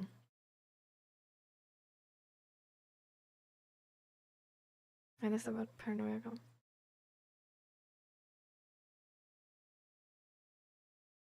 Okay. So, well, Sally, I can't really tell what you were responding to. Because I was really confused with that interpretation, but yeah.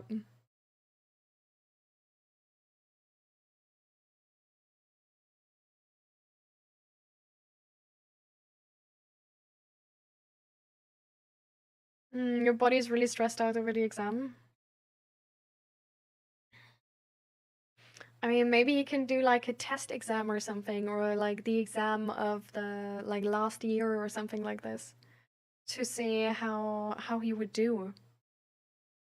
To get some peace of mind, to get some more like evidence to the level he's at already with learning and stuff.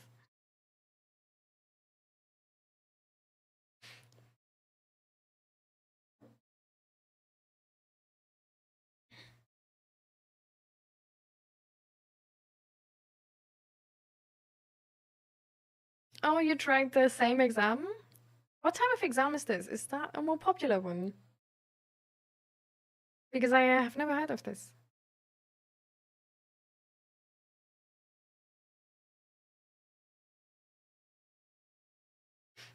But yeah, is there like old exams you can like write to get a better feeling of your skill level and if you still need to learn and what skill you might still be lacking. That really, like, that was how I sort of cleared the how do I say that, the final exams in like school back then.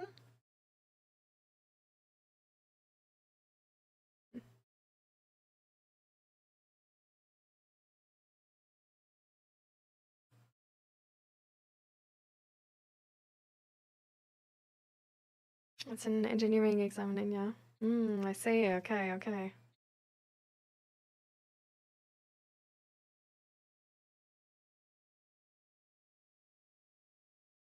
Oh, Jesus. 0.1 or 0.2%. That's crazy. Oh.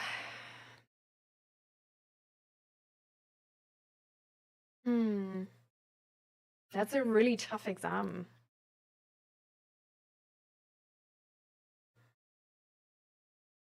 I feel like, honestly, the best thing to do there is support your buddy in learning.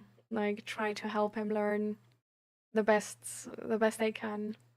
But also give some affirmation that, like, you believe he can do it, or they can do it, you know?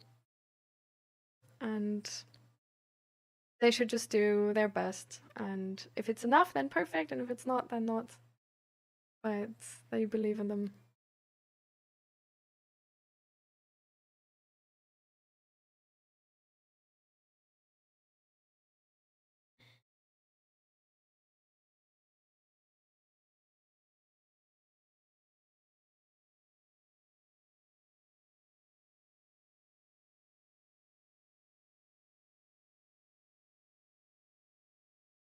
And you have schizoaffective, which is like a weird mix of bipolar 1, bipolar 2, and schizophrenia.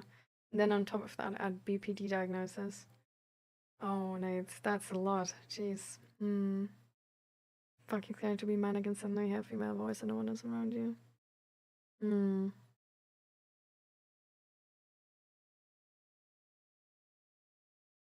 I think it's really sweet, actually, that you two can relate to each other so well, let's say.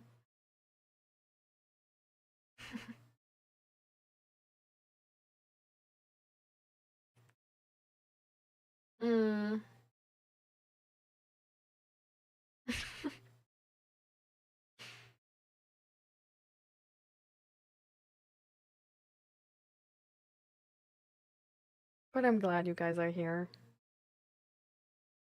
Asta and Nate.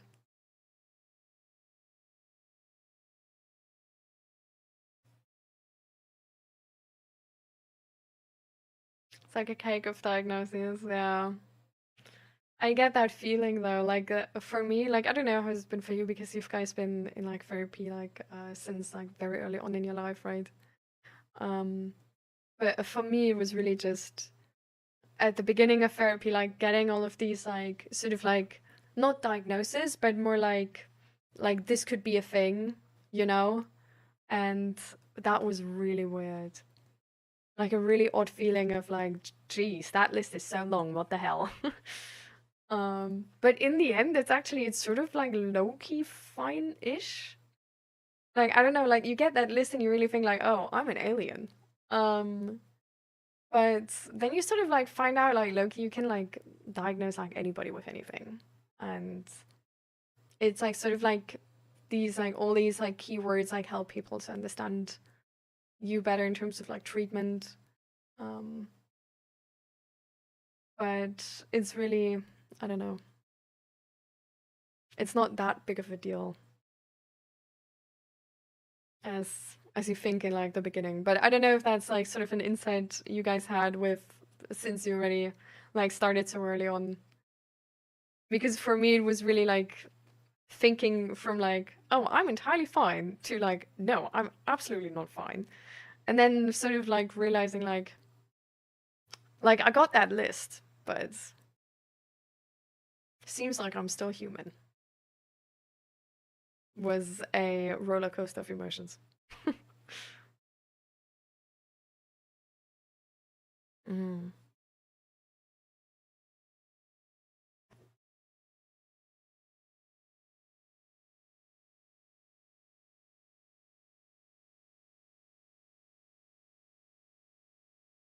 Yeah, exactly, Knight.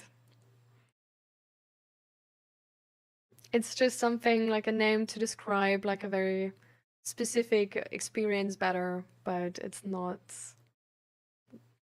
I don't know, it's not a label for the person.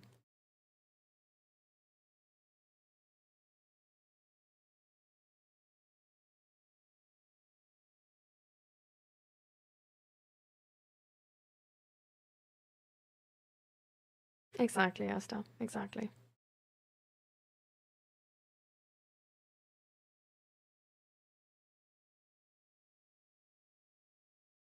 Have you ever been to therapy, Wemidesu, or no?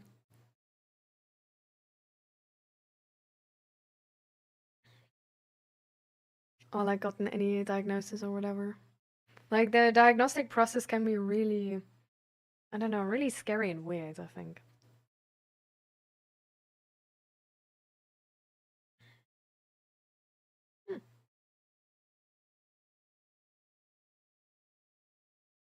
Good for you.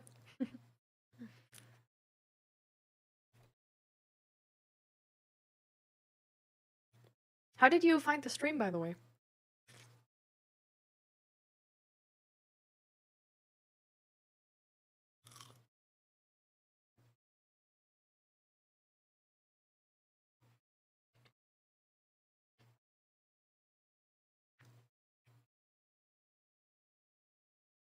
Hmm.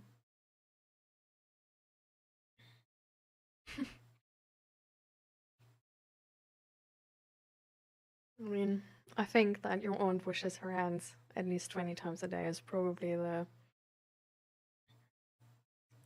least bad thing about, uh,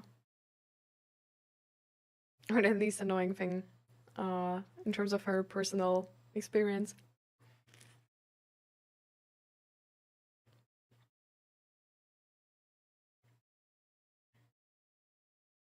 Yeah.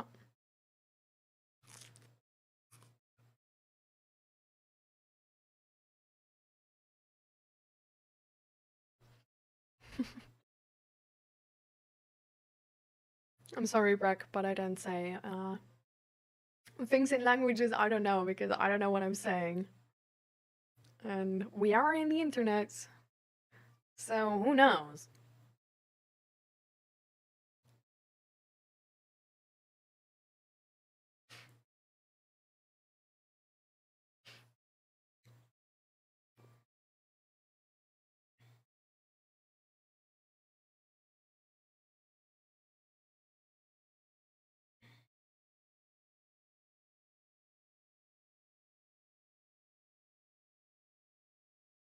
Hmm. Definitely not Bucky. This is so dismissive to her experience.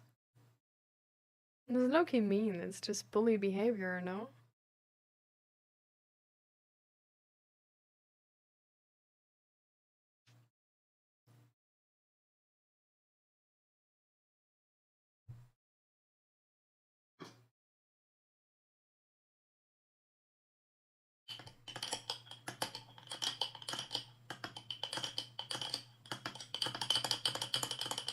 Sorry, I need to mix.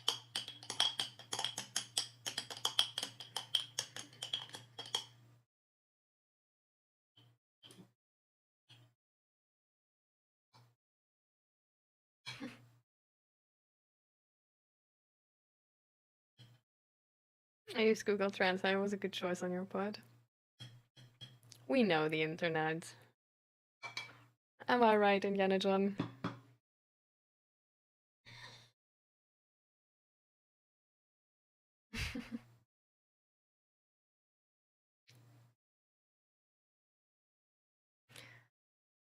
You know, I think it's great when people like Wemidesu are just good, you know?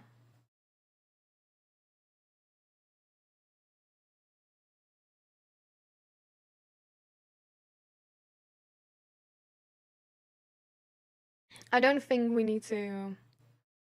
I don't think this is painting. Well, I guess I do understand how this can sort of like imply that people who struggle mentally are, I don't know, like fragile or like not built well or whatever. But I don't know. I don't think we need to see it as something negative. I mean, good for Whammy if they are.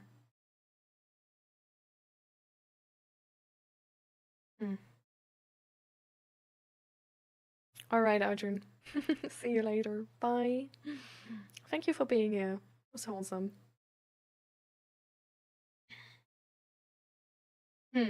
Well, now I actually am sort of like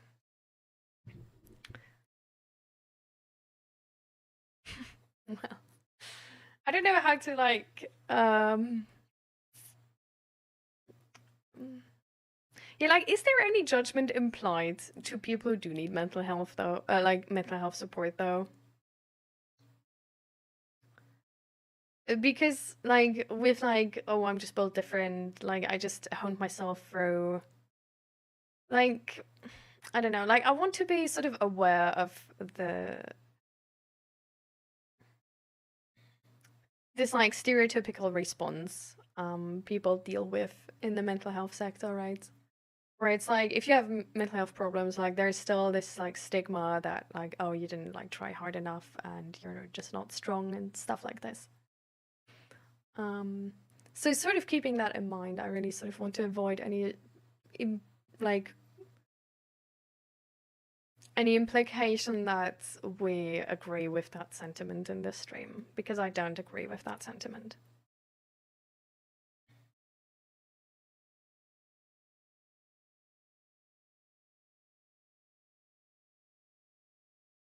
I think it's really strong to ask for help.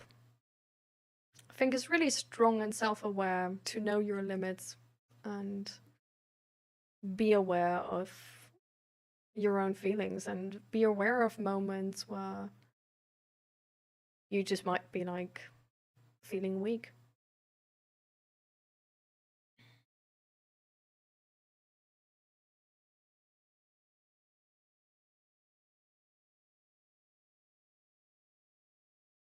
What? They want to make a law here where if you have a mental health file, you get deported? No. No, don't tell me this is true. No, no, no. No, I don't like that. Well, what country are we talking about? Oh, my god. Oh. Guys, whoever is like redeeming like exercise today, I'm not gonna do it, just so you know. Like you wasted your points. I was at the gym yesterday and I have such bad muscle pain. Literally, I'm doing my best sitting.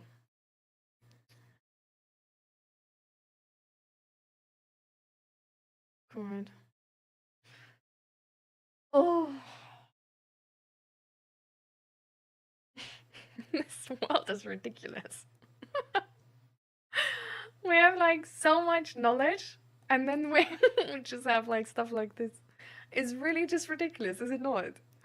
Like, we know so much better, like humanity knows so much better, but we just sort of decide to make stupid choices, honestly. How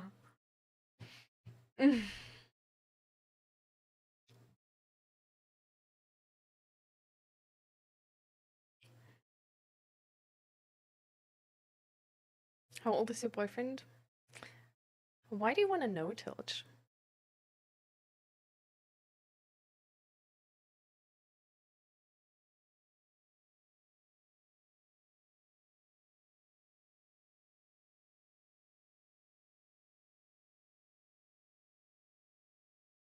Oh.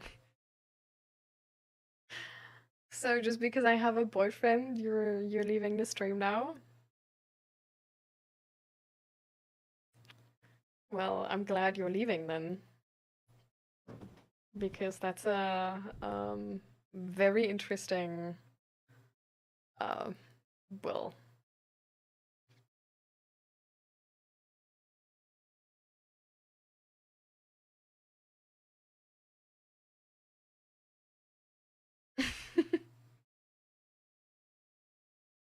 Why? Well, why do you want to stay now for a while? Because I said that I'm glad you're leaving, if you think like this.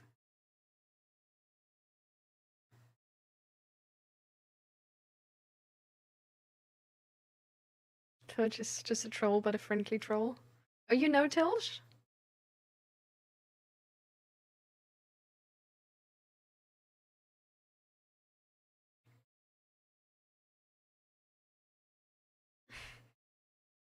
Alright, Remy, then be on your best behavior. Chat is watching you. And me too.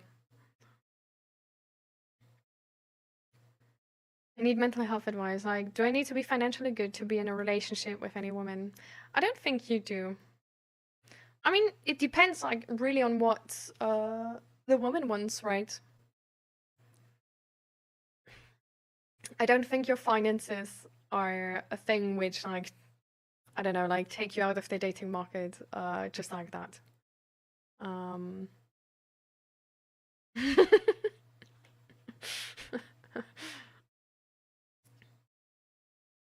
And sorry, I just had to laugh at Isa's message. Well, I think for some women, definitely it's like important, right? And finances are important. Because in our world nowadays, like shit is getting way more expensive, right? And that's also fair.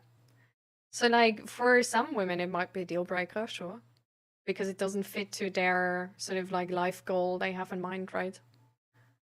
But it's not like a deal breaker in general or something. Like I would just be really open about it, about where you are, where you want to go, what your life sort of looks like, and how you will get there, and how your life looks right now.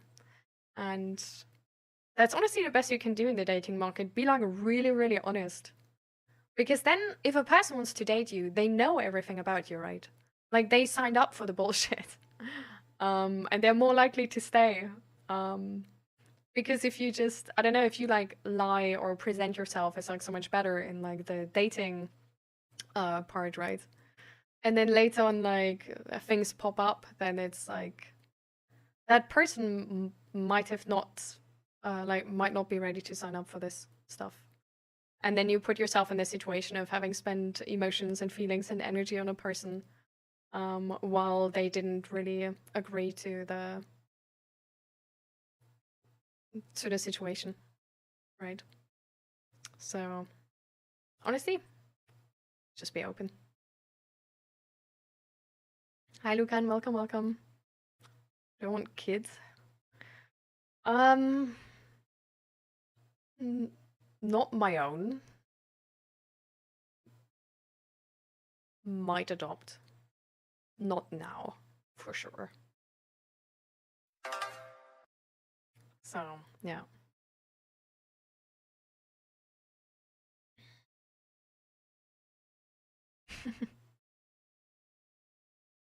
Thank you for the follow, Marie. Welcome, welcome. Age, I'm 25.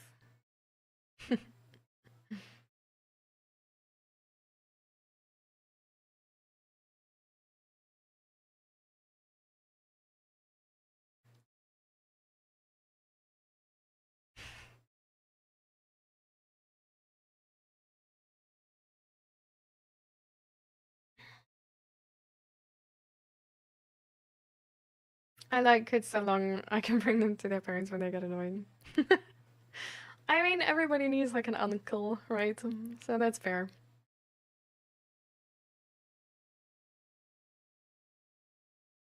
Oh yeah. With like, well, that's true. Like with kids, good finances is important. Or it can be important, depending on the state and place you live in, right? So...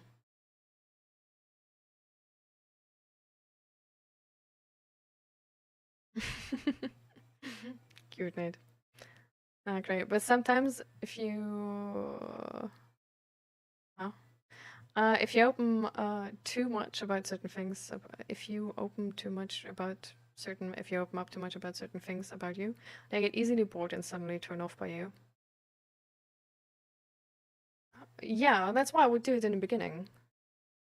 Like honestly, I would be like, first date, this is who I am. Yes or no. So like I don't want to spend a year into the relationship and then notice that like the pressure to me of like upkeeping this fake image is too much and I resent my partner for not accepting me the way I am. Or on the other hand, be the person finding out that my partner is boring and doesn't match my lifestyle. Like, I feel like people deserve to know who, like, what they're signing up for.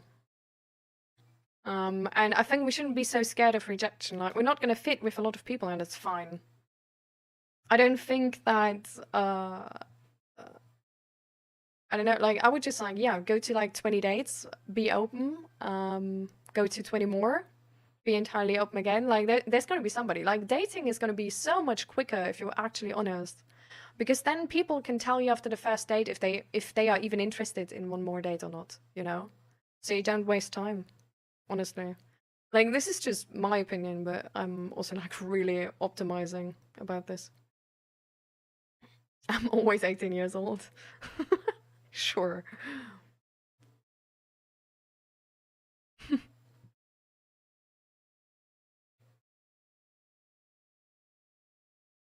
Like the music? I'm glad. Welcome, welcome.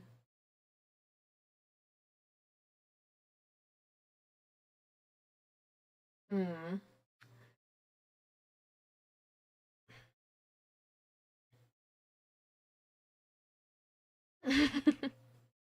I think that's the thing, Remy, right? Because I believe you. I absolutely believe you. I don't think you're boring. I think you might be boring to half the population, but you know, like that's the thing. Like I'm not the perfect partner for everybody. Doesn't mean I'm a bad person for them. Like there would be a lot of people, like a lot of people here in chat, where like if we would like live together, we would drive each other absolutely nuts. Doesn't mean I'm a bad partner. Doesn't mean the other person is a bad partner, right? Just means we really don't fit together. So I think that's why I would be like super honest about how my life looks right now and what I want my life to look at some point. Because everybody has only one life, right? Like everybody deserves the chance to have a chance on their one life and have a chance on their ambitions and stuff like this. And not having to make the decisions between their loved one and the life they want. So essentially their own personal life goals. So that's why I'm like, you know, like be entirely honest. And even if 99 women or men or whoever think you're super boring, there might be one person who entirely matches your freak, you know? And if your freak is collecting freaking like post stamps, then, you know, who am I to judge? Like, as long as you're happy. So that's really how I see it. Am I from England? No, I live in the Netherlands and I'm from Germany actually. Where are you from, Tilsh? Are you from Poland, like chat advertised, or not being scared of rejection? What if you have massive abandonment fear? Also be honest about that part. Like there's some people who gonna match your freak and there's some people who won't, right? Like there's some people who really like still, even in a relationship, enjoy their quality time alone and want to have alone time multiple times a week. And there are some people who would love to just be with each other the entire freaking time. So I think honestly, as long as we're like really open about who we are and like just what we need from our partner, and we can paint a really clear picture on that and sort of like communicate that clearly as well, then the chances of our needs actually being fulfilled and our partner not only fulfilling them in a way of like, oh, I have to, but actually wanting to and not minding to at all, are way higher. So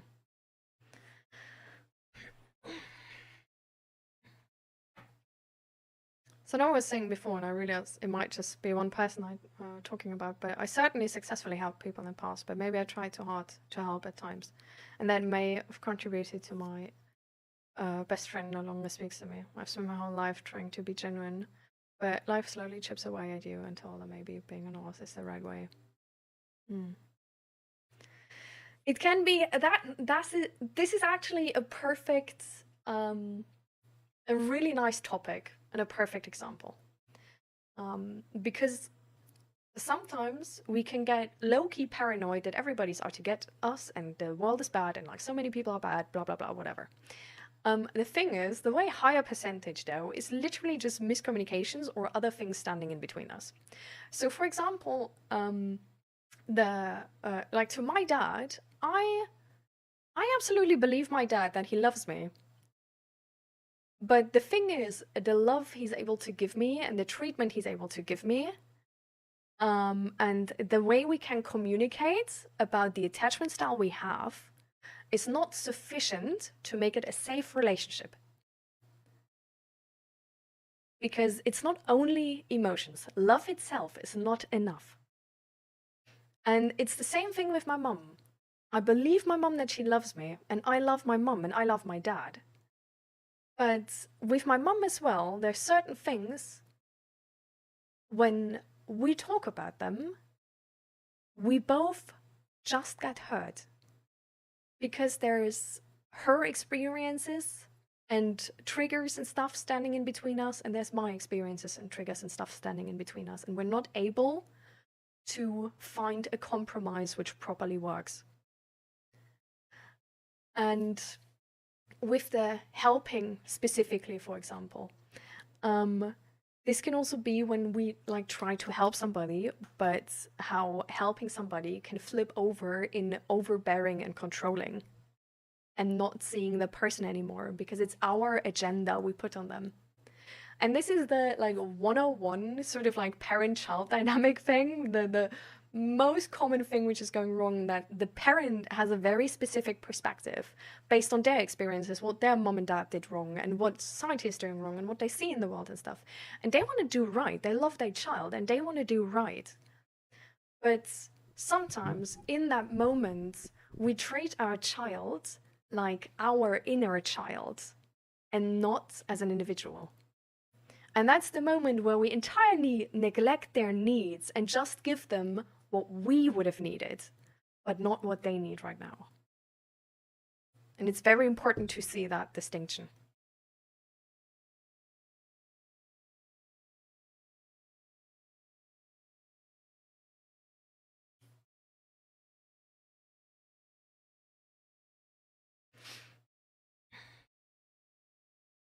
Honesty should outweigh the fear of rejection.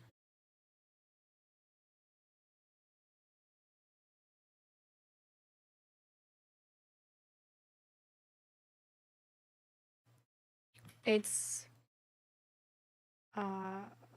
this talk here of Mark Rober, actually, talking about how you can actually be more successful, which is trying more, failing more, and not not being too obsessed with failing.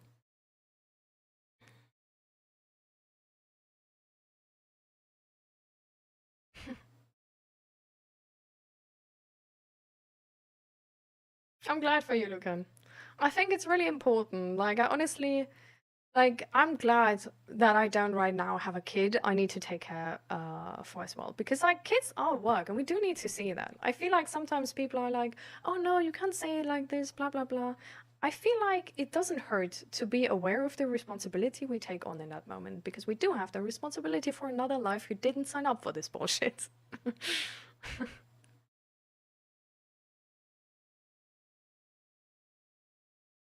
What about the partner who's often hot and cold? What do you mean by that, Grumpy?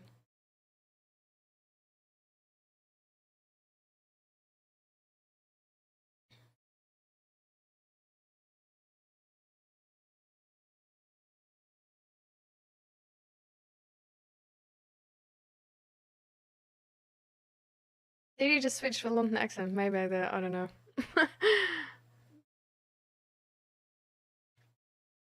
I don't like your mom. I feel like she was my mom. She would probably maybe pull all my hair. She sometimes does that, but I also love her very much. And I know she doesn't mean it with ill intent. It's just something where two worlds crash together.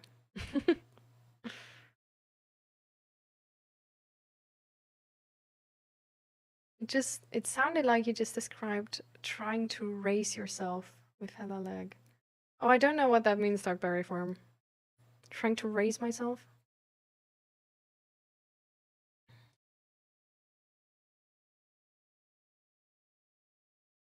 But sometimes there's nothing left.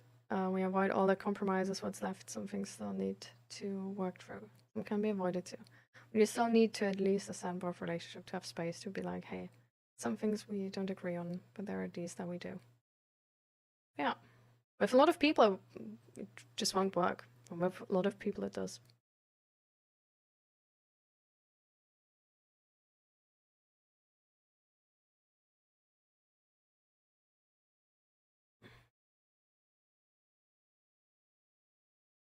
Hot and cold is clingy at times, and sometimes they would want their alone time.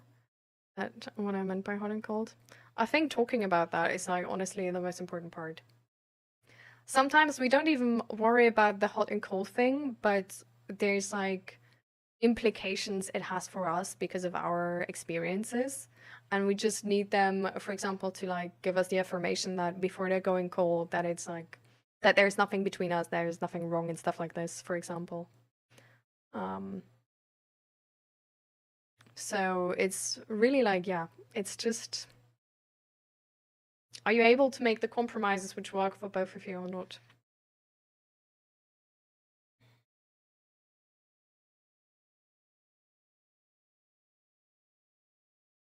Mm-hmm.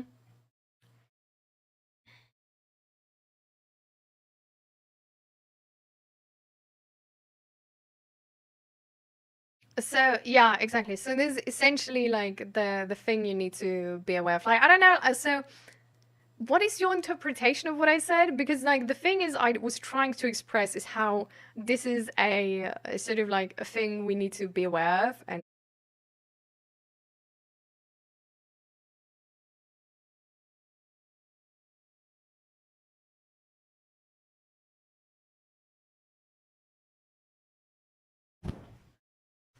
I pushed in the cable more because I don't know why, but it doesn't, I don't feel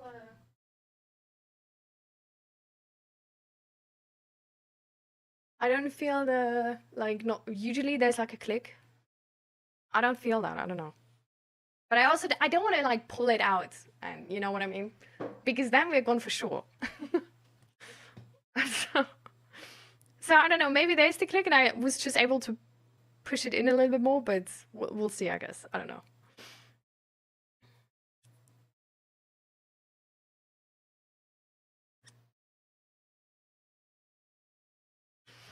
I've been looking into attachment theory for the past few years, and I relate to the fearful avoidant attachment style, sadly, but growing more secure slowly. I'm glad. It's really good. It's really, really nice to see yourself sort of and like be aware of your own sort of like situation. Yeah, and it's like I know there's still things we agree on, but they are all gone because it's just too hard to repair. I know we're both stubborn, so I'll never hear from her again. Yeah. Is it still lagging? I thought we're back now. Sorry. But like I was like my interpretation was that we're back now. Is it still lagging? Like right now? Because then I'm gonna check the Ethernet cable on the other side.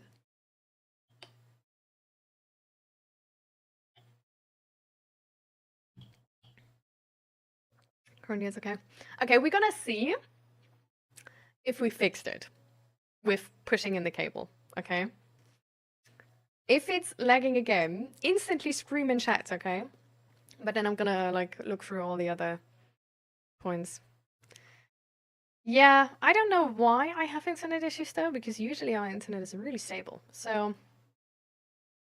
I don't know. But it's, yeah, it's definitely internet issues. It's not my PC, so that's the annoying part though. Because about my PC I could actually do something. With internet we can just sort of deal with it.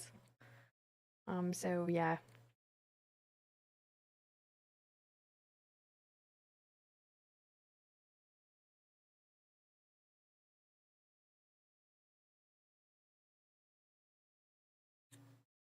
But yeah.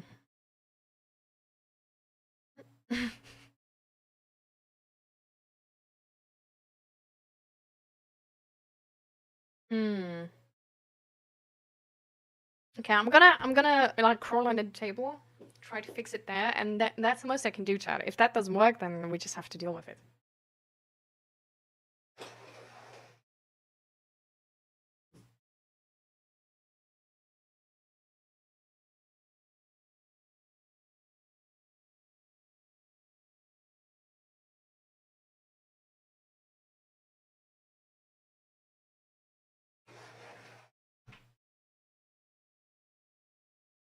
Oh, my muscle pain is so bad. I completely overdid it. I went for the first time to the gym in like weeks. And I just felt like, yeah, I have so much power. And then after the like first exercise, it was just like pushing your legs together like this. After the first exercise, we did another one. And when that other exercise was done, I like my legs were still hurting. And then I was like, fuck. Like then I was going in my head and like ticking off the box and I was, oh shit, that was the first time since a few weeks. Like I need to like start like slow again because otherwise I'm gonna have like muscle pain for like forever. And then I did like, you know, then I started slow, but it was, I forgot, so yeah. Can I give you a tip? Oh shoot, for sure.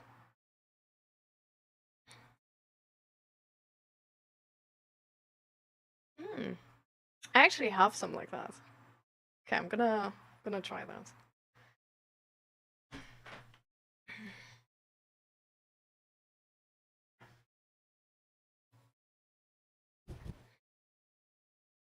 I have 3 in 1 instant coffee packets in my purse. That's how random it gets in there now.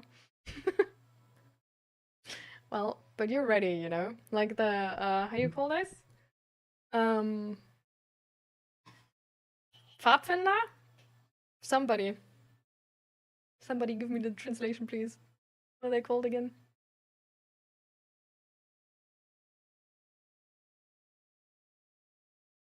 Beautiful skin's all the same, but an interesting soul is 1 in a million. I hope I can meet her. That's a really beautiful saying. Scout. I don't think it's Pathfinder, but I think it's Scouts. But it's like they're like, you know, like American kids going to the woods doing stuff.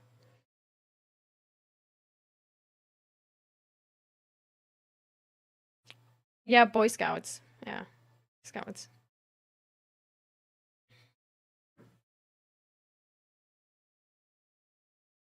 But exactly, I don't think you call them Pathfinder. Pathfinder? Do you like...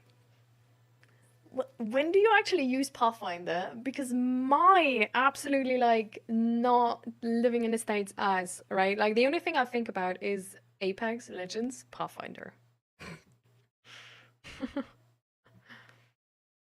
Why do I feel a cold air coming in when you open the window in this room? Well, probably because you pulled your attention to this. But yeah, it's funny, right?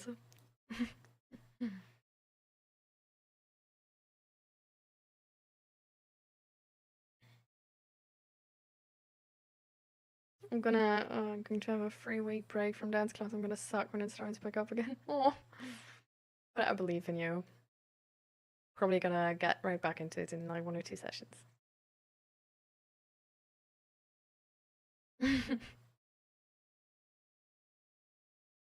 Pathfinder does not. If Pathfinder, like Pathfinder would be a good word for like a Navi software, but it's the only thing I know.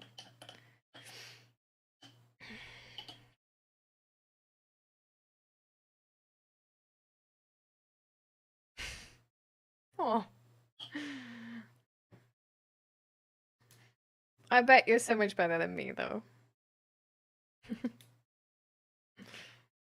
Like, compared to a person who doesn't dance at all, I think you're still great. Even though you might have found yourself maybe a class of like really great dancers. But then you still have a lot to learn and there's a lot of potential, so.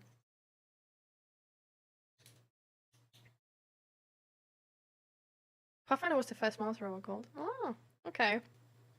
I see. So, party people, we have like an hour still before we start into the goodbye ritual.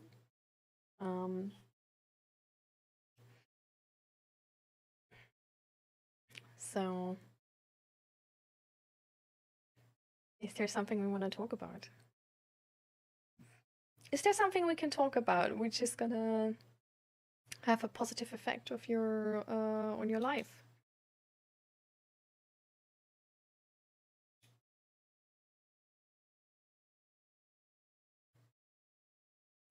Stream end is sort of variable. Depends when Zach is coming back. But yeah, it's gonna be like I want the stream to end just before 5, because today evening we still have a Stormlight session.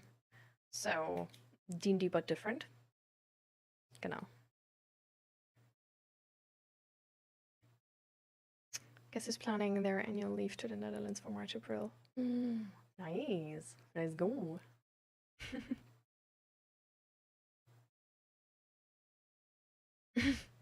6 months is a long time, though.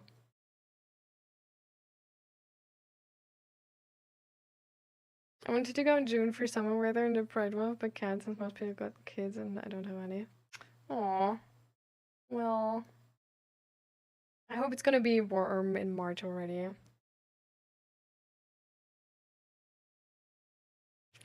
There's a chance, but you know.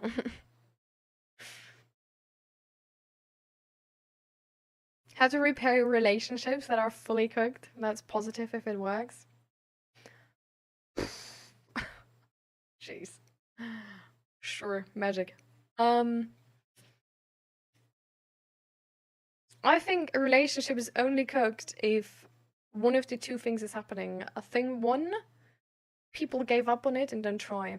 Because then you can't fix anything when like the people are not committed to fixing it. Point 2 is actually the same, but like different. Like the people didn't not just don't try, but and are not committed to it, but the people have tried and think it won't work and have mutually agreed that the relationship is fully cooked and won't work anymore. Thing 2 is a mutual agreement breakup situation, right? So that's entirely fine. Thing 1 is the thing we're sort of, I guess, like more bothered by. But I think the most common part we're actually bothered by is a different situation, and that's a situation of one person wants to fix it, and another person might also sort of, I guess, want to fix it, but don't really want to put the work in to fix it. And so you're trying, like, one person is trying to make compromises, but the other person is not really trying to make compromises. So it's like a weird situation, which is like technically one, but we don't really want to see it that way sometimes, you know? And then I think still, honestly, just having really clear boundaries is probably the best way to elect again. Well, I tried fixing the cable, guys. Sorry. It's really, there's nothing I can do.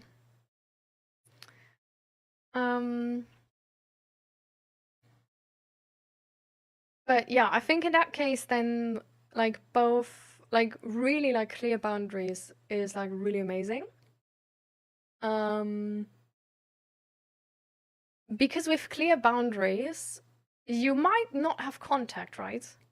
But the other person knows how to have contact, you know? So you state clear boundaries, and if the other person then like just is like, yeah, well then like, oh, fuck you, I'm not gonna do this, then it's like, okay, fine. But at the same time, the other person like knows what they have to do to sort of have contact with you. If you sort of end with this like, these are my boundaries, sort of, this is what I need to have contact with you. And if it's anything apart from that, like, sorry, I'm out, But this is how to have contact with me. And then, yeah, they might need some time, but they might text you. And I think... And the other thing is honestly just agreeing that the relationship is going to be mediocre. And that's more like I don't know how good that way is. I'm not going to like try and be like, oh, like that's a perfect way to do it and whatever, you know. But I'm just going to say, like, in some situations, there's relationships we want even if they're not perfect and even if the other person is not doing anything to fix them. And in that moment, we can, like, if we can make our peace with what the relationship is giving us in that moment, then it can also be good. So, like, I don't know, like, for example, with like parents, that can look like, well, I'm just gonna accept that I can't tell them like very detailed information about myself or very sensitive information or whatever, or talk about them like talk with them about all the topics I'm really interested in. But there are some topics I can talk to them about, and that's really nice still. And that can just be like the amount of relationship you have, you know, like you can just agree to have like a really shallow relationship if there's not more in the bucket, sort of. But then you also like really need to make your peace with that. And I think that's something which is like shallow relationships are, I feel like a lot of the time just they can't compare with better relationships. And that's why this situation is more rare, I think, because it's usually not worth it. But yeah.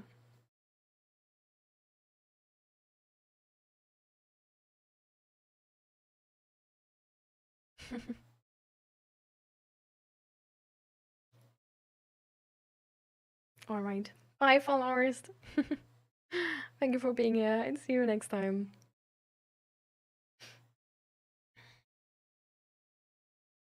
The Netherlands is a lot of fun. I went in the summer, but it will be beautiful all year round. I really like the Netherlands.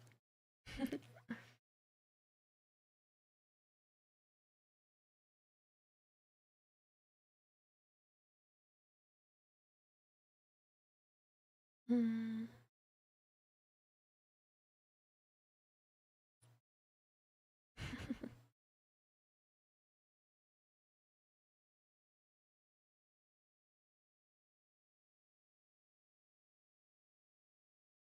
But the other person is stubborn. They don't want to make the first move, but you can't make the move either because they were the one that wanted space. Yeah.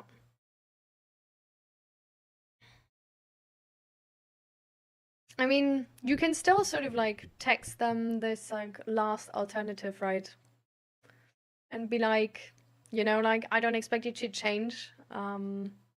We can just agree that we don't talk about these topics. And then we're good.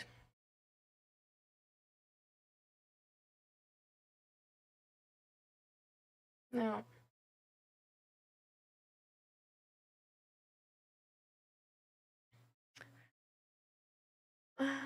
So as I was saying abandonment, and now that Barry Four was asking what are some common things people need.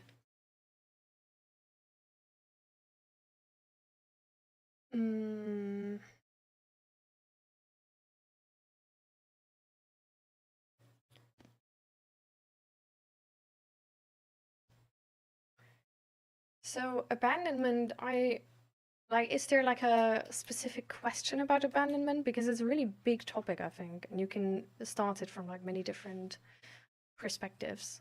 So it would really help to sort of have like a starting point, to know how to like structure it. And some common things people need.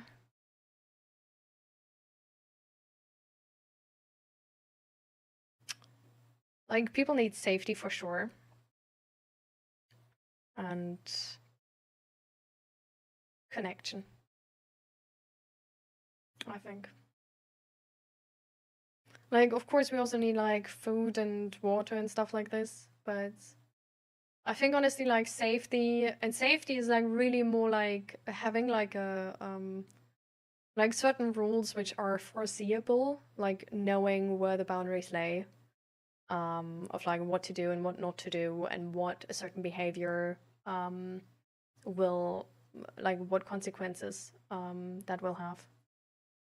And the other thing is really just connection, like being seen, seeing others, relating to people, connecting to people.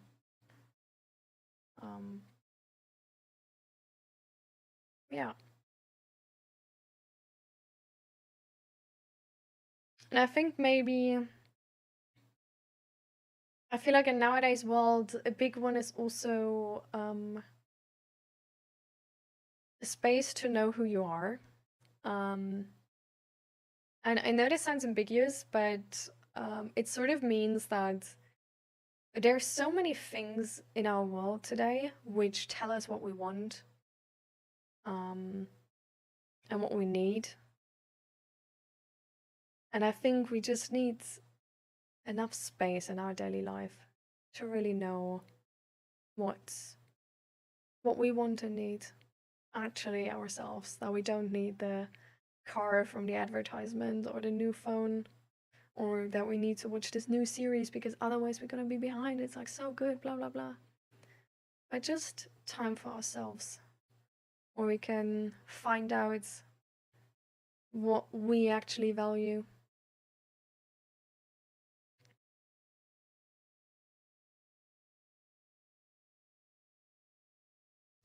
Everybody should do psychedelics. There's actually an interesting therapy approach with like guided psychedelics. I think it's done. I think in Switzerland or something. There's some studies on that.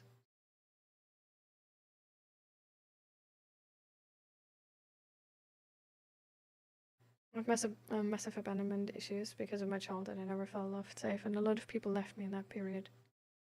I just struggle to connect to people in real life because I'm so afraid to be left alone again.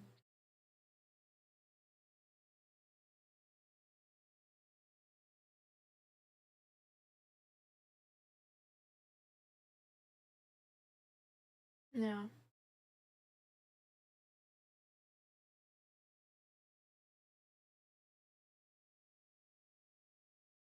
Sorry, Asta. Abandonment can be a really tough thing to overcome.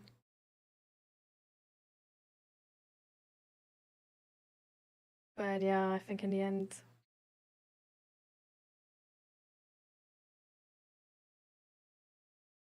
it's like, I think we agree that like finding connection is like always worth the risk. Technically, like logically. But can be hard to build the confidence to get to that point. Especially in your situation.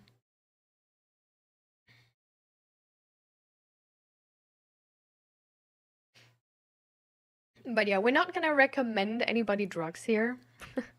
I was just stating that there is that it's interesting because there is a therapy approach with psychedelics. But nothing more. It's also far different from just taking drugs.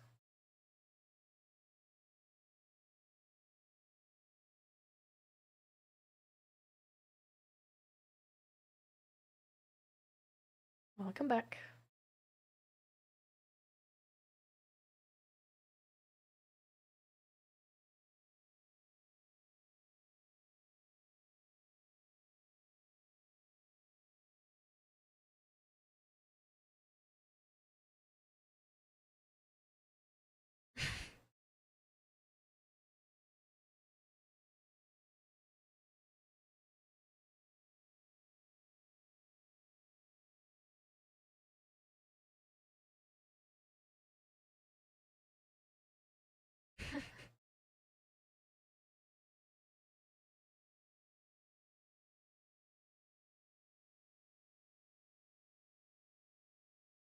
Just because we are in the Netherlands doesn't mean we need to visit the coffee shop. Exactly.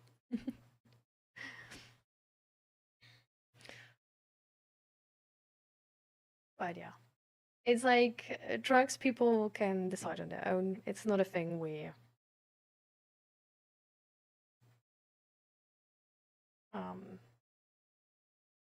tell everybody to use because it's so good. Drugs have a lot of disadvantages, and I think we all know them.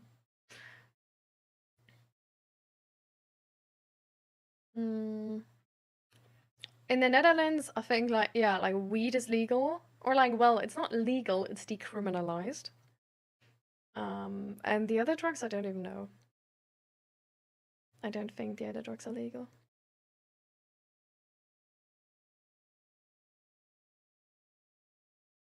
Yeah.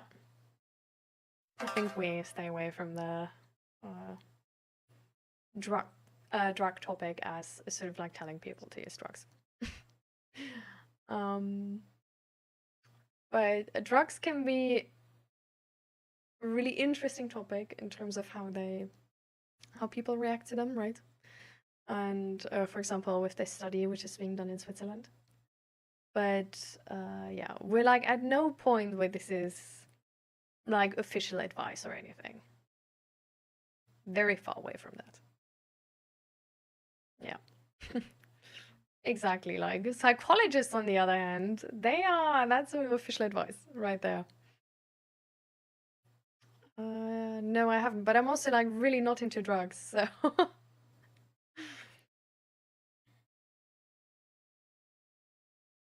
All right, never me alone.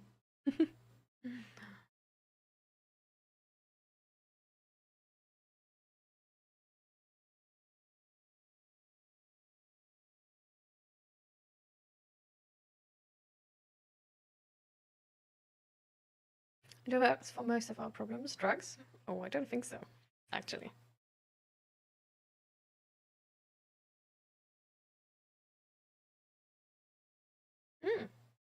So what is the long form of it then? Or what does it do? Okay.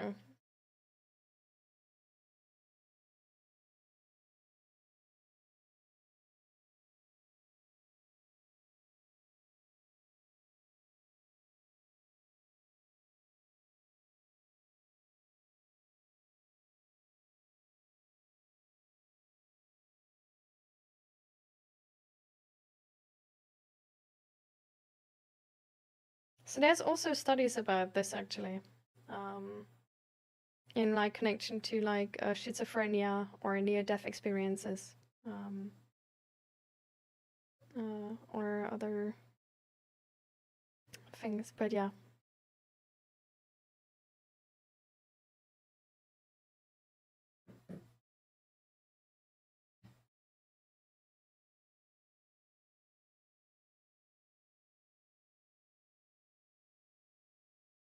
Oh, jeez. Well, I mean, drugs are sort of like from, like they don't need to be chemically sort of like unnatural to be bad, right? Like we can get addicted to a lot of things, and I think addiction in general is really, really bad for us. And so even if it is natural, if you get addicted to it and you need it, then it's making you dependent. So.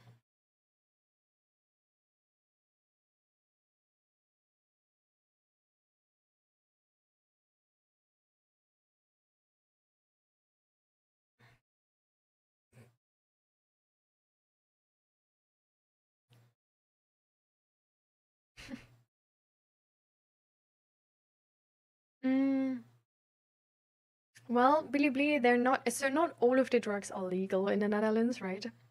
Again, as far as I know, it's only weed. And weed is also not technically legal, but only decriminalized.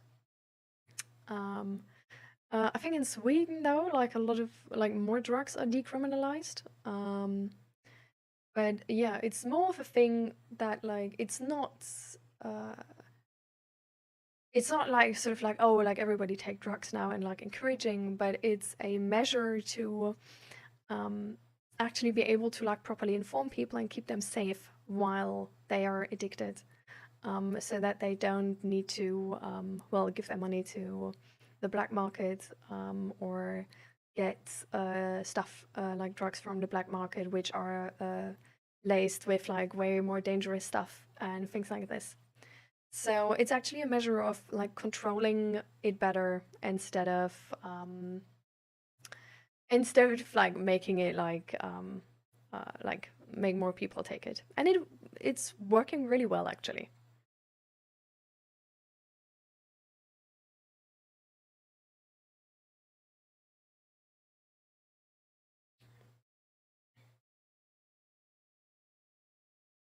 But yeah, again, there's a lot of drugs in the world.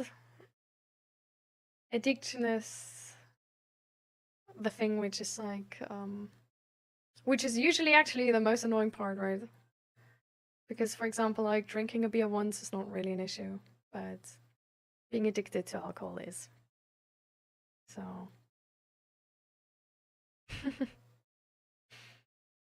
I understand what you mean. It is sort of like, it seems like a strange concept. But because people which use like, so the case is actually quite often that dealers like lace their like lower tier drugs with higher tier drugs. And then you turn like way more addicted, and you turn addicted to more dangerous stuff, right? So by sort of providing tested drugs, you avoid that people, for example, also get overdoses, just like deadly overdoses, but get actually like stuff which is safe to consume. Lucan, thank you so much for the 100 biddies. Thank you.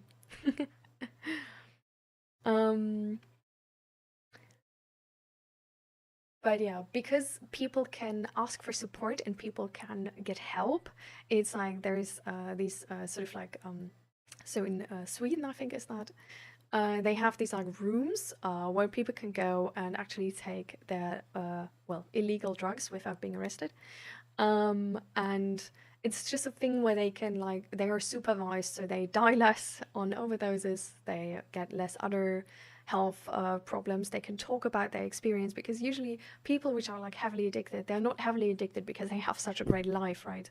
They are heavily addicted because they're coping with the addiction from something really bad.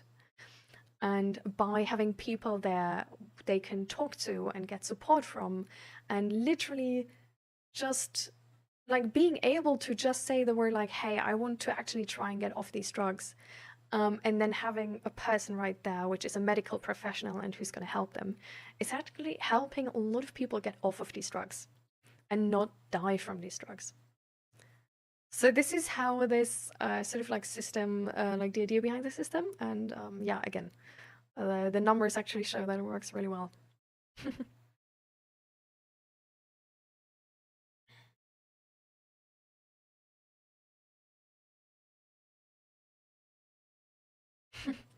Yes, thank you guys.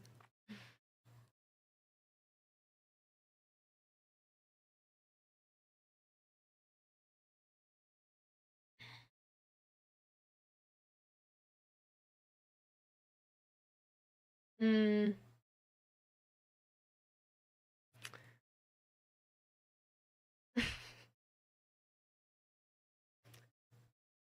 So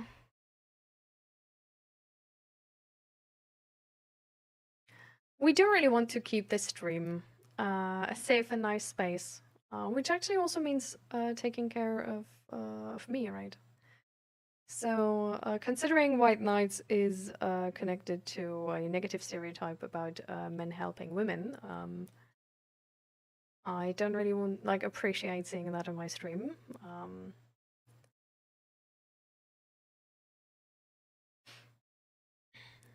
And at the same time, let's be careful with Joe Rogan advice, just because of the other advices he has been given, or he gave. So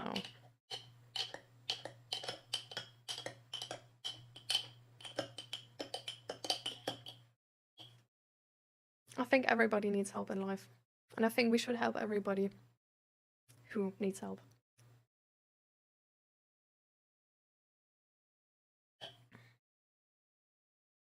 So.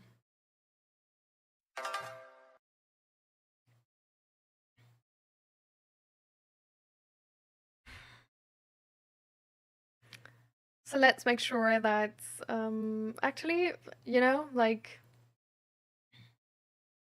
I really appreciate Indiana Jones' message here. And Lucan's. So. Ooh. No. Ugh. We're gonna ban that right off the gate without you guys just seeing that. Yeah. Jeez. So I'm not gonna say thank you for that follow.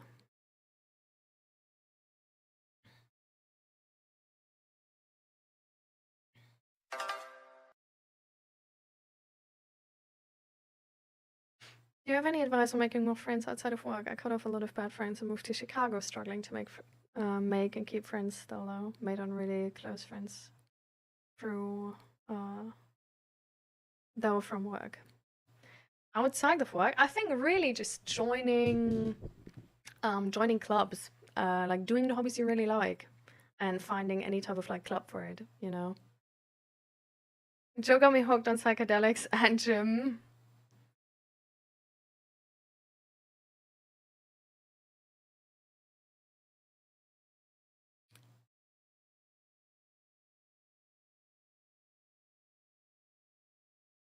Yeah.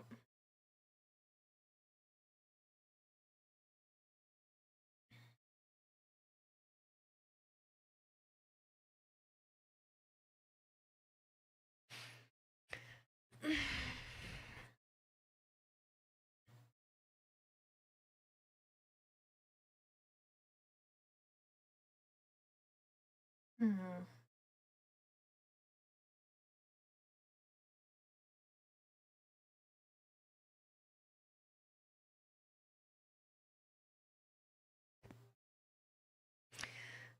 I think that's good, Asta. So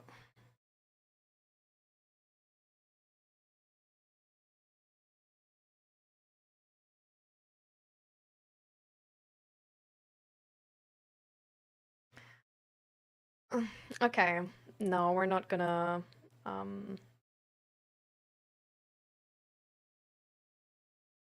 okay, guys, we need some like better communication here. Please. So first of all, it's a stream rule below the stream that we don't make generalized statements, right? Or we don't try to make generalized statements. And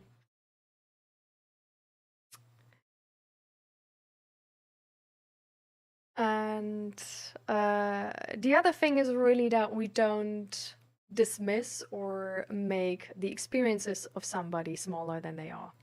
Like, we don't make statements like, oh yeah, just, you know, like, just be better, or just do that, just do this, just do whatever. Like, if it were that easy, like, the person would have done it for sure.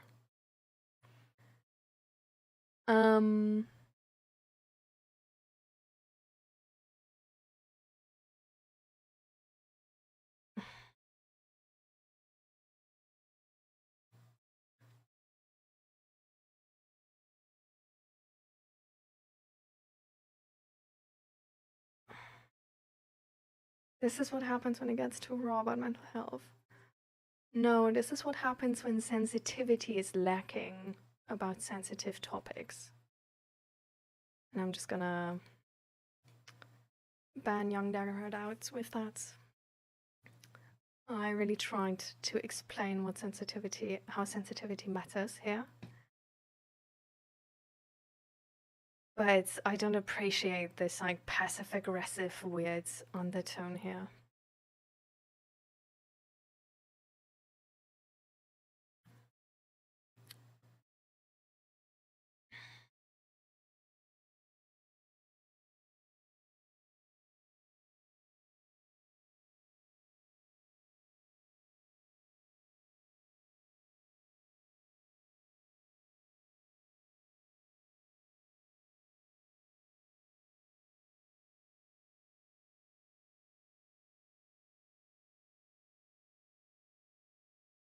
Mm.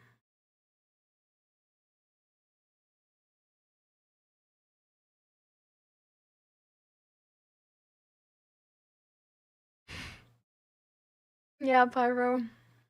I don't know.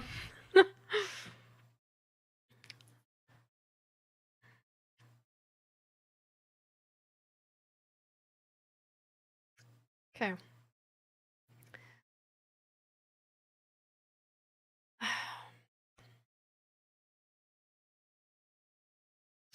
But yeah, so we don't make jokes about anybody like sort of like helping me to like moderate the chat or keeping people in check here. So again, that White Knight comment I before I don't appreciate, and this is not the place in that stream here. And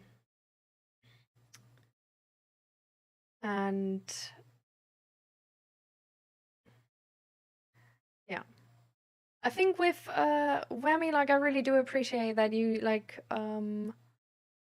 that you're sort of like positive. I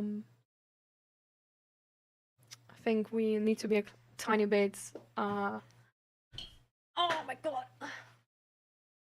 tiny bit careful here to not make it like, I don't know, not dismiss the gravity of someone's situation, and not go to this point of like, oh yeah, just go to the gym and then everything's gonna be fixed. Just making sure you're aware. Yeah, it's just sort of, it's like on a line, you know. So because like going to the gym obviously is like, no, it's just like it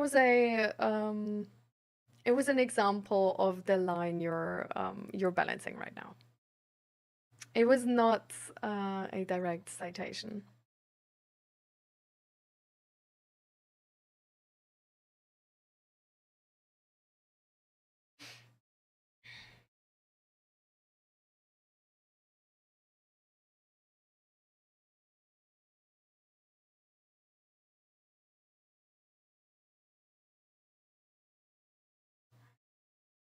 Do that, Pyro, and afterwards tell me about the tattoo. I'm glad, Asta, that you took that walk. I think it's really important to know when you're getting too much into something and need space from the topic.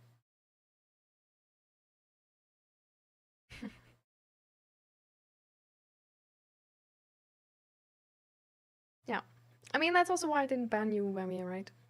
Like, I think you do mean well. I'm just pointing out that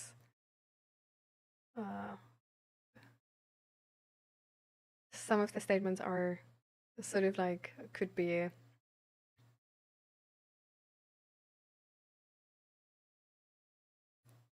interpreted in a certain way, and that we are taking care of that. And because it's also one stream rule to make sure that there's no miscommunication, right? And then we don't like accidentally hurt somebody or whatever. So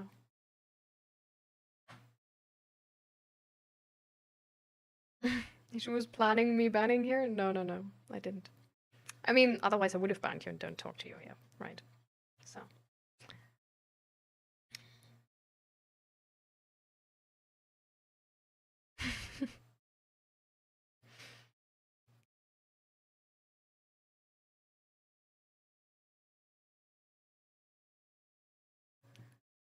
So, I personally, I do have to say, I just, what sort of like got me with Young Daggard was more this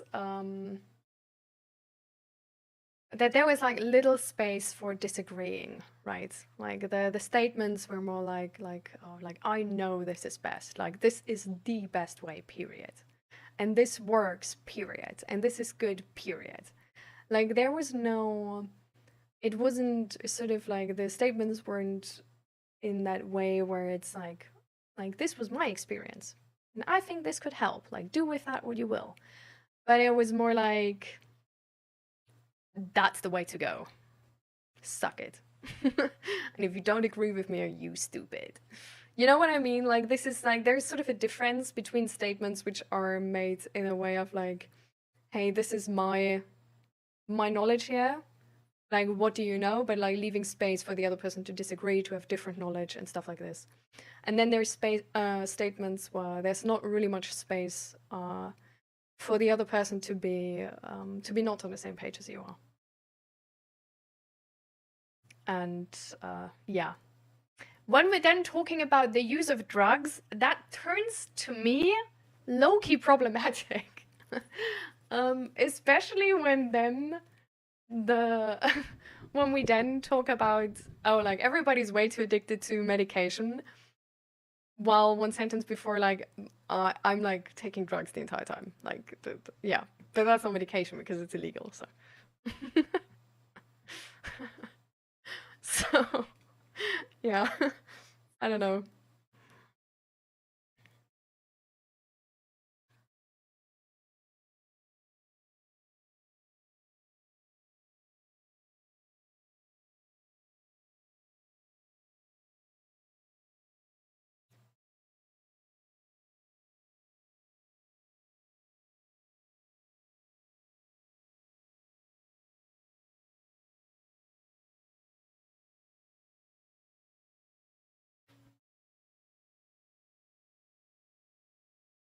I've always liked helping people and being nice to others. As one gets older, the world begins to darken your heart, but I told myself not to let it stop me from doing nice things. I didn't realize it was because I felt invisible and I didn't want others to feel that way. Ultimately, taking care of others before myself, and now that I want to take care of myself, I feel more invisible because I never took care of me. And now I'm just empty. I mean, empty doesn't need to be like a negative thing, right? Like, we always view it as something negative because it's obviously like really scary to not feel any certain way, right? And not to know what you like and what you don't like. At the same time, it can be a really exciting time because there is a lot to find out, right? Like, there's a lot of potential to find new hobbies and really find out the things you like. And yeah, to really get to know yourself can be quite interesting. But yeah, sometimes it can also be like really frustrating if you don't get many pointers from yourself as to what you like and what you don't like. It can be a quite confusing time. But I wouldn't see it as there's nothing there, you know? I would see it as you just don't know yet. But I think there definitely is something. I think everybody of us really has a character where we like something and we dislike other things. But I think sometimes we're just really not, like, we just don't, you know, we haven't learned to listen to ourselves and have listened to others so long that we just sort of unlearned, actually, maybe, or ignored what we like. So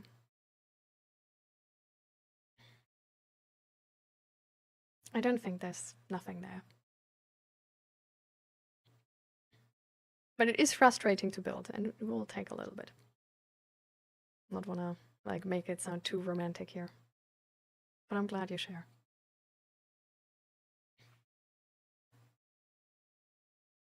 And I mean, to be fair, it's also, it's really good to notice, right? Because you really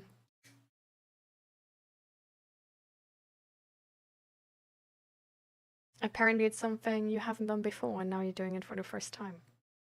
So there is a lot of growth doing something new.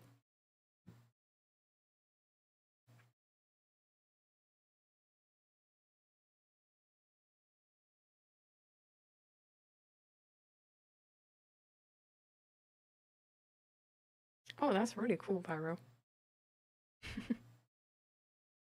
Welcome, Nihilist.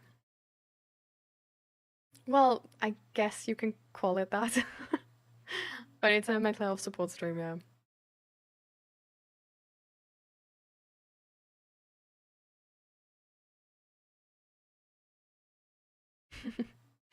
Thank you, Lucan.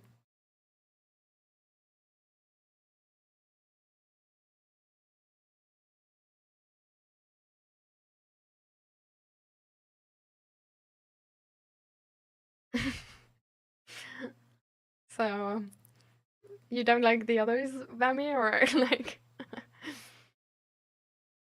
I left it jolly, or wait, Elit. What? Welcome. The skincare, Ellie. Okay. The skincare routine. Oh my god, my skincare routine is trash. Jesus. You know, okay, like my skincare routine was like really good, like a year ago or something. But well, maybe like a few months ago. But like the last month, oh my god, I've been slacking. But it didn't get worse, so I'm like, maybe I'm allowed. I don't know. But yeah, so that didn't really help with the reprioritization of it. But yeah, my skincare is just CeraVe face lotion with 50 sun thing, and then for the night I have some like, I don't even do that. Or for the night I don't even do that. I did that a couple of months ago. So for the night I have like some retinoid cream, drops, and then I put like normal moisturizer afterwards. That's it.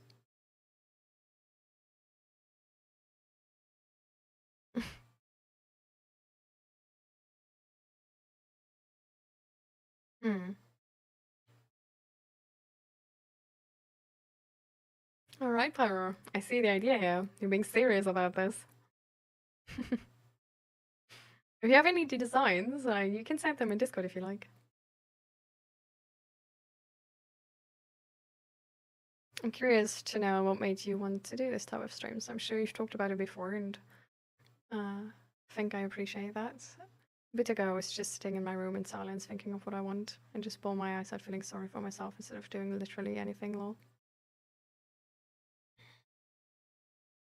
Sorry, love. Seems tough. I saw your question. This is a big question. I really like the topic of psychology. Like, I really like mental health. I like psychology. I love ethics as well. I'm really obsessed with bigger systems and structures and societal structures and systems. And like anything psychology related to it, just understanding humans, honestly. So, like, that's one part. Like, it's really, like, it's a really interesting topic to me. Like, even the dark sides of this topic is really interesting to me. And the other thing is honestly just that I feel like a space like this is a bit missing. And I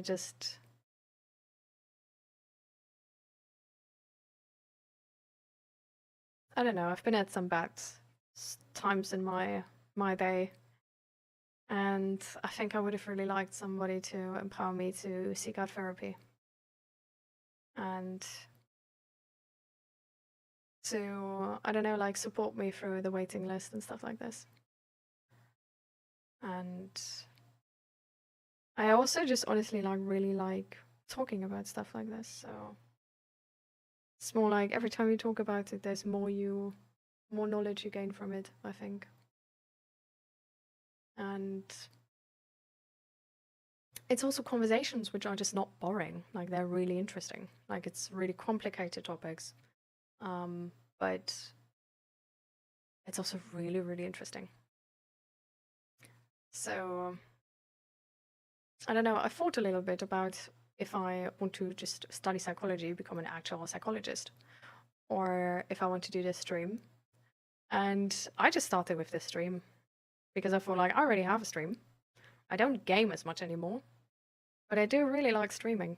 So why not try and make a mental health stream, see if that works, like see if that is a thing which is liked, and if people like that, you know. And so far people like that. So yeah.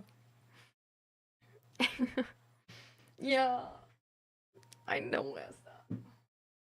Can only drink this.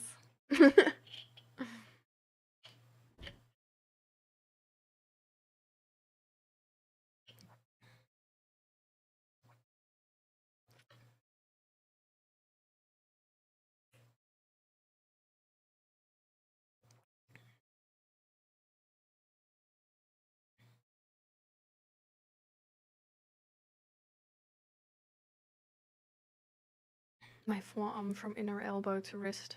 Oh, okay, damn.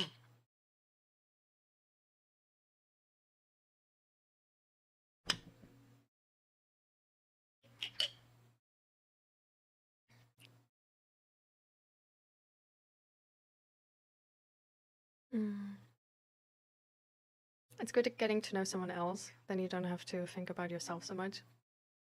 I actually think it's the like complete opposite for me. I feel like every time I talk to you guys, I get to know myself a little bit better. And not only do I understand myself better, but I also understand the world better. And I don't know.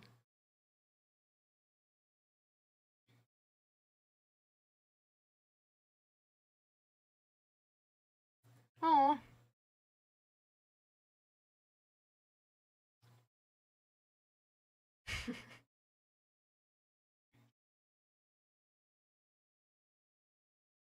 Oh, I don't mind talking about death. I actually think death is a really interesting topic too. I don't know, maybe I'm weird. But like, I'm a scientist by heart, guys. Like, this is like, and not only scientist, but like, I guess, how you call that? Oh, jeez. I know it's in German, but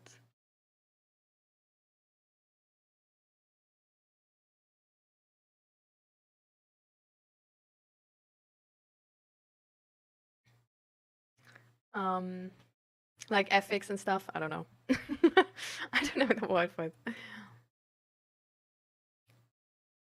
I found out I love psychology a bit after I dropped out of college. Love to know and try to understand the human mind. People definitely love being heard, even if others aren't listening, if that makes sense. Just to know someone heard what you had to say or felt. Yeah, true. Oh, Ellie, thank you for your resub. Thank you, thank you. Welcome.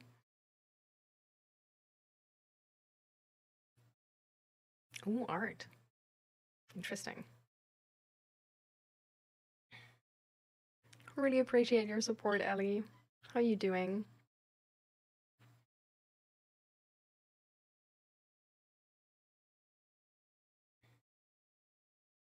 You don't have mental health, Esther? And you just have to deal with it every day? I'm sorry, love.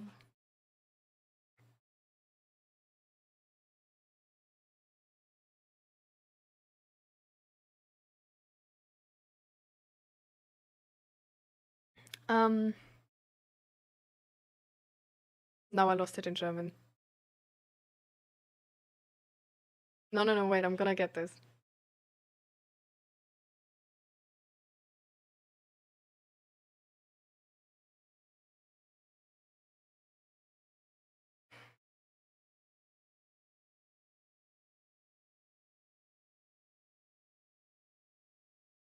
This is so embarrassing, it's gone. I don't know, it's gone. Like, there's not a word in my head. I don't know. What the fuck? Wait. Wait. Oh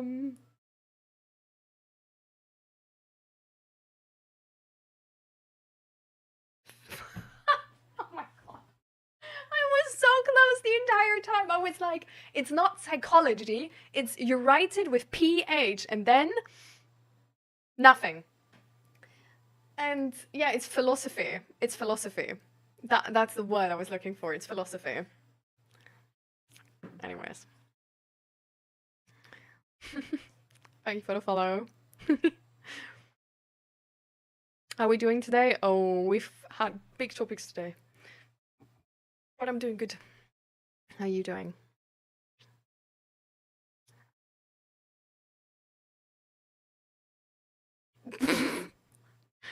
What is that emote?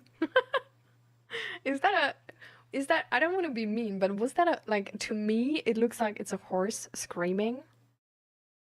If that is a person, I am so sorry.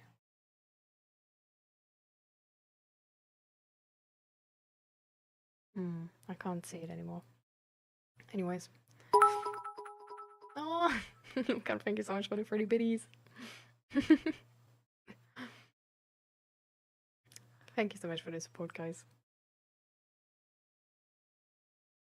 Okay, so let's start on the topic of death. Not a word in my head sounds like min exams. No, love.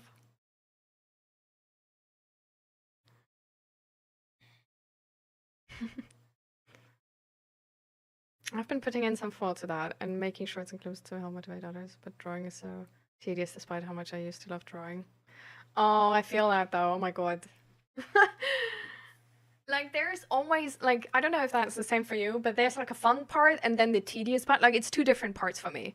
Like, if I make, like, I'm super creative. I love doing creative stuff. I love creating in general. But there's always like fun parts, which are really nice, and then there's really tedious parts. For example, like video editing. Oh my god, do not ask me. No. I don't want to. I don't want to. I can't. I don't, like, everything is weird. I don't know. I can't. No. I don't like it.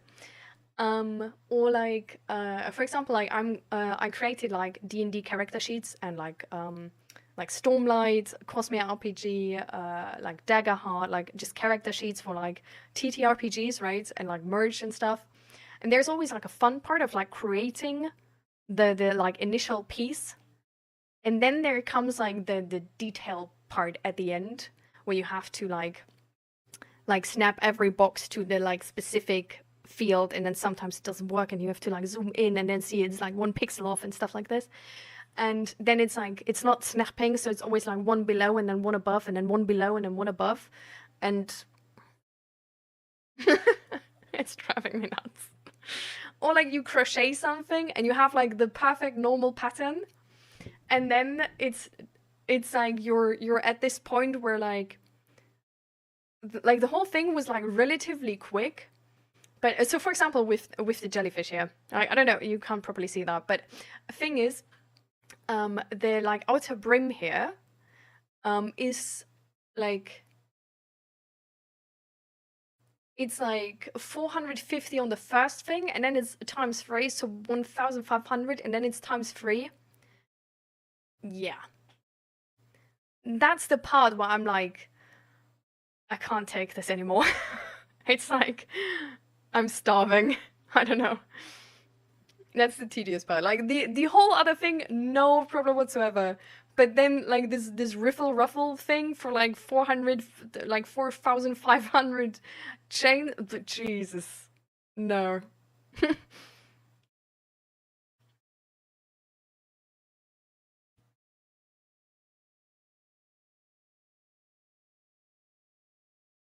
Well, I study philosophy and my therapist is having a hard time.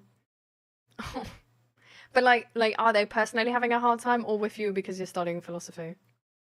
Therapy last Monday, and when I was done, my therapist said she was going to her therapist. I get that. There are so many bad things. Yeah.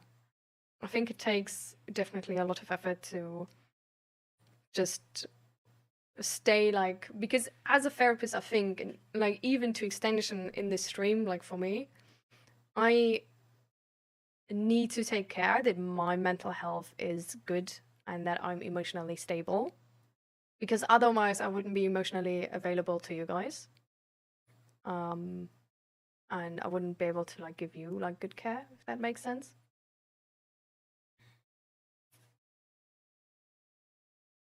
Imaginary exams.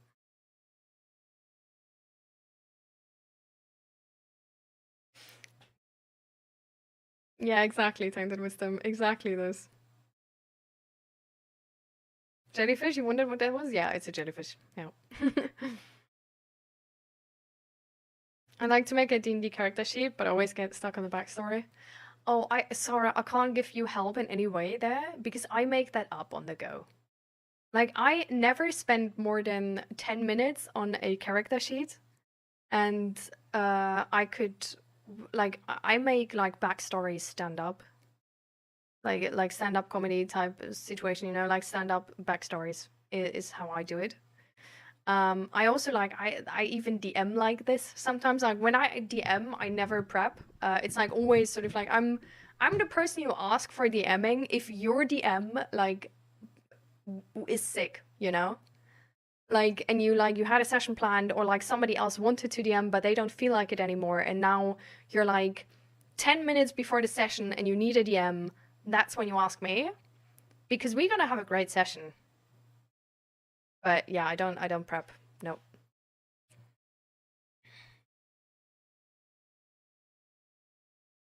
Even like recently I tried a different type of situation with DMing.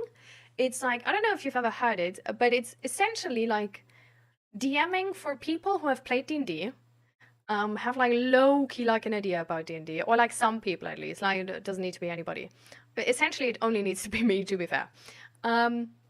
So like I have played D&D, and I tried the DMing style where you don't have anything.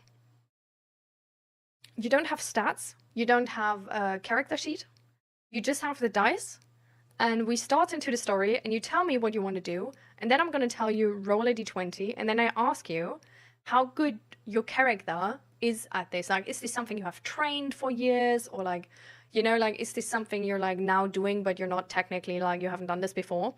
And then I'm just gonna like gauge the bonus you're gonna get on the roll, and then that's how we roll. And we played like one session like this. And it was really, really amazing. It was really quick. It was really nice, actually. But yeah, I don't know if that's a thing for like everybody, but to me, that was actually really, really nice. Yeah.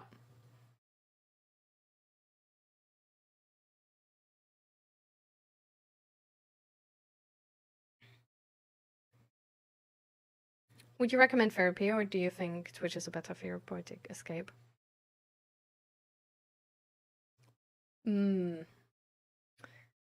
Depends on what you're struggling with. If you really want therapy, I think therapy is the right thing. If you might just need counseling, I think Twitch might be a good thing. But it really depends on like who you want counseling for. Like counseling can technically, like from the idea, counseling is a thing where it's better than like asking your friends or family, because you can like talk about certain things without judgment. But that's also only the case if the counselor is understanding that concept. So I think like therapy, like usually the idea is that therapists are more schooled than counselors, right? Like they have a higher educational degree. Technically, they should be able to adjust to you better and handle you better. I've heard stories of therapists screaming at their patients. I'm not gonna be here and pretend every therapist is a saint and every therapist is a godlike creature who is absolutely capable at their job and would make such a better job than I do. But there's definitely therapists, like there's good therapists which are like like my therapist, for example, is, I don't think, I really genuinely, no chance I would have gotten that progress by listening to a stream. And I'm gonna be honest about this. Like, it doesn't even matter the stream. It doesn't matter if it would be God himself making that stream. Because being in person and having this personal situation of him seeing me, like my facial and body and everything, right? And I'm able to see him, and we're just having that like personal space where like nobody else is listening and nobody else knows what's going on. Being able to be like fully open, that's a huge thing.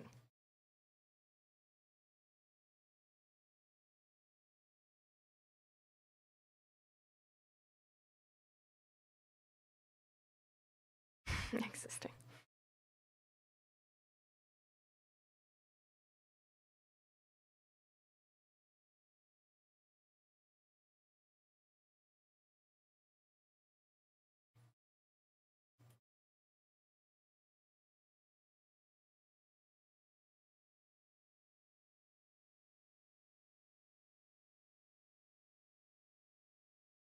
But choosing not to, which caused my own suffering.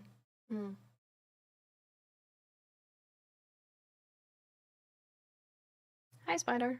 Welcome, welcome. But yeah. I mean, honestly, I think being mentally stable is actually not so much about being strong-minded. But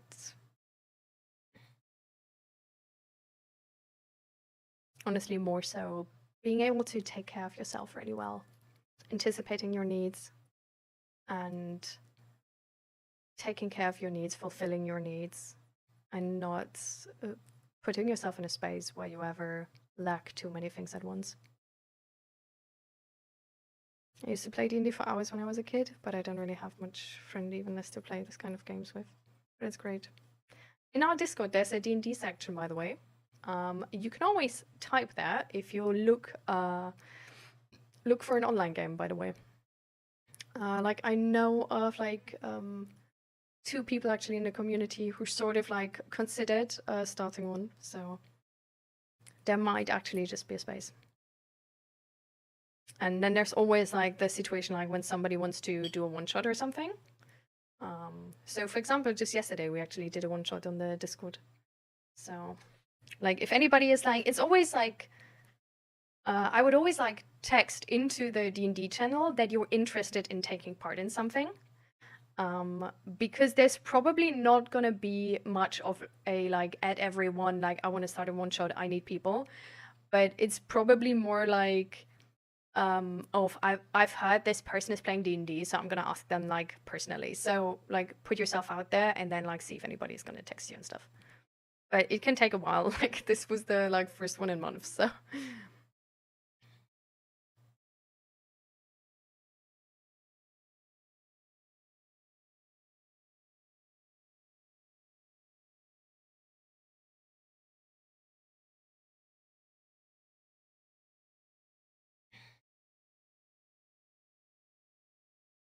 it's done. Nice. Is it even possible to be completely stable? Isn't it pure stoicism then? I don't know, to be honest. Okay, I'll check Discord, thanks. To me, being mentally stable is not an absence of sadness or an absence of ads are back. Wait, what? What? So Niels, do you also have ads? Not that I'm like talking to the void here, that would be sad.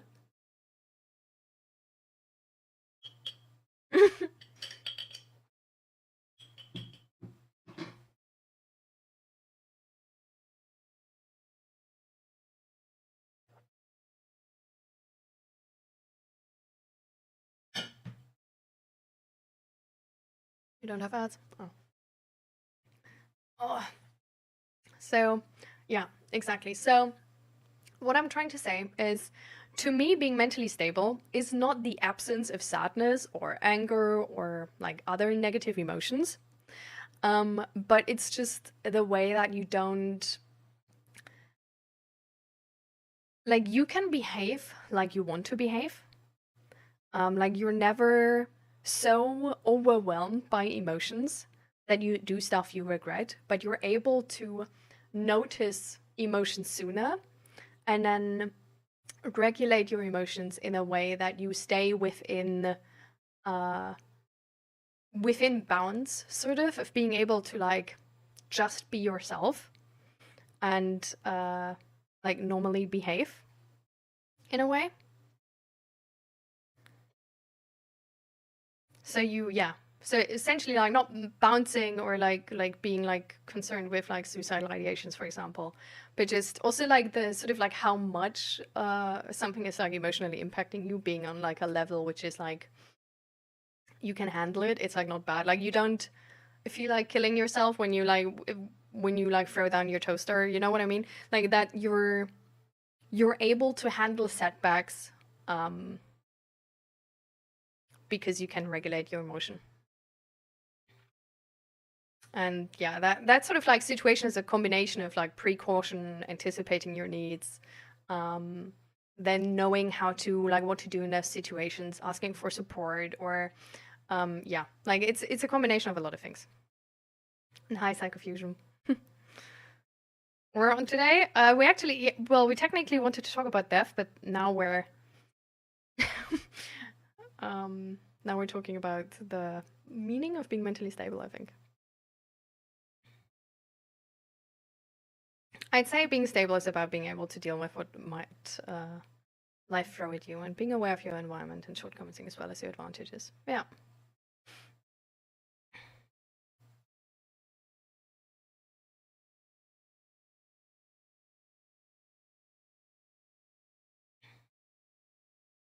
Yeah.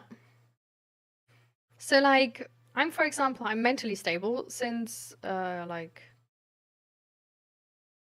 I don't know, longer. And to me it was like I don't know, like I didn't have like no points where I like wasn't sad or wasn't angry and stuff like this. Like I had points where I was sad or I was angry. Like for example, like my Reddit account was banned because it was like a new Reddit account, and I made a post about my my D&D character sheet I made, and with the link to my shop where I'm selling it, and then they banned the account, and like I was angry, of course. I don't think they have unbanned the account, by the way. I think they think I'm sort of like an ad bot or whatever, and like that's fair, but I'm still pissed. And then I had like my Etsy shop was banned actually because I used like I tried to like buy something and I used the credit card of my husband, and then like next day I was banned. And yeah, it wasn't actually the stream, it was like the D&D character sheet, but yeah, anyways. So it was really like, it was not something where I was like, oh, like a subreddit reported me or something. I was like well within the laws of the subreddit I was posting in. But yeah, I think it was literally just because it was like new account, I was posting a link, that combination. And yeah, with the Etsy account, like, yeah, I just paid with the credit card of my husband, and that was apparently fraudulent activity. And they are run by AI bots now, so they don't really check any anything else. So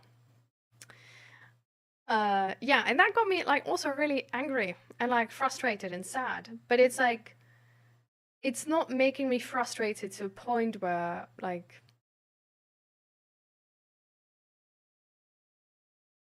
I don't know, where I'm like sad the entire time, you know? Yeah. It's like, it's annoying, but I'm able to act. I don't like, I just behave like I would. I have like some mellow days and that's it. Yeah. Yes, husband, whammy. Why can we, I think this is so uncomfortable.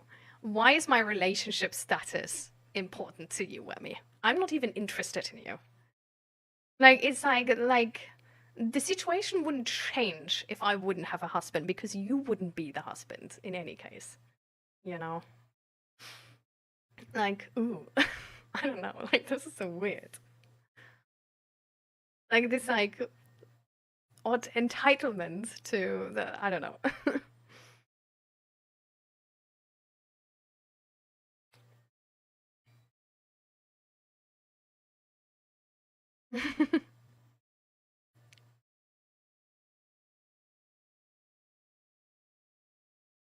Okay, we cool now, okay.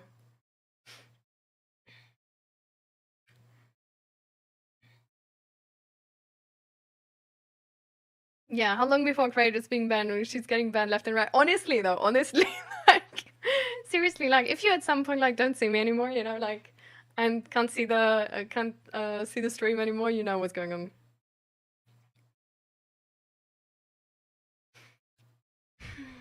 So there are two factors at play here. One, maybe the therapist knows how to keep you accountable, and two, you still need to make the change. It is healthy to make the change, but if you know you're stable where you are, you can wait, but keep it in mind. Yeah. I mean, sometimes it's also really interesting to explore why you're not able to implement the change. Like, is there still, like, what is the resistance there still is? Like, are you, like, maybe there's a smaller step you can take. Maybe there's still something to be explored about that resistance and how you can resolve it. You know?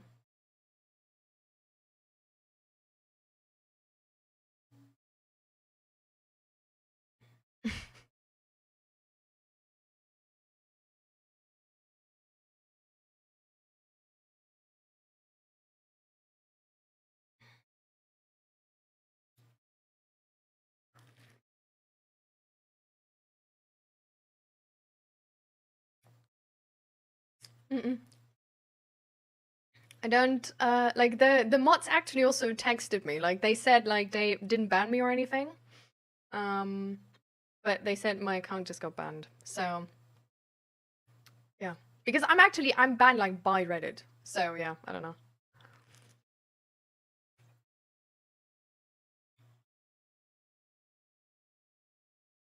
But yeah, I don't know.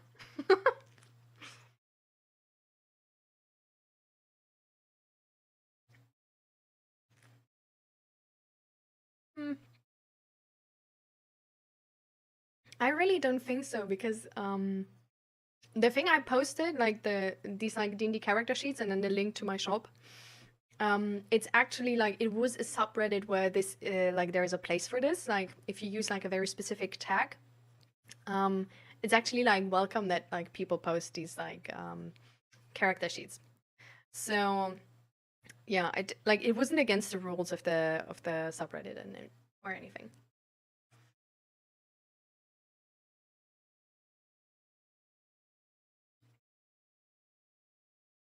Mm. But it doesn't matter too much anyway, because I think Zach's because Zach on his account then like posted my post after I got banned, and that one is still up, I think. Yeah, please, somebody with marketing background take over because jeez, I can't be bothered, guys. I can't be bothered. It's taking everything out of me. I don't know.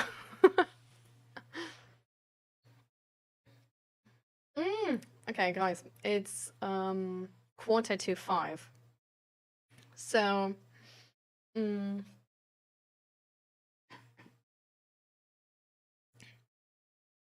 I mean, if you ever like know somebody, right, who's looking for a character sheet for like Daggerheart or Cosmere or D&D, you know where to send them. But let's actually like end the stream. Let's do our like end of stream ritual, and then I will see you guys next time. Oh, Nihilist, thank you so much for your sub. Thank you for the support. I appreciate it.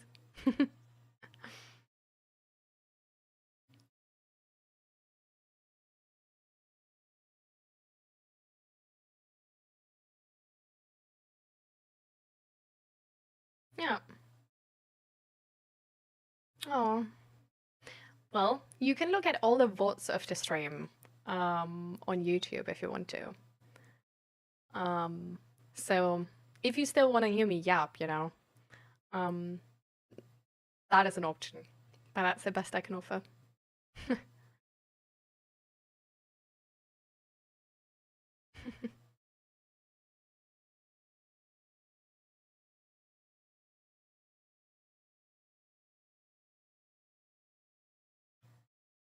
The next stream is going to be on Thursday. It's 12 CET, or what does it say here? 11 UTC or 6 AM ET. Exactly.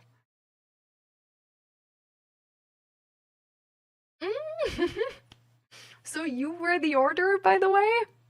Because I saw the other day that somebody like ordered my merch, and was like, oh, yeah.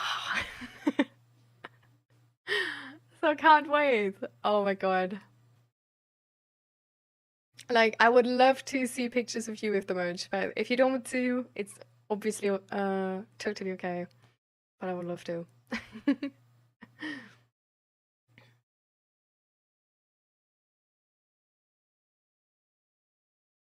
Mm.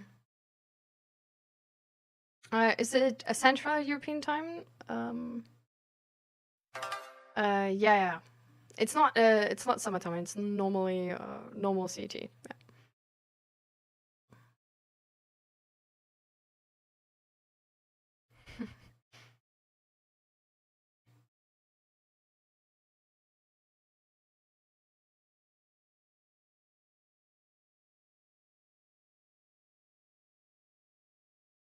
Yeah, it's really fine in the list. Don't worry. Now I have a new favorite streamer with an ego begging for money. Well, in our world, a lot of focus is on money, right? I don't know. I think it's really, yeah, it's really sad that money is so important in our society. Especially nowadays, right? Like with housing prices and everything getting so expensive.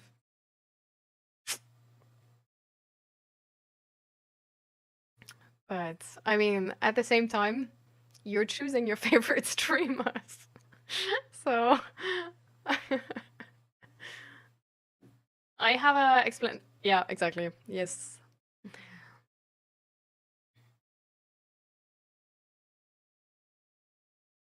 Yeah, I have seen it's gonna take a while. Yeah.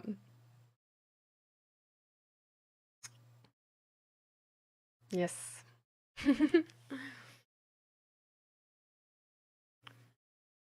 So yeah. But this is not like, don't run away yet, okay? Because we still have our end of stream ritual, guys. Like, you guys are getting a little bit too quick to want to leave the stream, I feel like, you know? Because we still have our stretching and belly breathing to do, and then our all-stars. No hoodies? I'm gonna, yeah, so, thing is, I was really unmotivated to do anything, since it was like only like me buying my merch, you know? So, yeah. But if you want hoodies, I can do hoodies, you know? But yeah, I also still need to put like my own like stream merch into the shop. I haven't done that either. There's like, yeah. Because so the Pride collection, like any Pride, so actually all t-shirt designs right now, which are available in the shop, which are either like mental health related, activism related, or Pride related. All of them are actually the how do I explain, like how do I say this? Like they're as cheap as possible the entire time. They're essentially set to no revenue, to just make them like as accessible as possible. So yeah, I get like technically I have revenue because I get like $2 or something. But then like the fees for the money transfer and stuff like this, and yeah. So this is just set to not get into minus at all with any type of like money conversion. Yeah.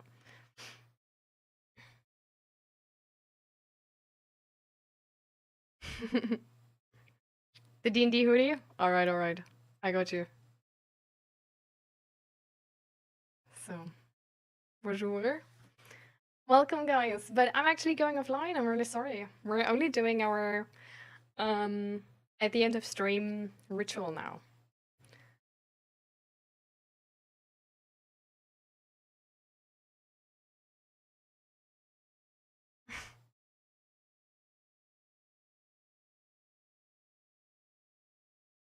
Okay, that's desperate.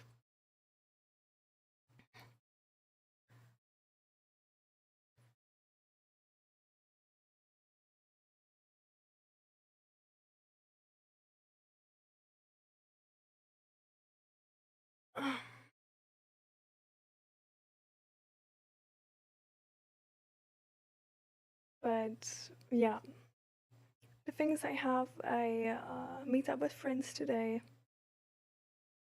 So anybody who still needs help or advice,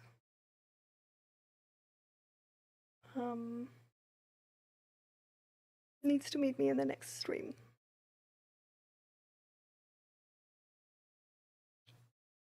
I mean,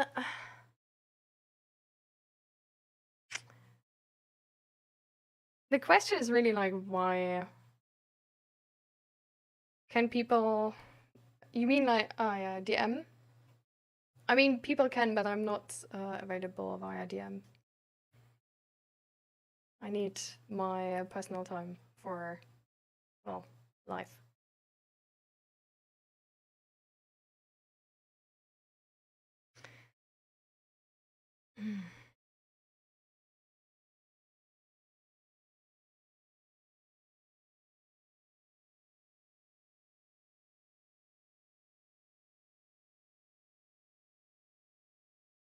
To become a billionaire in a month? What? Yeah. The next stream is on Thursday.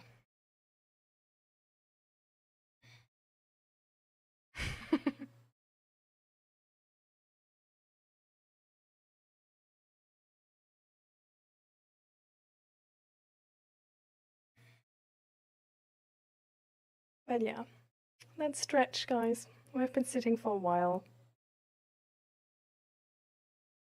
Do you have something like a schedule? Well, technically I have something better, right? Because I have like this.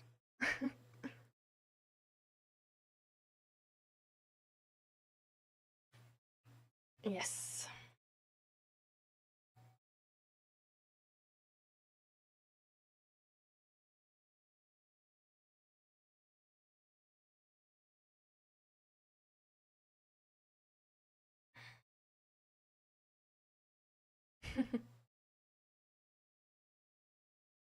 Alright, Tainted Wisdom. See you next time then. Yeah. Usually it's like 5 hours. But sometimes we do longer, but I do try to end around the 5-hour mark. Yes.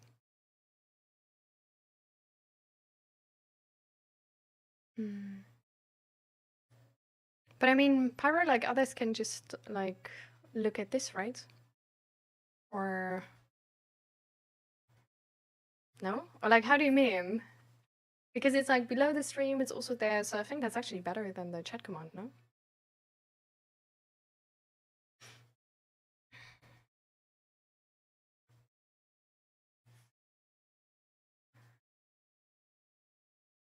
I'm too blind. That's fine.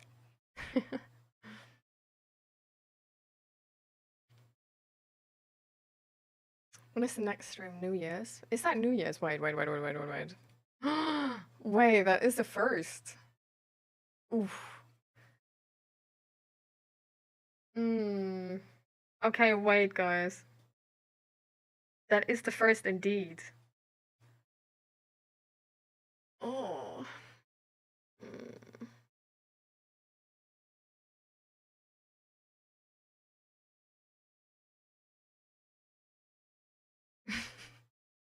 It's fine, Pyro, I get it.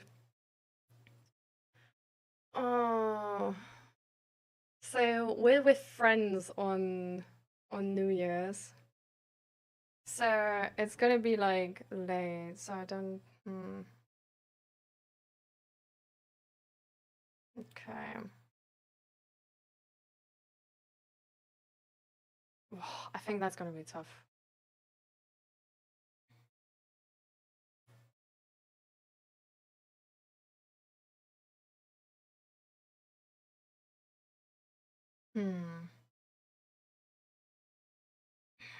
I think you might tainted with them.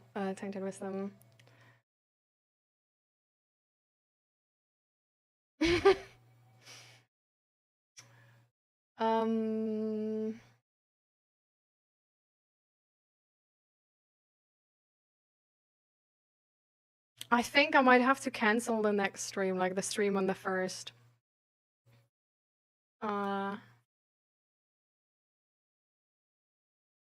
Just because I think it might be just too exhausting, you know, like, I don't know, I do want to give you guys the, like, proper, like, how do you say that, like, you know, like, be fully there.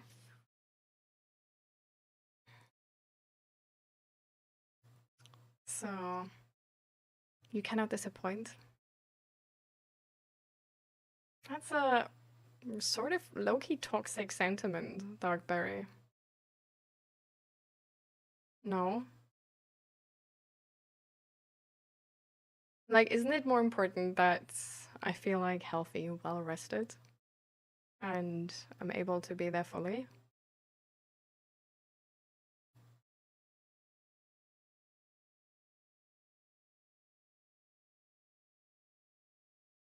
Oh, okay. Okay, that's all right. Okay. Where do you come from, by the way? Is English maybe not your first language or something? Because, oh lord, that was,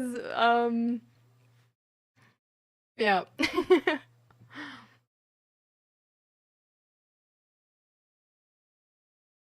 Well, it's not toxic if there's, if it's just miscommunication, right?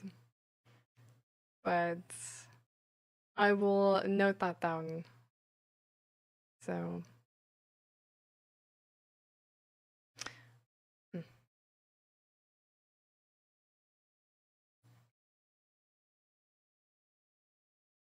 Yeah.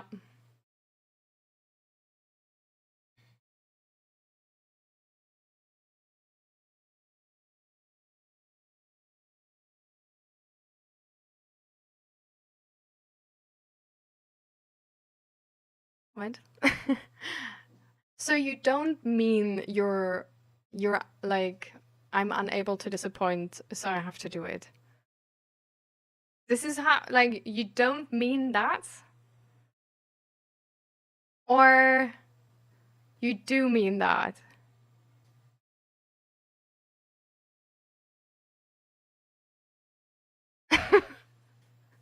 We're going from like miscommunication to miscommunication, yeah. But yeah, let's see.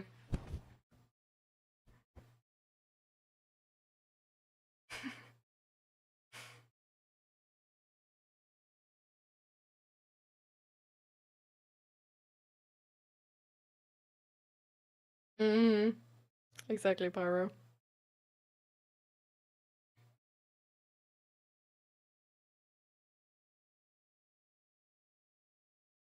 Ah, okay. Okay.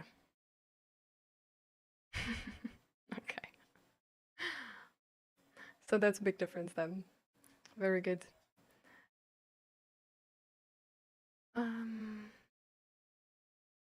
So.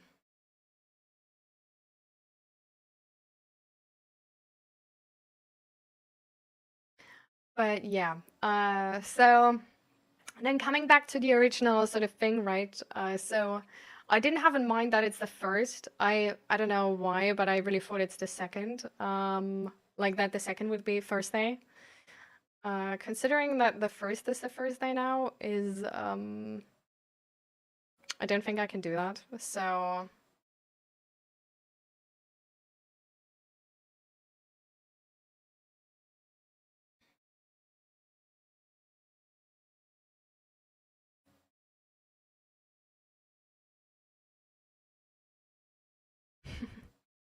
I think it was more like the confusing part for me, Darkberry, was more the combination with your message before that, of like still expecting a stream and then you cannot disappoint and we'll see you when we see you.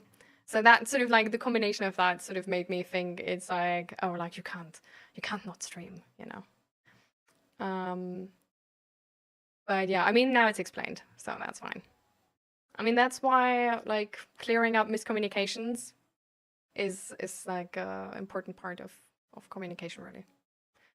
But yeah, I'm noticing how I get like really tired because of like all the bright lights in my face. So don't say it like that, Tainted Wisdom.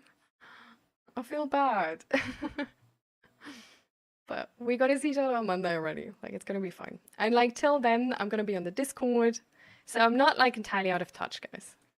So you can just join the Discord. We're gonna do a few like check-ins and stuff. Oh, Jenny's live? Wait, let me check. Yes. Yeah. We'll go to Jenny. Was it nice last time? Like, was it good? Like, I didn't send no like no trolls or something, right?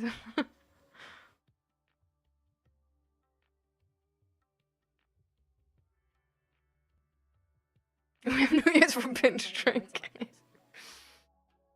We don't. Oh wait, why is my screen like that? Tainted wisdom. Oh my god, jeez.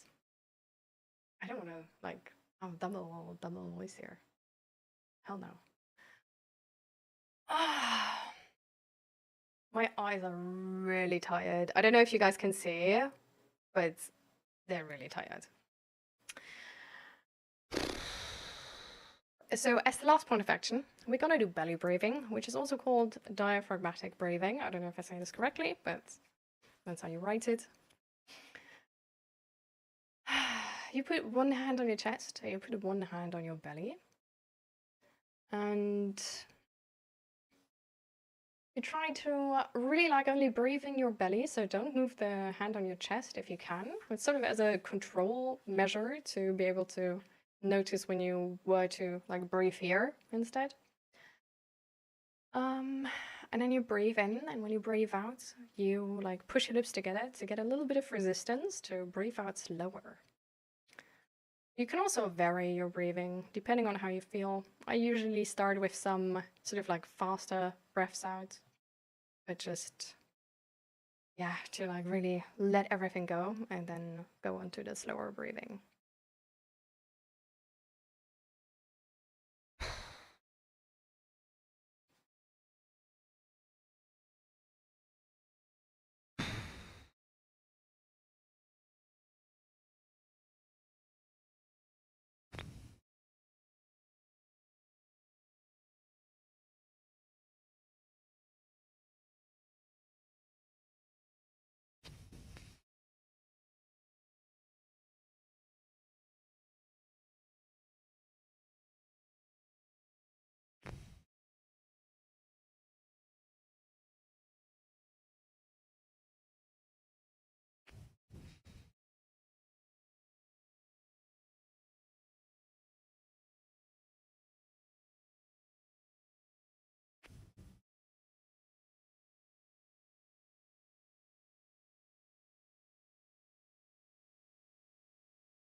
You can also stretch in combination.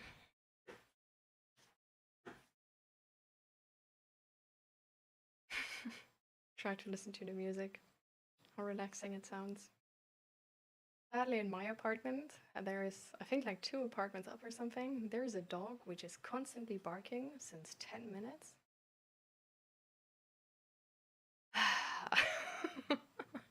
Disturbing the silence only a little bit.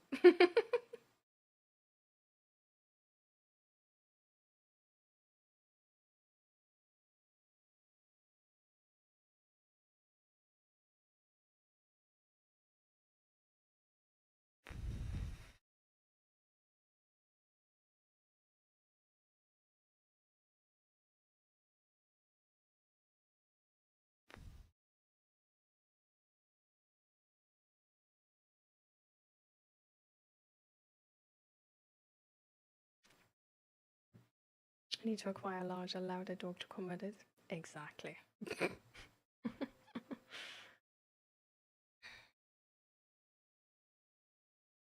You're saying it correct, coming from a biomedical science specialist. Love that. Thank you.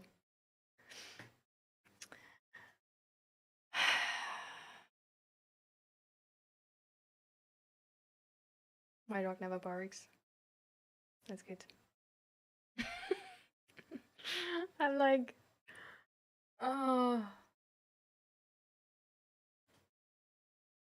I feel like low-key a little bit sad for the dog because like dogs don't like just bark, right? Like he also like the dog like also feels anxious or whatever, and that's why he barks or like irritated, right? But I'm just like a really sensitive person, so like if this is going on for too long, it's making me like just like also a bit tense because I'm like, what the fuck's going on? Why are you barking the entire time? Like, is everything fine? I don't think so. So I'm just gonna shake a little bit. This is something honestly underrated. I can only recommend.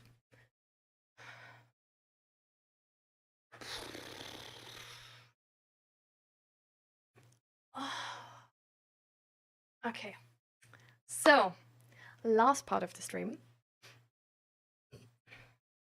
is all stars. So this is the very, very last part of the stream, and then we go offline, or more so we rate Jenny. But as a part of this, we just share with the stream what, like, our favorite moment of the stream, really. And it can be something like we said, it can be something somebody else said, it can be something I said. But just, yeah, just sort of their favorite moment or favorite situation of the stream. Yeah, well, for you, it's really like tough situation, right? You just came in at the very last bit of the stream. Sorry, buddy. Like, really unlucky timing. But maybe we're gonna see each other next week. Because this week, Thursday, is actually, the stream is cancelled because of New Year's. But yeah, next week, Monday, is we're back.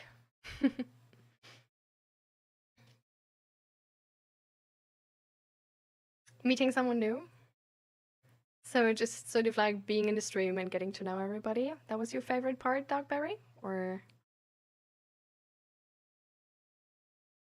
maybe not best, but it was interesting how there were 2 people banned today. Oh, Pyro.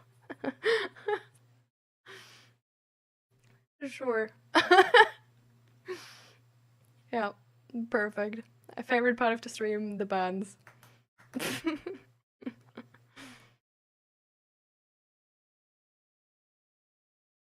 My favorite moment was being slightly happier from your great vibes. Thank you so much, that's so cute. New connections with sympathetic people. I enjoy the topics. Same here.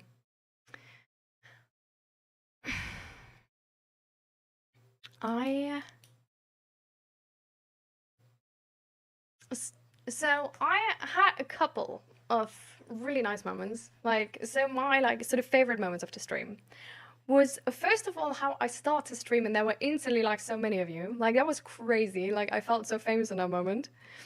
But that was really that was so nice. To just, I don't know, it was also like, I don't know, low-key, I was sort of like hoping, like, you know, like I'm just gonna go offline, there's gonna be nobody there, and I'm gonna like eat my like cereal real quick, and like nobody's gonna notice. So that didn't happen. But at the same time, it was just so nice actually to be surprised by so many of you and just be able to dive right into it. And not be the like sole entertainer in the beginning. And then the second part, actually, I do have to say, I really appreciated like Indiana John and Lucan sort of like helping to, yeah, to guide the stream a little bit, because we are getting like low-key, we're getting like a bigger community, and especially if we're like discussing certain subjects, it can be like quite hard for me to like stay on par with everybody in chat, because like I'm trying to say something to a message and then meanwhile you guys are going, and that's like perfect, and I love that, right? Like I'm blessed that I have so many chatters, but at the same time it's like then I arrive like too late to the party when we're sort of like getting off track. So I really appreciated Indiana John and sort of Lucan just trying to help me keep everything on track there. And well, the other thing was actually really our, well,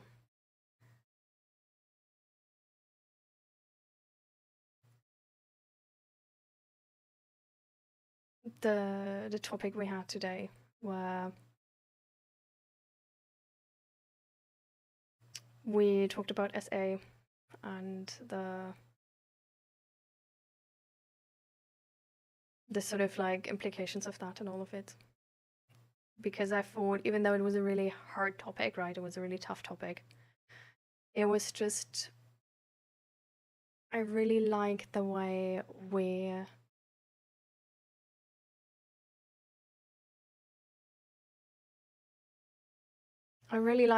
sort of like came together to be there for them and just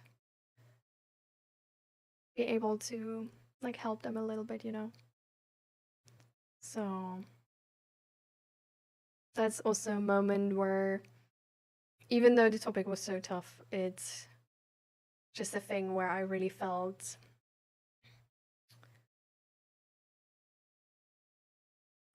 really proud of us as a community, guys. Yeah.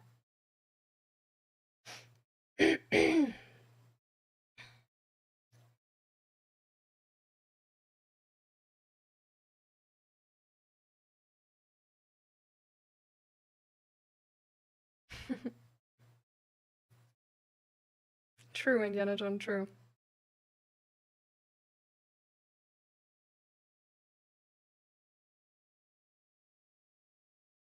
Hi, Becky. Welcome, welcome. You're sadly coming to the end of the stream here. We're just getting ready to wrap up and raid Jenny. So if you want to catch one of my streams, you sadly have to come back next week on Monday.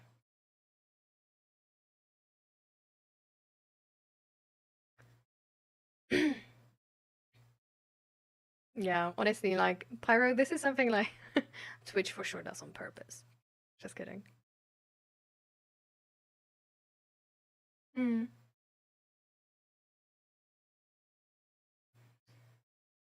But I think that's also like, it was really good that you did take your space there.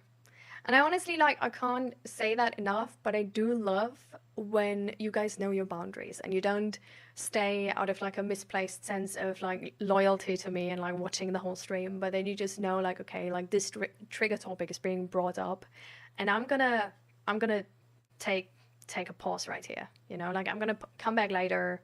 There's more of the stream, you know. And I think this is really amazing because this enables us to have all sorts of discussions, right? Because we make space with that for all sorts of topics.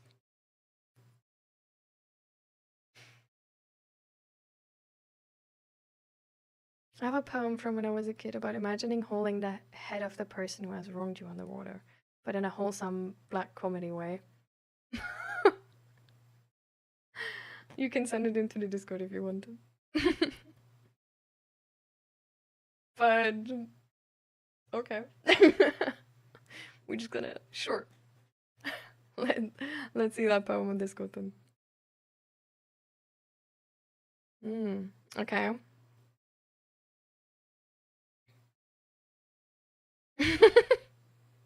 Everyone has a voice and most are respected. Yeah. I think honestly, sometimes it's hard to sort of like hold the balance in the stream here because yeah, like miscommunications can happen, and I don't want to like exclude anybody just because of some miscommunications. But at the same time, at a certain point, that of course can just sort of like create an unsafe environment if the miscommunications always lead to disconnection and are, well, turns into a overarching theme of creating disconnecting moments.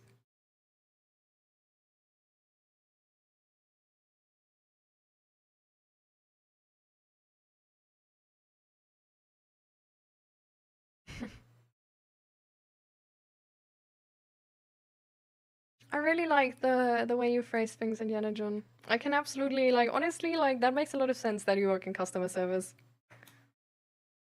You had, like, great answers. Really eloquent. Yeah.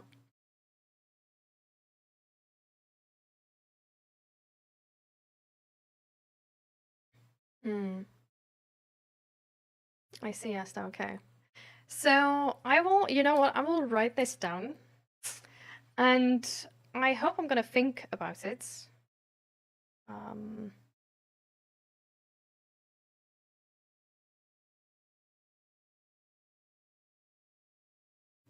But if not, just bring it up next time.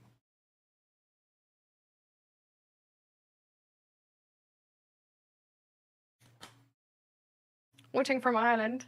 Oh my god. That's so cool. And welcome, welcome. But yeah, we're at the end of the stream. I'm really sorry. We have been saying like our byes for like a couple of minutes now actually already. So if you want to be there and catch the next stream, then it's going to be on Monday next week. And sorry, love. The only thing I can offer is my YouTube channel, because I upload all the old VODs of the stream and also the VOD of this stream there. So if you want to just, I don't know, get to know me a little bit, this would be a place. I also try to put all the like main topics of the stream into the title of the stream. So you can actually sort of like choose which one, I don't know, is maybe interesting to you, and maybe even contains already like some support you need. Oh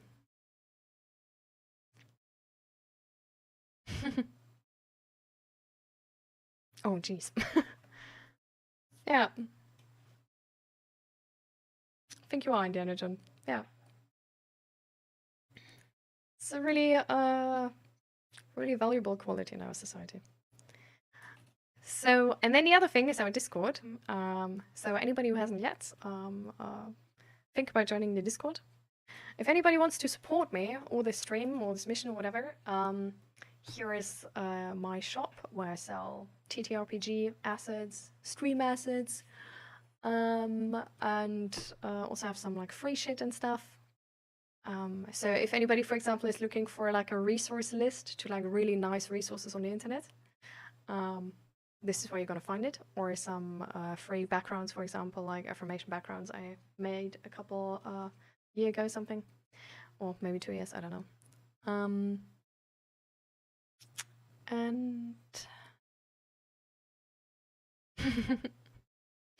I'm gonna look into it. Actually, I've been looking into making earrings. Like, I don't know if you guys remember, but last stream, we actually talked about like merch earrings.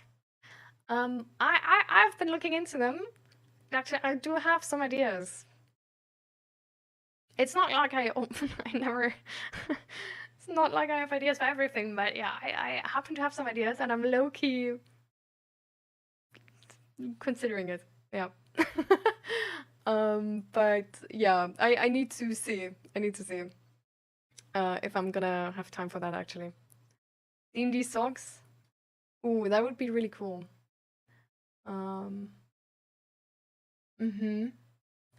The only thing though I do have to say is with like because I don't make socks myself, right? I have no fucking clue how that works. And so the socks you can make online, which like work with dropshipping, I don't know, I just didn't see a really great combinations of like price to quality yet. Like I'm gonna look into it. But yeah. I don't know, like so far I was always like, I don't know. Can be the clip-on earrings. Well, they're not I haven't actually looked into clip-on earrings at all, so I have no clue if that's a possibility. They're too expensive for the quality, I know. Yeah. So this is like the only thing I've found so far. So I can look into it if there's like better options now, but yeah, we'll see, I guess.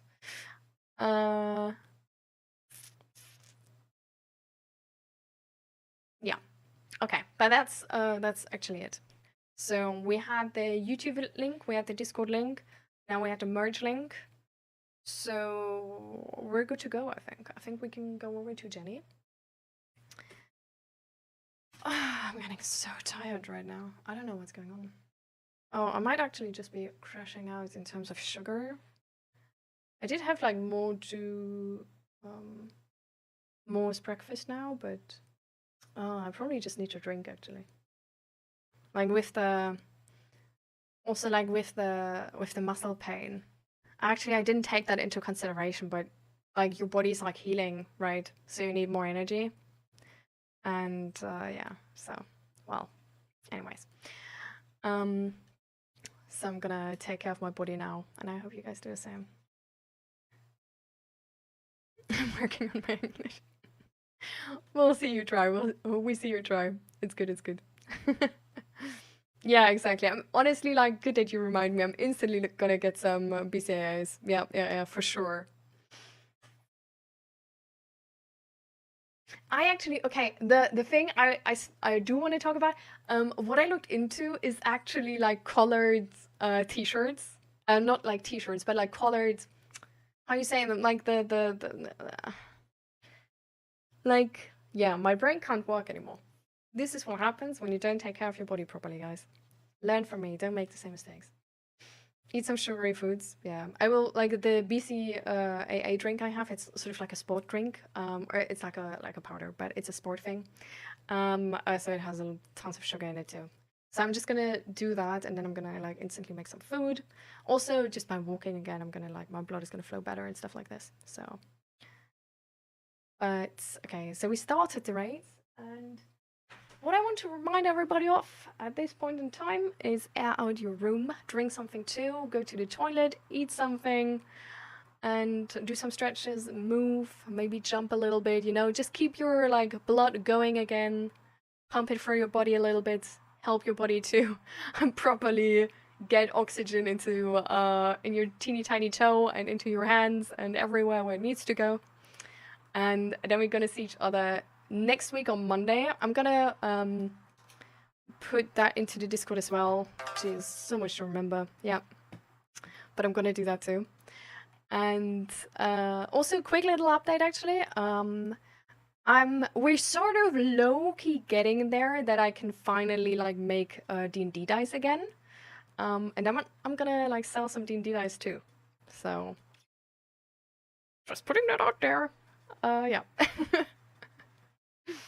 Alright guys, so see you next Monday. Thank you all for being here today. It was really, really amazing. And thank you all for helping to keep this community a safe place. And be vulnerable. And see you guys next time. And now have fun with Jenny, be nice to her, and tell her I can't join, okay? I gotta